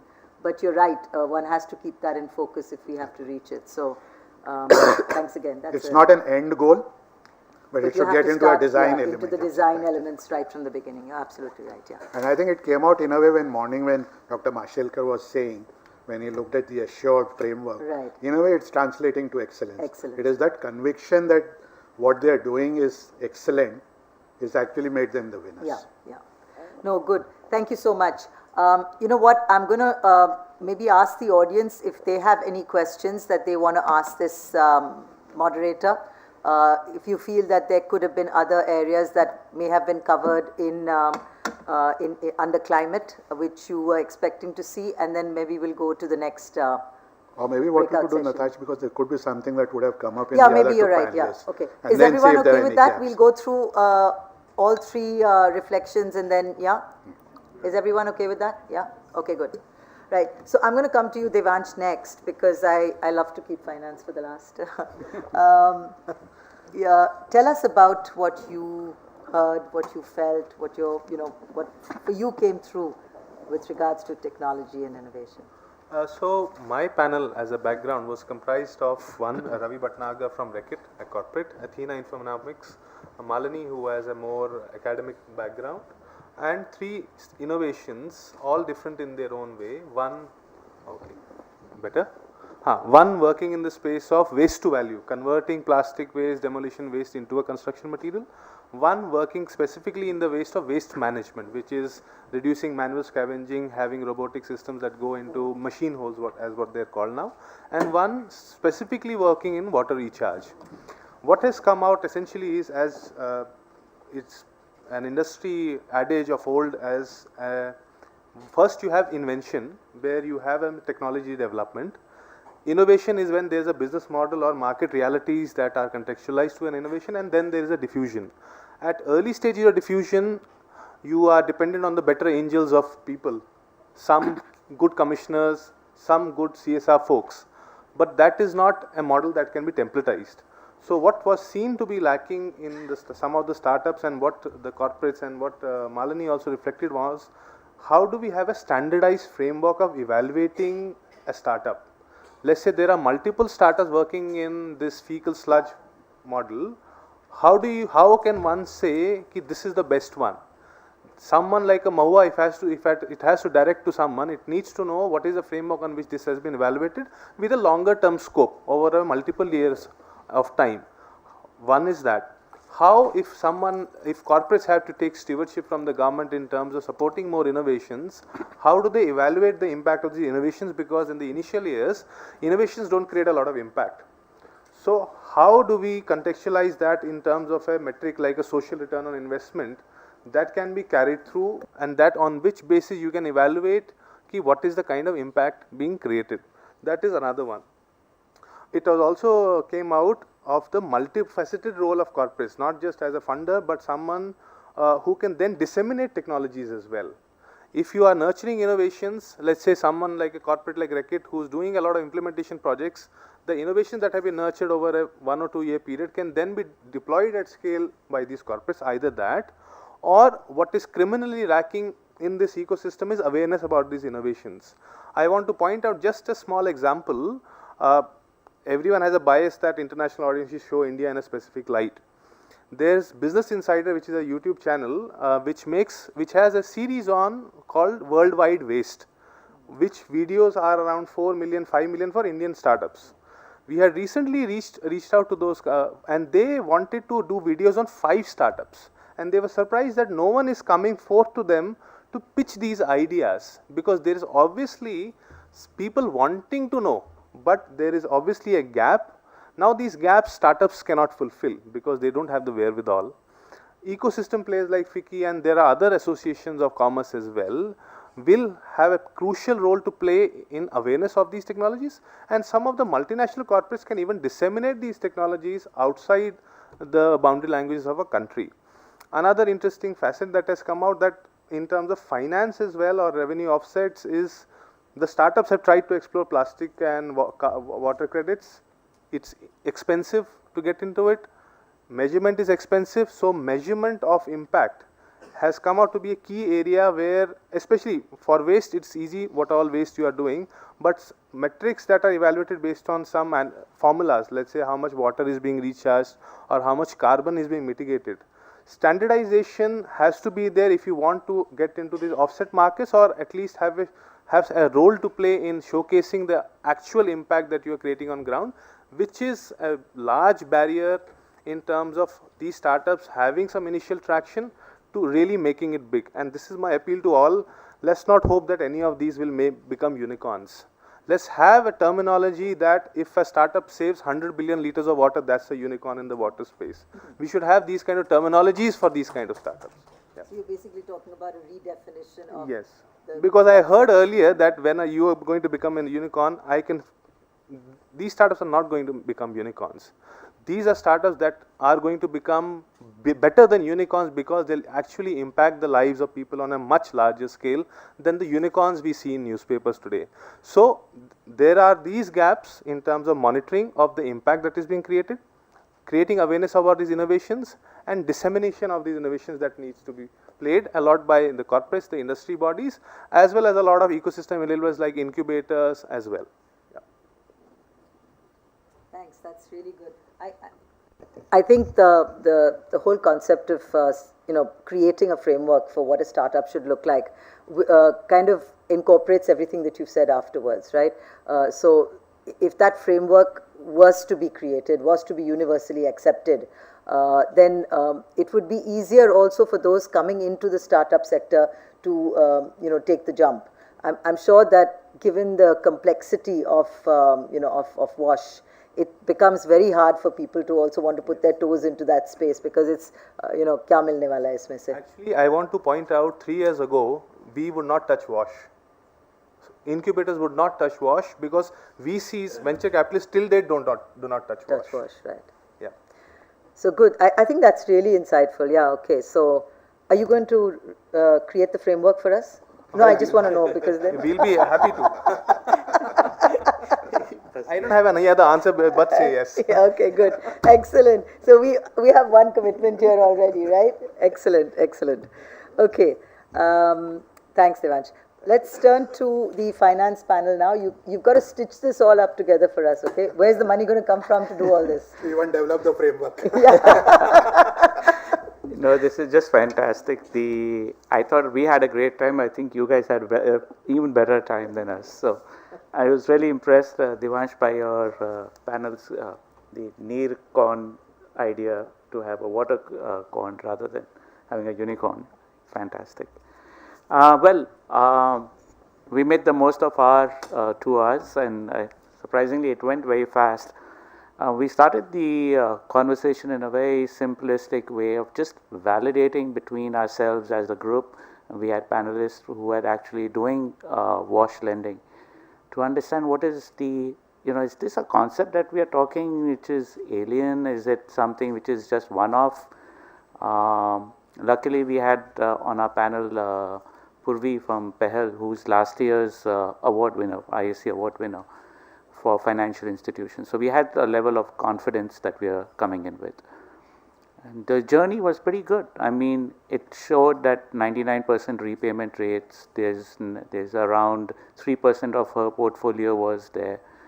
And the way the woman would undertake a change in their lives when they would realize that this is not, if it is not income generating, it is definitely income enabling as a concept.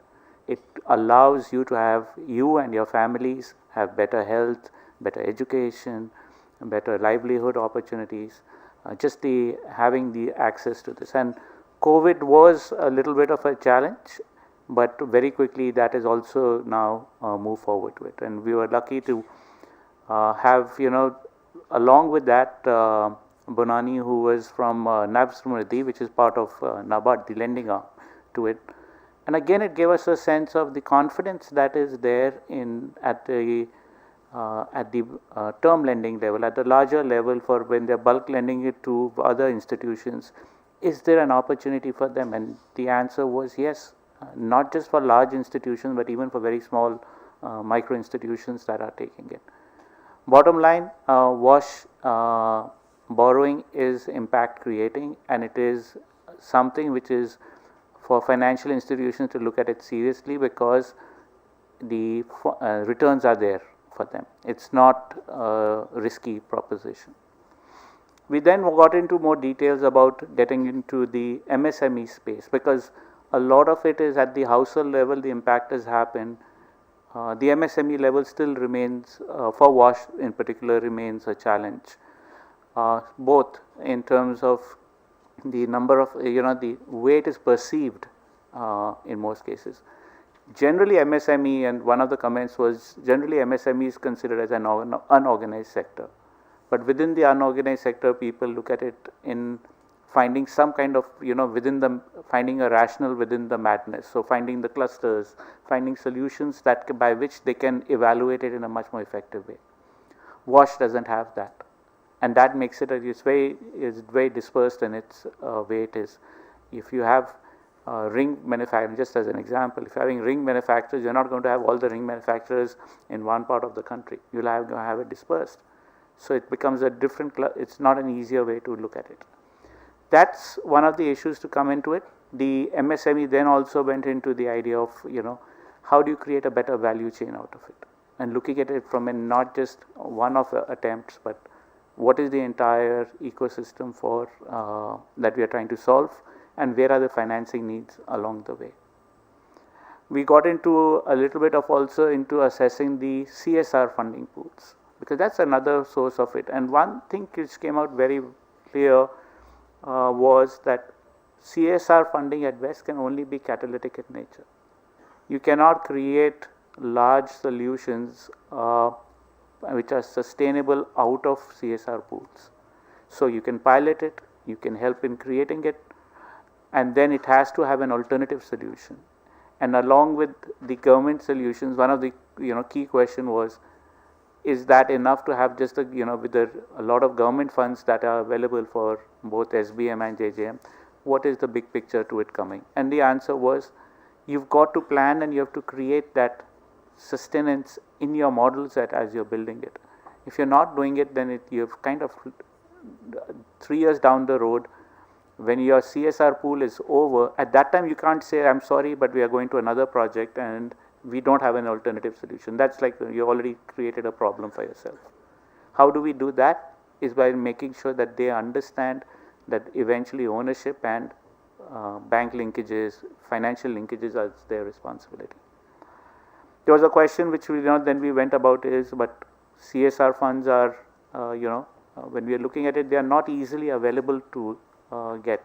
WASH doesn't get enough CSR funds.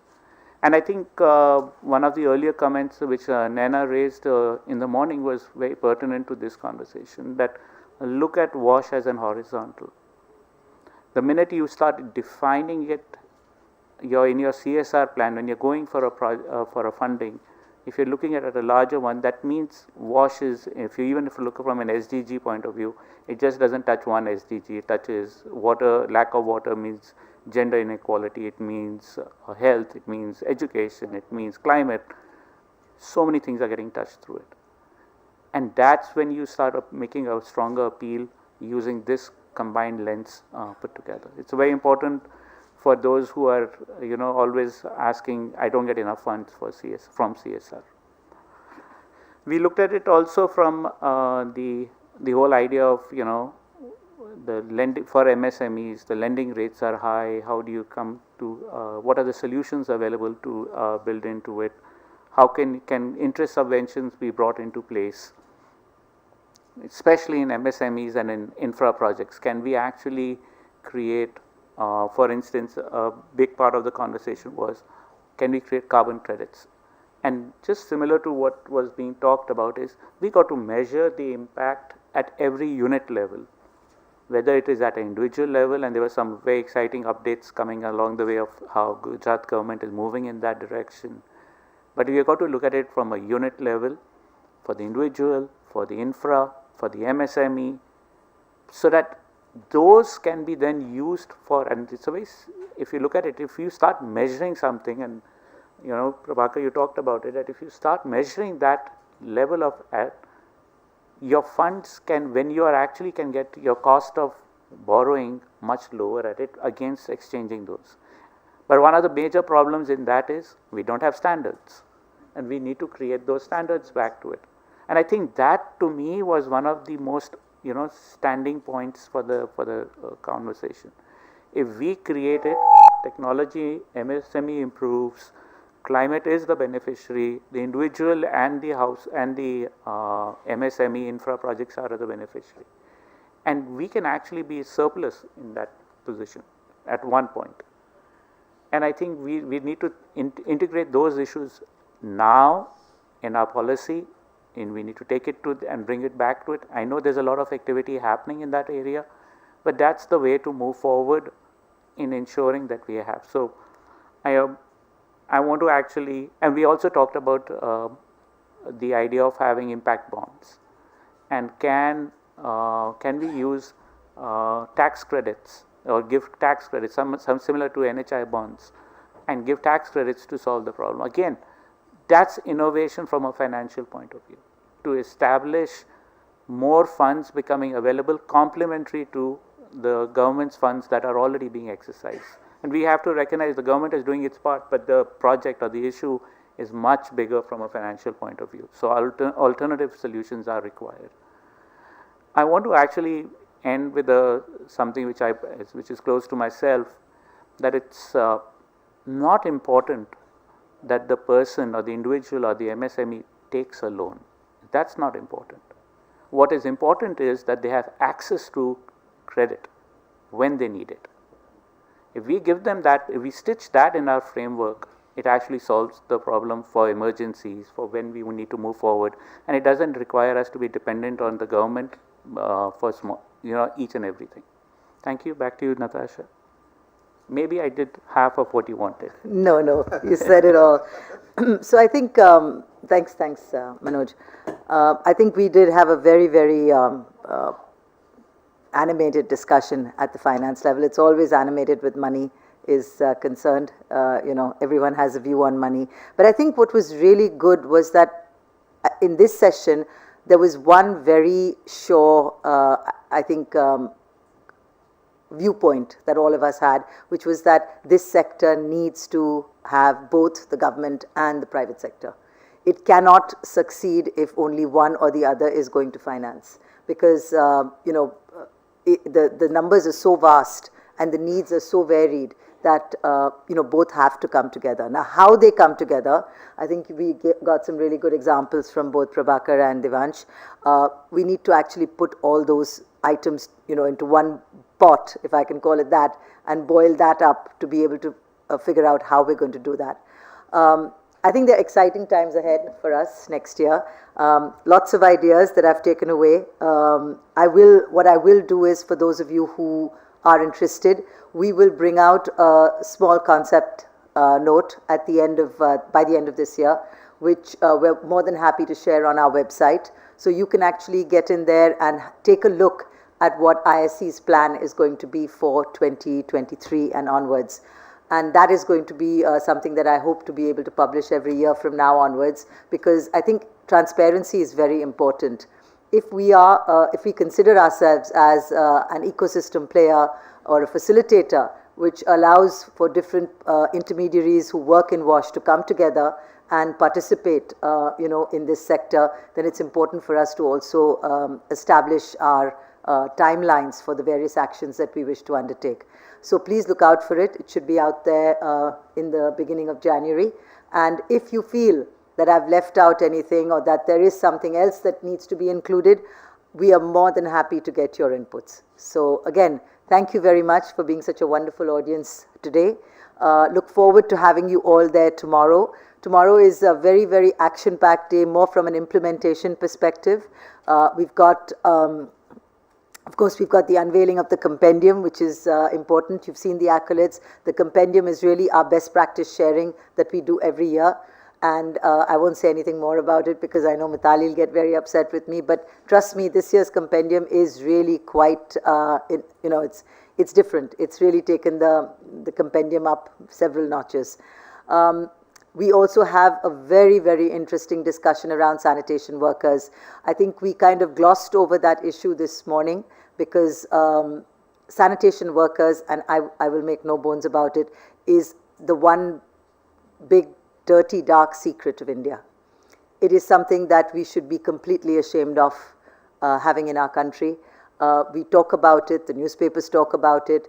We very proudly say, one sanitation worker dies every 5 days, but what is being done about it, right? We can't just blame the government. I think we are equally responsible. You will hear tomorrow from the panel exactly how responsible we as citizens, as a civil society, are in this problem. And I think there are some very eye-opening facts that will come out in tomorrow's panel. So please do come for that. We've got both government and private sector participation there. The next panel is, of course, on plastic waste. Again, another area where we talk about plastic waste as something that we're all focused on. But trust me, there is so little being done about plastic waste that it's laughable. India has to do 100 times more than what it is doing today. So again, very interesting panel. We've got users of plastic waste, we've got generators of plastic waste, and we've also got intermediaries. So the whole value chain of plastic waste will get represented tomorrow, and people are going to be very honest about where they see the challenges. So do come again for that. And then my favorite, the Lighthouse Project, is going to be presented. So we've got some of our partners here who are going to be talking about their experiences. The 75 GPs that Nena mentioned this morning, that is part of the Azadi Ka Amrit Mahotsav, which you all know the country is celebrating. We are expected to deliver these 75 GPs by 31st of March. So that is something that we're all working furiously to be able to complete. But after that, the game plan is over the next 4 years to be able to put in place one block per district as a lighthouse block, so that the district collector can then use that to be able to do the same for the rest of the blocks in his district. That is 733 lighthouse blocks. Now, as you know, the village is the smallest component.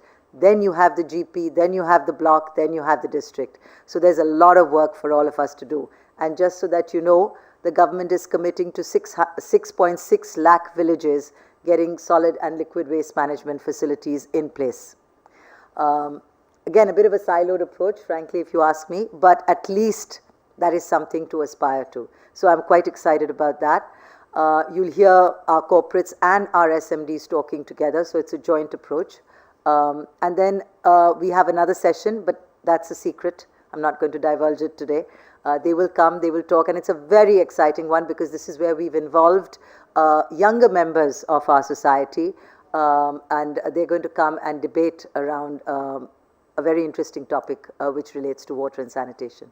So that's the, the agenda for tomorrow.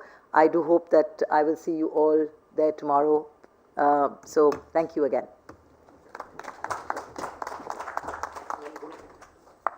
बहुत हो गया यार बैठ के खड़े हो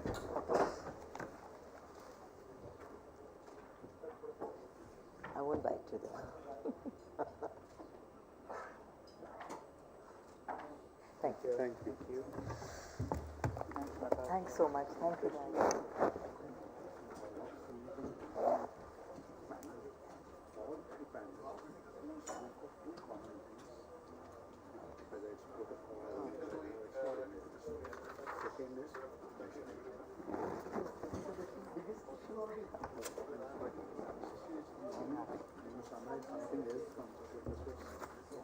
Common in all the absolutely.